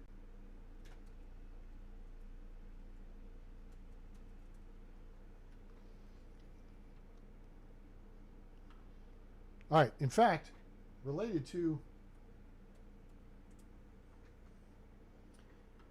what we just did, so I had to go to the bathroom. Here's a joke for you. All right. So let's just see. Oh, that's not showing up in the Twitch feed. Sorry. I'll have to figure that out. So it feeds... Hopefully it'll feed Nightbot commands to both. All right. So here's what we're looking at. Oh, I mentioned this like hours ago. See how there's white, white, white, white. Okay. Moose is grayed out. Piggy's grayed out. They're all dead. Notice the rabbit's grayed out. Now I'm pretty sure I didn't kill a rabbit here. I killed a rabbit somewhere, but it wasn't here. Okay? The foxes killed the rabbits. These two spawns overlap. And that's what happens. Okay? So you'll see that sometimes. All right, so let's make this field. So we have equipped the hoe. The first thing you got to do is grub the field. All right? Now, if you look at these are tiles. You got north, south, east, west is your coordinate system for your fields and your orchards. The smart play is to get between two tiles and pivot. Then we sidestep. All right, now we've done 4 tiles. I meant to point this out to you. Wooden tools are the worst. The wooden hoe has a durability of 32. Each time you strike the ground, it's going to burn 1 durability. Now, with each improvement in technology, it doubles the durability. The stone hoe is a 64 durability. Copper hoe is 128. Bronze hoe is 256. Iron hoe is 512. All right. And part of the thing with 2.0 is they really want you to work on improving the durability of your tools. There's an incentive for it because there's such a dramatic improvement. But for now, we've got the wood ones. That's what we're going to work with. We're going to go to war with the weapons we've got. Now notice, I just sidestep and turn. This is the efficient way to do this. Now, here's the other thing. You are the most efficient. I can't believe I haven't said this yet in this video. You are the most efficient villager you have. Most efficient worker you have, technically. Okay? You can grub a field. Food storage 1. Okay, cool. You can grub a field like 4 times faster than a villager. Because they'll go and they'll do like 3 little strikes on the field. Oh, there's the first one broken. Okay. Notice how it automatically replaced it. That's why it's good for these early tools to have, like, if you're going to be doing a big job like this, you have like 2 of them on you. So this is a 60 tile field, which means it's going to take 2 of these to process for 1 step of the actual farming process. We'll barely get done, and then this one will break when we go into. All right, there's the barn unlocked. Next will be the farm shed. See how quickly stuff's unlocking, though? We should get our first point for farming skill here pretty quick.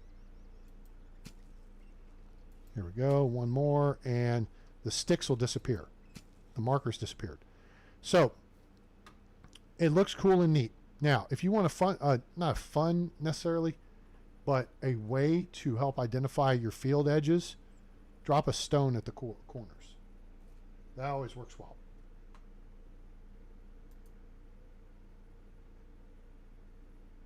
Yes, it is. Farming can be easier in third person. But I can see what I'm doing, so that works for me. All right, so now we need to fertilize the field, which is stupid that I ran that way. Let's go over here. Should we? Should we? I think we should. Oh, you know what? We're not going to. Don't hunt birds and rabbits with iron crossbow bolts. Use wood ones. Actually, no, we don't need the hoe. We need the bag. Okay, so now select seed. So we hit Q. No, we don't. Hit right click. Going to, if you want to plant trees, hops, apple, pears, plums, cherries. Okay, you do not have to fertilize the field or the orchard plot, but you have to fertilize for plants. So fertilizer, did I get that right? Yep, there.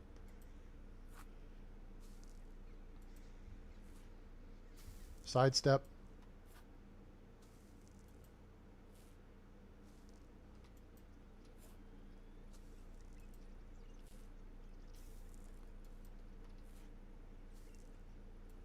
Okay, so now it's just a matter of doing this. Now, if I were doing this in a video, we could fast forward through this. But you guys will just have to sit tight. Again, I highly recommend you do a 10 by 6 field. The only drawback is a simple bag will fertilize or seed the entire field. There's the farm shed. It will do the entire field. Again, the simple bag has a 30 durability, and it's a 0.5 durability burn for each action. Okay? And then when you can start making regular bags, do regular bags.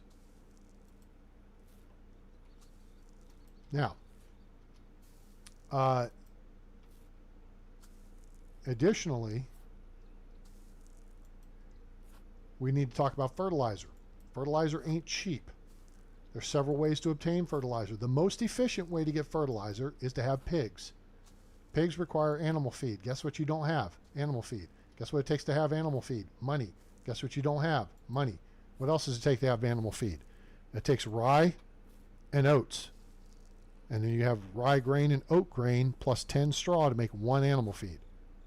Okay? It takes a bunch of stuff you don't have early game. So, what's the option? Well, you could, hey, there's farming. All right, so let's pause. And we got 1 point in farming. Now, level 1 skills. Farmer knowledge is good. Skilled farmer is good. Careful farmer, 5% slower durability loss of farming tools. That's a good thing when you're working with janky tools. If you want to speed the process of getting to the next level, take farming knowledge. When you get to tier 2, whistleblower, tier 3 skilled rider, tier 4 carrot and stick and night rider, those are all related to your mount. Guess what you don't have? You don't have a mount. So, you put points in farming knowledge and careful farmer. You can put points in skilled farmer later, that's fine. Whatever. You're at your leisure. I would rather have my tools last longer and gain experience faster. In tier 2, you put points in farming master. Less stamina consumption during farming activities. You can come back and do village whistleblower later. The point in tier 2 is to unlock tier 3, which you want farmer's trance, faster farming. Then that unlocks tier 4, which is irrelevant. It's carrot and stick, which increases your mount's carry weight. Okay, that's cool. And Night Rider, which is faster riding. Okay, that's cool. On 2.0, I found that Ubering around the map is much more efficient and cost effective than the mount. On both Oxbow and on the Valley. So you do you. I'm just trying to show you the pros and cons of each of these different things. So we're going to put a point in farming knowledge. Yeah, I know. I was talking about careful farmer. That's fine. We're going to get to that quicker. All right.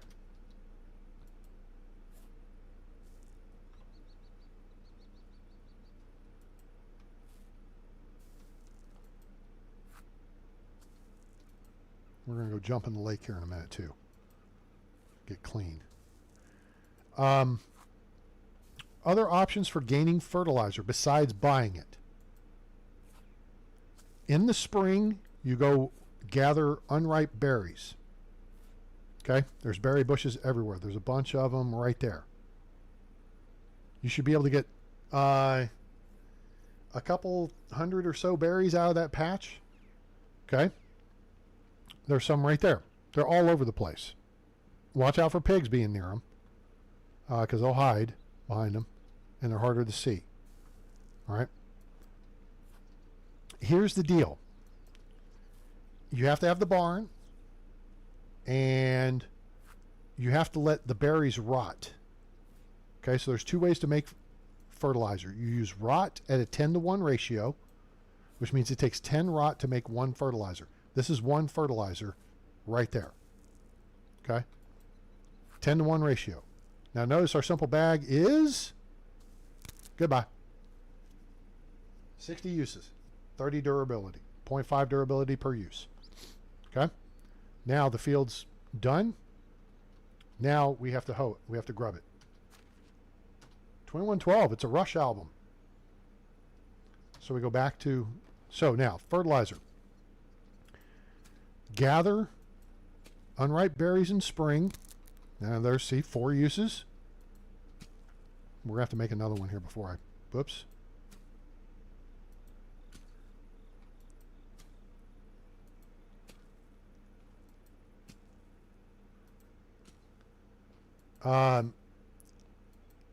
You need 10 berries per 1 tile of field.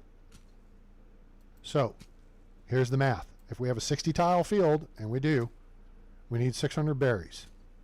You go clear a berry patch, you'll get 100 to 200 berries. That's a kind of small one. That's kind of a big one over there. And there's others over there too. There's more right there, I think. There's some right over that way. And then there's more over there-ish. Okay, they're all over the place. So you want to gather 600 berries and then just drop them outside the door of the barn. Put them on the ground. And then the first day of the next season, they'll be rot. And you take them in the barn to the work table and convert them to fertilizer, and you'll have 60 fertilizer. Now, That's the same for vegetables. It's well, no, now we need another hoe. I think actually I've got this stuff. I need to pick up the log.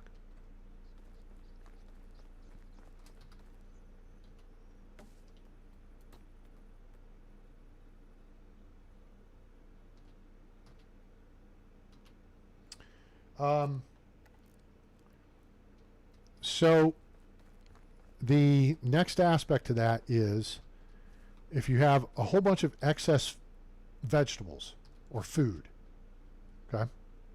Oh, good, it re-equipped it.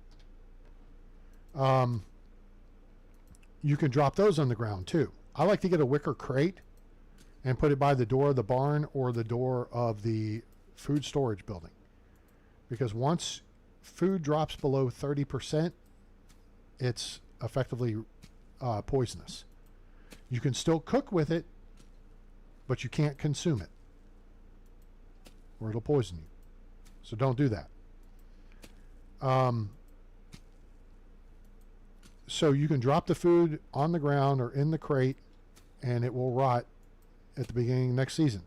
If you have the don't let things rot turned off, you have to build a compost bin. All right, so our field's done. It's hoed, it's ready to go. Ah, shoot. I meant to show you something. Let's go here.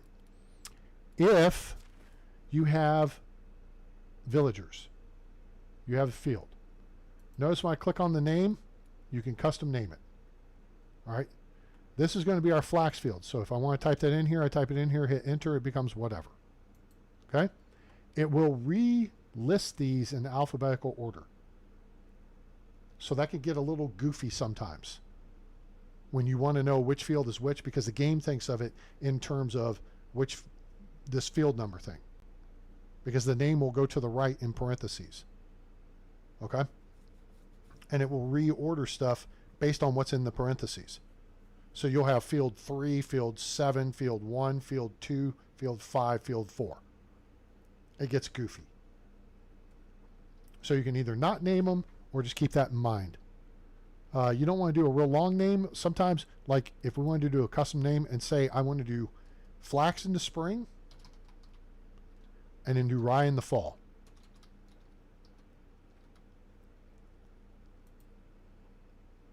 That way it tells me what's going on. It's easier to keep track of that way. Now, this will tell you the tax amount, and then this little status here means it's too far from a farm shed for it to be efficient. Efficient is the key. It doesn't mean your workers won't work it. It just means it takes them longer to get to it, which means it's inefficient. We talked about this earlier. Proximity of the farm shed to the fields means your workers will be more efficient. All right? We're not fussed about that. We don't have a farm shed yet, although I think we unlocked it, right? Yeah, we unlocked the farm shed. So we'll build that here in a minute. Now, that said, if we want to automate this field, we assign a villager to the farm shed, and then there will be a process to it. When we first laid the field out, shoot, let me see where we want to do this.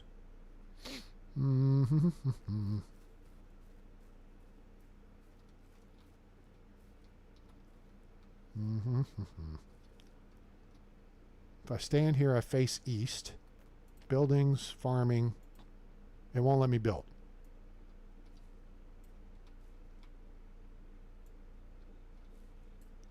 Okay.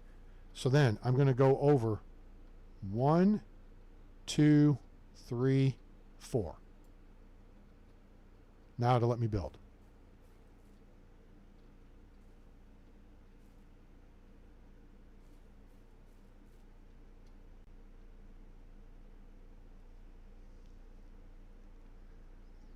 Say I just want to build a 5x5 field.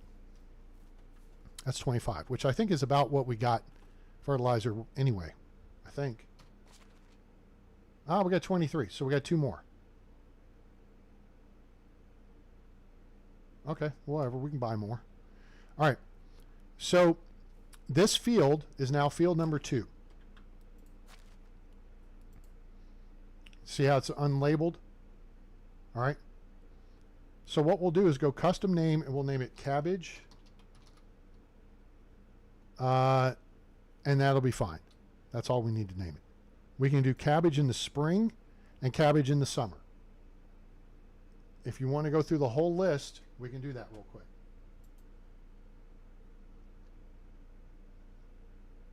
Okay. So your various crops are, I think this is wheat. You know what? Let's just double click, make it easier. Okay. So see how this shows the field? It's not grubbed up. We grub the field. Oops, we got the thing out. Boom. Okay. We'll just hit a couple things here just so I can show you go through the process. You've got to grub the field first before your farmers will work it. Okay. See that? Now the color's changed to unfertilized. Once you've done this once, not grubbed up will never come back. That's only for brand new fields. Unfertilized will become the status of the field. And that is what it will be after every harvest. Unplowed is when you've put fertilizer down, but you haven't hoed in the fertilizer to mix it into the ground. Then it becomes unsown, which is our status here. That means the field's ready for planting.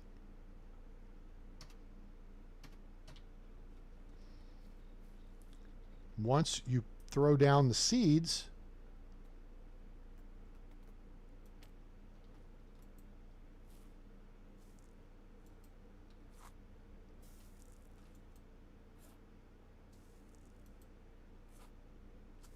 okay, once you throw down some seed, the color goes to green. And that means you're in plant's growth status until the season it's ready to harvest. In the case of flax, it plants in the spring, harvests in summer.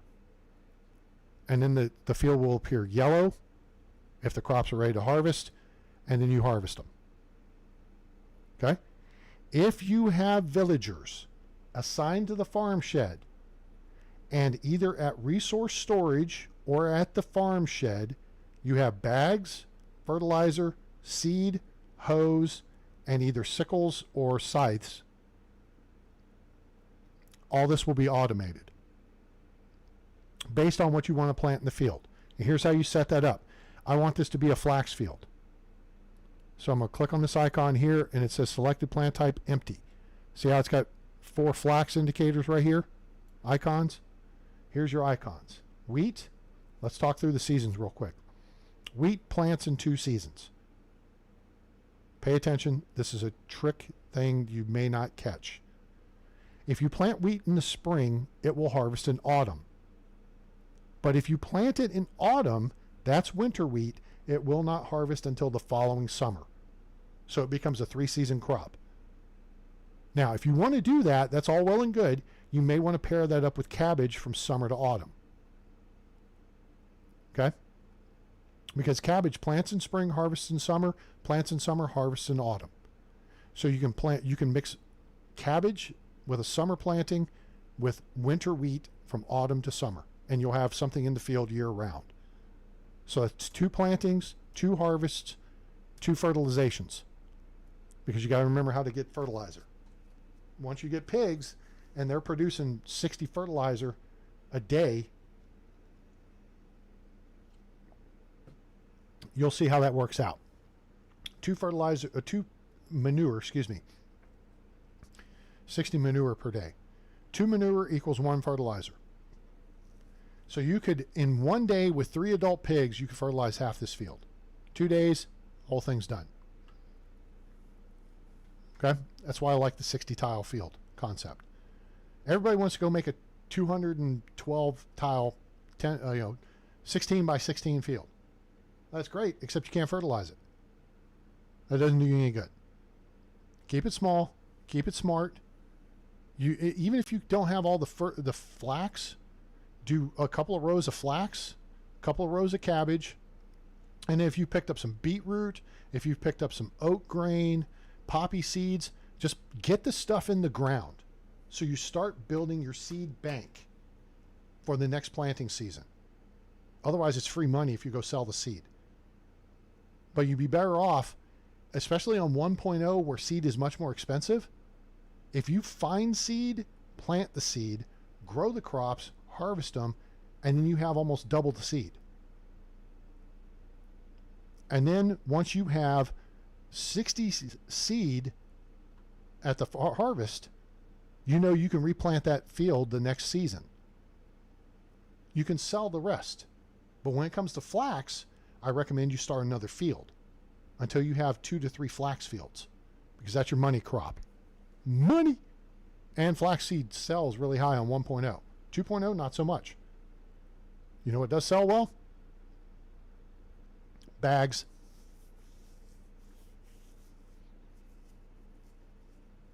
And on 1.0, it takes 10 flax stalks to make 1 linen thread, which makes 1 linen fabric, which combined with 2 leather makes 1 bag.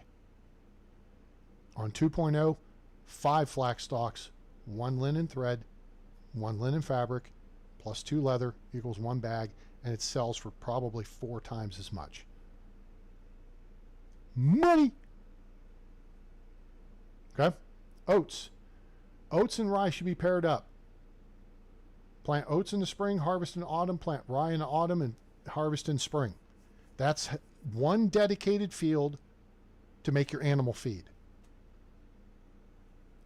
Boom. If you have excess, and you will have excess grain from these two, because you'll get a crap ton of grain. Because what you'll use is when you thresh it on the floor of the barn, you get straw and you get the grain, either oat grain or rye grain or wheat grain, in the case of wheat. All right.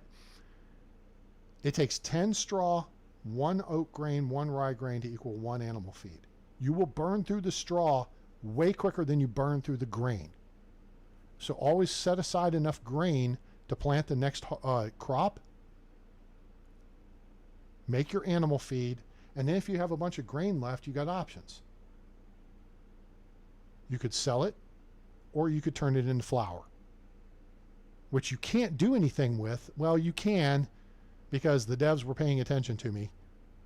And I was advocating that you don't need to build a kitchen until you have unlocked Kitchen 2. But then they moved flatbread and flatbread with onion from Kitchen 2 to Kitchen 1 to give you an incentive to actually build the kitchen. It doesn't sell for crap, though. They nerfed it. To me, screw that. Make pottage or soup. That's all you got to make. Until they redo the food system in the game, which I hope they will, just feed your people pottage. And then sell it. Or make soup and sell that and feed them pottage. Make pottage, sell that, feed them soup. Whatever. Doesn't matter. Your people don't care what they eat. They just want whatever's on the top of this list here. And I'll show you that in a second. Rye plants in autumn, harvest in spring. Flax plants in spring, harvest in summer. Beetroot plants in spring, harvest in autumn. Onion plants in spring, harvest in summer. Cabbage plants in spring, harvest in summer, plants in summer, harvest in autumn. Carrots plants in winter, harvest in summer, plants in spring, harvest in autumn. Poppy plants in spring, harvest in autumn. Is used for making potions. Potions of weight are your friend, especially when you go mining. Now, if I want to set this up for flax, I'm going to double click on this. See how this went to flax? Now look, when I mouse over, see how it's controlling this?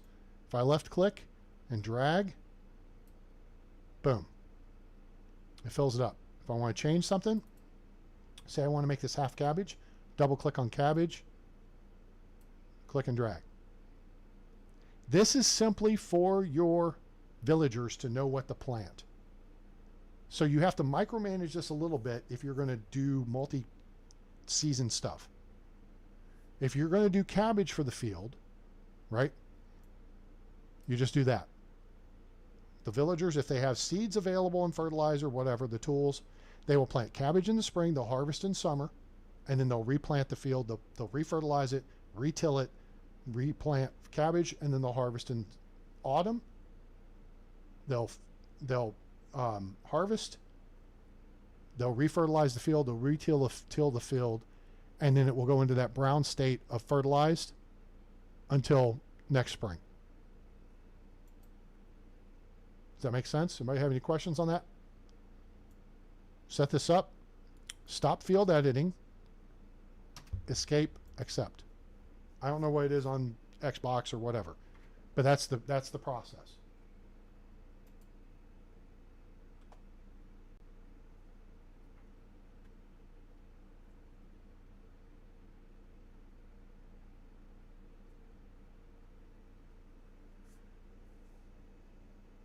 Okay, so there's how you do farming. That's how you automate it. So notice here in this crops under flax, it says 4.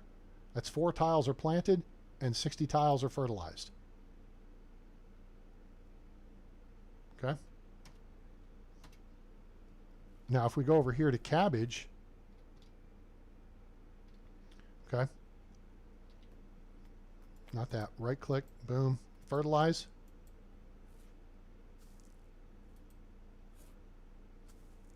Okay, now let's go back and look at it again. You'll see the progress. 2 are unplowed, 2 are unfertilized. And see, it says no building farm shed, which means that just means that it's not going to be automated. You can do the work yourself, and I recommend the first year or so you do, first year or 2 really. Until you get like 8 to 10 people, you really don't need a farmer. You might grab someone who's got farming skill, but maybe they're a 3 in production or a 3 in survival or just something else besides diplomacy. Okay? But get them so they're in-house, and then you can put them to work in the farm. Or you could get someone who's a 3 in farming, and they could take care of making fertilizer from the rot of the unripe berries that you left on the ground at the end of spring. In summer, you can gather ripe berries and do the same thing. One more thing on rot. All vegetables and berries are 1-to-1 ratio. So if you drop 60 cabbages down on the ground, you'll end up with 60 rot. 60 rot is going to give you 6 fertilizer, 10-to-1. Meat is the exception. You get 3 rot per 1 meat. So you drop 20 meat on the ground, you're going to get 60 rot, and you're going to get 6 fertilizer. Okay? Meat's easy to come by any season of the year. All right, so now you see what these different deals look like. All right, so if I whip this out, do that. Let's go back to this, and I'll show you all 4 stages.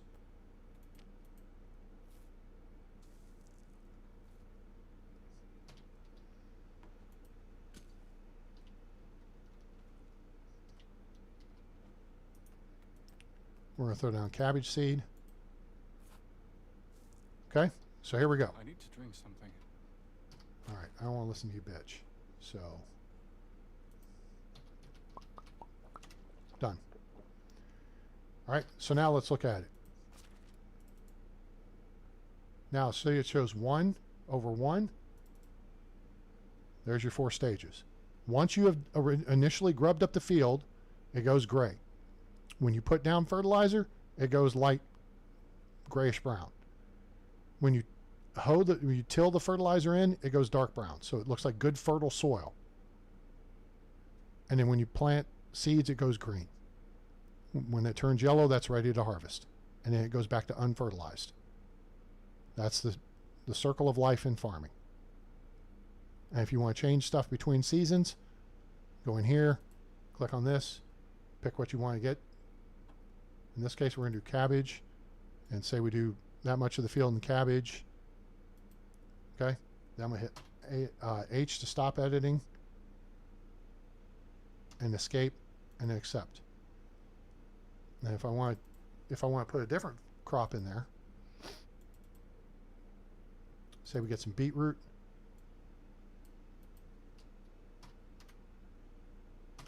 Done. That'll show you what you got. All right, that's how you work farming. And then your people, as long as you have crops assigned, your people will do the rest. They'll fertilize it even if you don't have crops assigned, because it's got to be planted at some point, I think. They may not, but I think so. We want to go all cabbage, escape, accept, all cabbage. All right, that's how that works. So we're throwing out our flaxseed right here, and we are dirty. Now we would probably get poisoned a little bit if we eat something, so we'll demonstrate that here in a minute. That's where you want to have St. John's wort. However, St. John's wort has been nerfed, whereas in 1.0 it gives you a -20 poisoning. In 2.0 it's only -2 per plant. So yeah, don't get poisoned.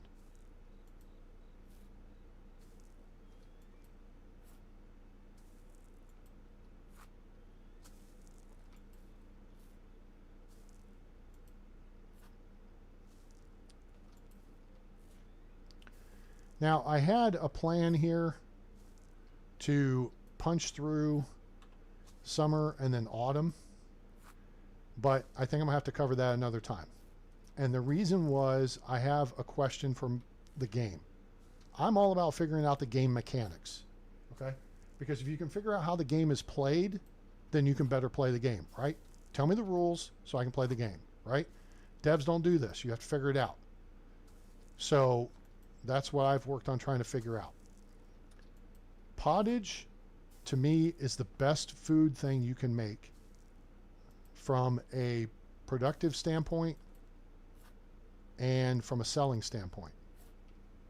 All right. It takes 3 meat, 2 cabbage, 1 wooden bowl to make pottage. You can do that summer of year 1. Just have a little field of cabbage. That's your start point. Go hunt some stuff, get competent in hunting. Don't cook the meat. You want to keep the meat raw. And then all you need is the cauldron in your house. Okay?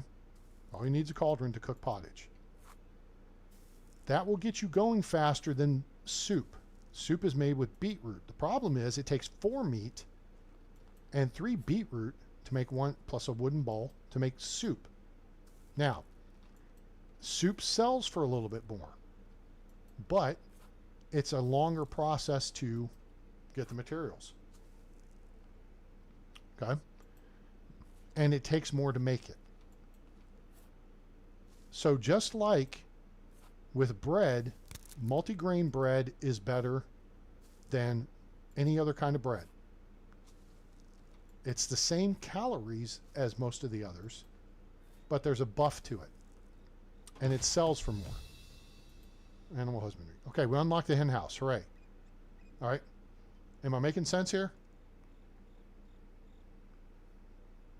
Wheat is more efficient to make.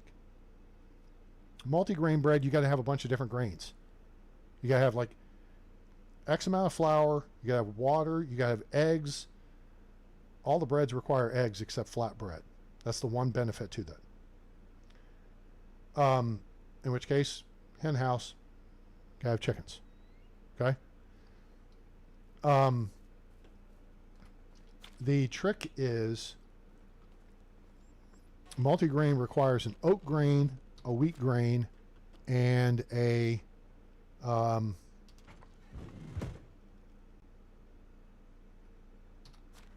rye grain in addition to everything else. For the same amount of calories. You just get a little buff out of it, and I think it may sell for a couple of coins more. We did an episode on this when I was doing my Oxbow playthrough several months ago.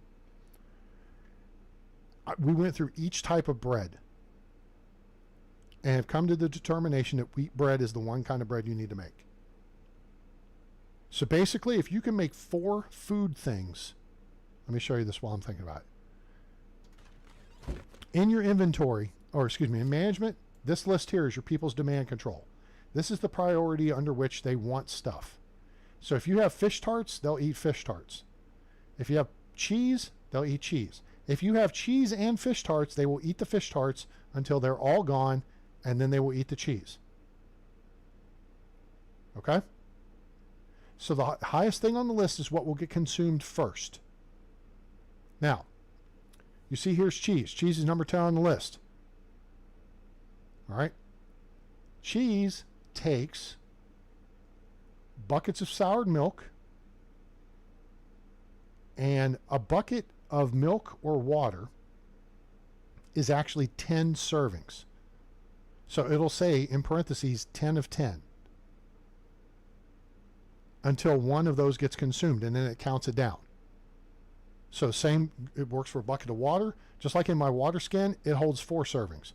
And a serving of water is 20%, maybe 25% of your amount on your meter. Okay?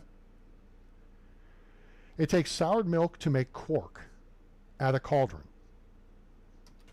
That's a cauldron. Okay? So now, if we craft something, other quark takes a bucket of soured milk. If you have a bucket full of milk, to make soured milk, you have to just leave it in storage for a season change. Then it becomes soured milk. Then it counts down the freshness of it over several seasons. 12.5% per season is how food goes, it spoils when it's in proper storage. If you leave it out or you leave it in your pocket for season change, it's 50% done. Or it'll completely rot. Most foods will completely rot if left outside on the ground during season change. If you accidentally leave it in your pocket, it will go down 50% at season change. It's okay overnight, but when you change seasons, that's minus 50%.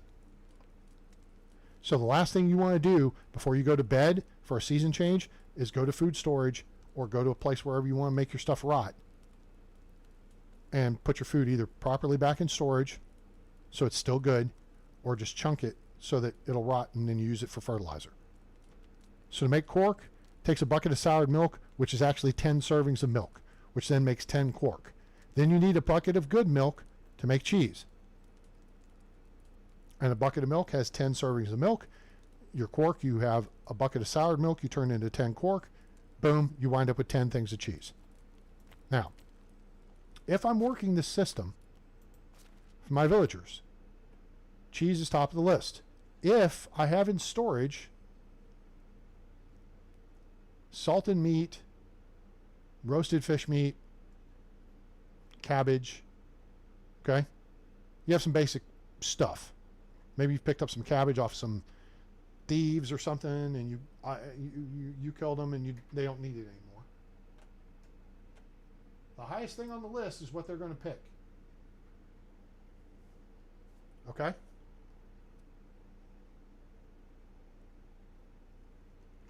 Excuse me.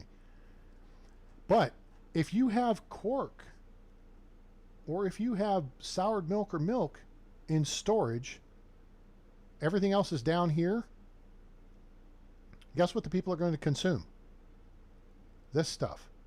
But you want to make cheese. For one, cheese is good. It's a lot of calories. It's got buffs to it. 2, cheese sells for a lot of money. Well, if your people are consuming the stuff you need to make cheese, that ain't no good, right? That'll stop that. Turn stuff on and off. So if you got raw materials, in which case you got raw materials. Now, the same thing would be for pike. All right? Roasted fish meat is really good. It's plus 17 food. I highly recommend it. Pike gives you 7 fish meat each fish. Now, your people will take a pike and they'll make their own deal out of it. But you may want to make roasted fish meat to sell.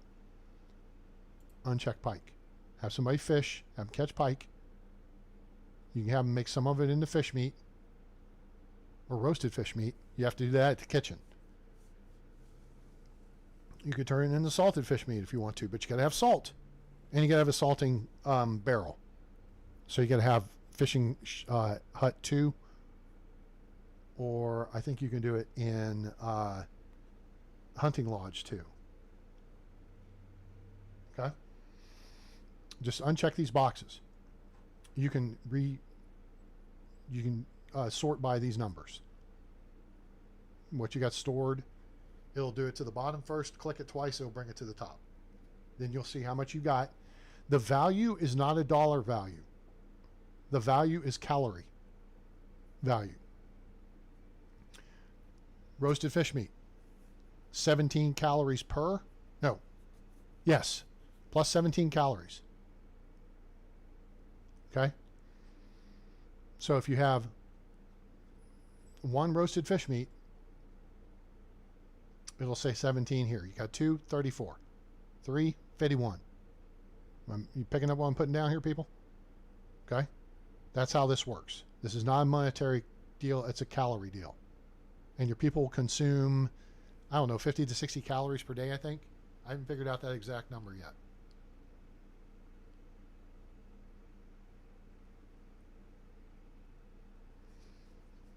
So that's how you manage your people's demand. Now, I'm going to cover one more thing here.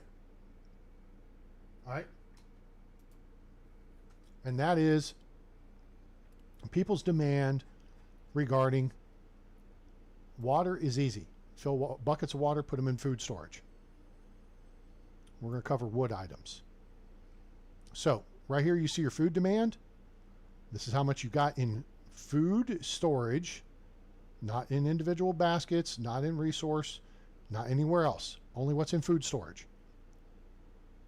And this is how much your villagers demand per day in calories. So you can break it down that number. How many villagers do you have? How many, what's the demand? Water. How much do you have in food storage? I don't know if it'll count what's stored at a well. How much is demanded per day? But wood, there's a computation for. This is how much is in resource storage and how much they need per day to heat their homes, to cook with, and to heat to use in production buildings. The smithy, the kitchen, those have ovens or kilns or whatever. So they need firewood, or they need something to burn. Okay? So here's how this works. Firewood. Because I don't have a resource storage building, I can't demonstrate this. I've done this before on other videos, and I should probably do just a quick short on it. Okay? We're going to look at this from BTUs, British thermal units or basic thermal units. Okay? So, the demand is a number of BTU. Firewood is 5 BTU each, so if you have one stored, it will say 5 here. Sticks are 1 to 1. 1 stored, 1 BTU. A log is 1 stored, 10 BTU. So it's 10 BTU per log. And planks are 1 and 5. Firewood's 5, planks are 5, sticks are 1, logs are 10. Unless you take a log and turn it into 4 firewood. Then you have 20 BTU of heat or wood. Okay? So if you want to know how much wood you have to produce per day for your village, you take the demand amount, divide that by 5. Now, here's what I recommend. Turn this off, this off, this off, then your villagers will not burn this stuff. If you have firewood, they will burn it. If you run out of firewood, they will go to sticks next. If you don't have any sticks, they'll burn logs in storage. Again, it's got to be in resource storage. And if you don't have any logs, they'll burn planks.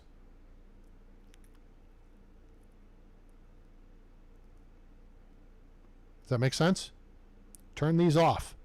All you want to know is how much firewood do I need. You got to have a woodcutter shed or you make it yourself. Each log equals 4 firewood. Each firewood equals 5 BTU. Okay? You take the demand, divide it by 5.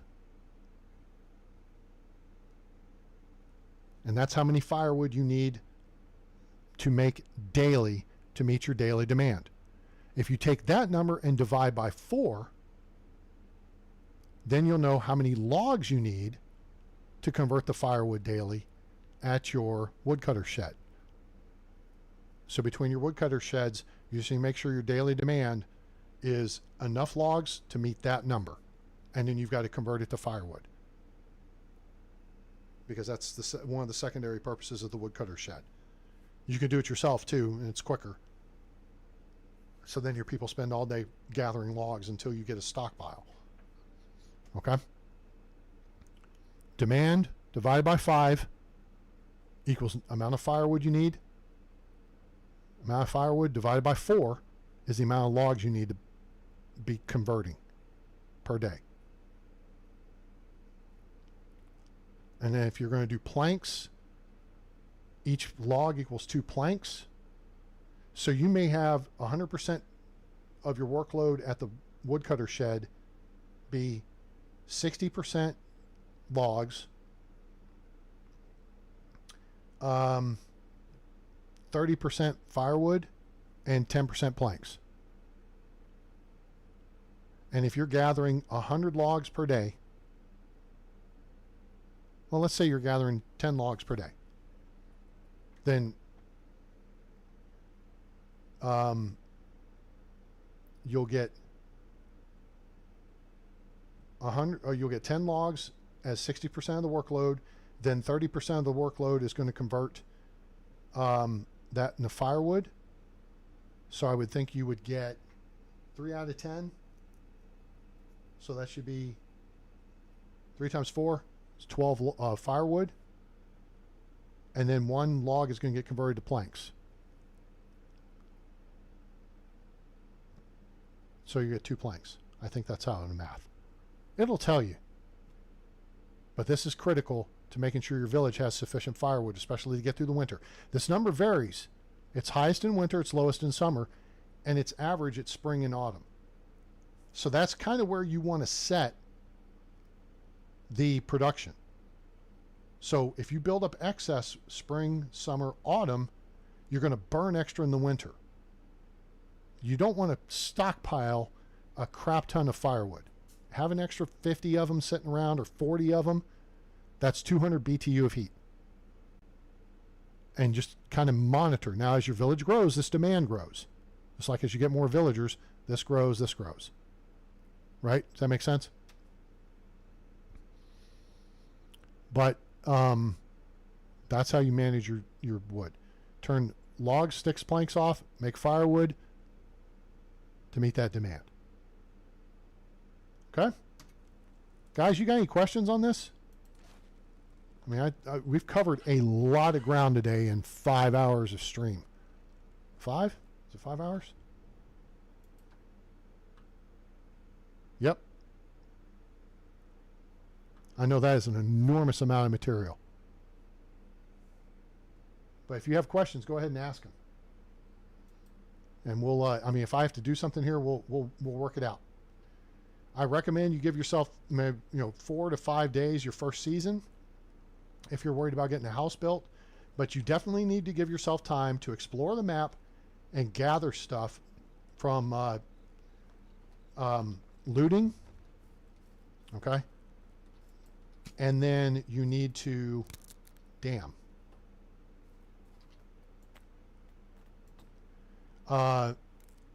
And then you need to give yourself time to get your fields established. So if you want to have an idea of where to build, there's a lot of people who have a lot of different opinions. I feel like this is the best area. Between Denica and Gustovia along the river's edge, where it's flat over there by those trees, it's a little more uneven land, but you have easy access to a crap ton of maple trees. You have a lot of maple trees up the hill here and a lot of spruce. I recommend you go with the maple. You could always go over there and farm them and bring it over here until you get your woodcutter shed.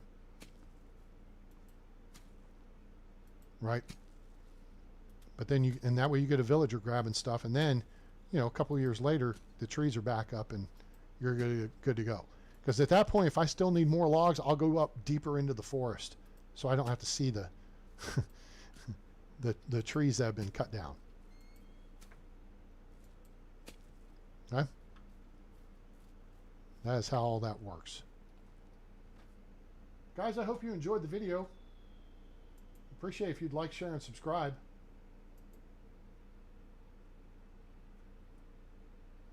Let me throw our Twitch on the screen. To our Twitch viewers, thanks for being here. I hope you'll follow us. We're going to start up a new series on Medieval Dynasty, doing 2.0 on the Oxbow map, starting this week. And this is how I typically do videos anyway.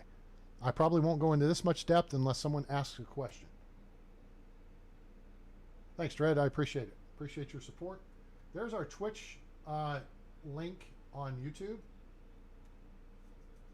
For our Twitch users, there's a link to our YouTube on Twitch, on the channel. And let's just throw out, oops, goofed that up.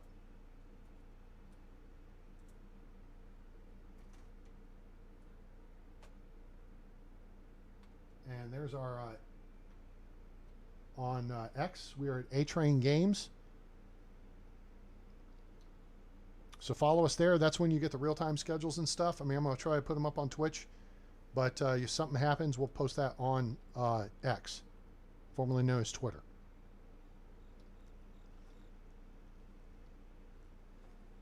And then join us on Discord.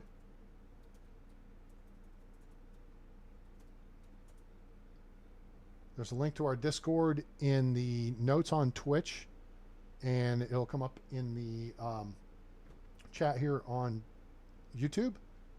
Become part of the A-Team. We'll post links to videos, talk about, you know, city design, talk about this and other games. We have a lot of fun. We got some meme stuff going right now that's pretty funny. And it's a nice little community. People like Autumn and Dreadnought are regulars on the channel.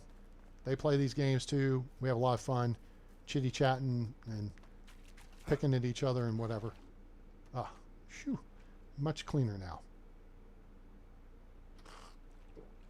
So yeah, join us on Discord, follow us on Twitter, follow us on Twitch,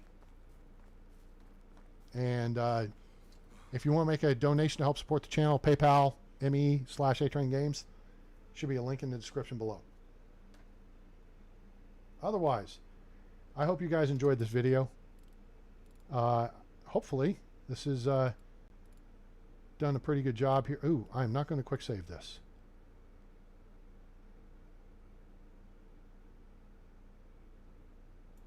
I'll save it, I guess. Oops.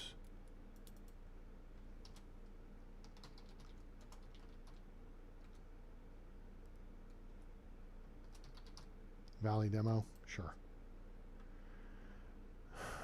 Quick save Valley, yeah. There we go. We've got hundreds of hours, actually thousands of hours of videos available on the channel. You guys want to check that out? That should keep you busy for a minute or 5. So, yeah. Like, share, and subscribe. Turn on that bell icon so you know when we go live or upload a video. And join us on our other social media. And we appreciate you being here. And hope you enjoyed the video. If you have questions that come up later, throw those in comments. And I will answer them. And if it's something you need, I'll do a video for it. Like bringing in villagers, done a video on that. Basics of hunting, done a video on that. All right? So, otherwise, though, I appreciate you being here. Stay safe with the weather out there. And I hope you have a great... oh, and remember the reason for the holiday weekend here in the United States. This is not for us veterans. This is not for those of us serving in uniform. Veterans Day is in November. Armed Forces Day was earlier in the month. Armed Forces Day is for people who are currently in uniform. Veterans Day is for those who wore the uniform. But Memorial Day weekend is for those who died in the uniform. So if you would, take a second to reflect upon the ultimate sacrifice people made so that we could be free to enjoy our time together, play games, watch auto races, you know, enjoy a good meal. And it's been a tough weekend weather-wise, so keep an eye and a thought out for people who have lost loved ones or their homes and had their lives just turned upside down with severe weather around the country. And if it's in your area, please be cognizant of it. All right? Heck, you can even hit me up in the Discord. Say, hey, Train, is this severe weather going to be in my area? Tell me where you're at. I'll keep an eye on you. So, with that, I'm going to wrap up 5 hours of streaming, way longer than I expected to. I hope you have a great day, night, evening, morning, wherever you are on planet Earth or beyond. I'm A-Train. It's over. And I'm out.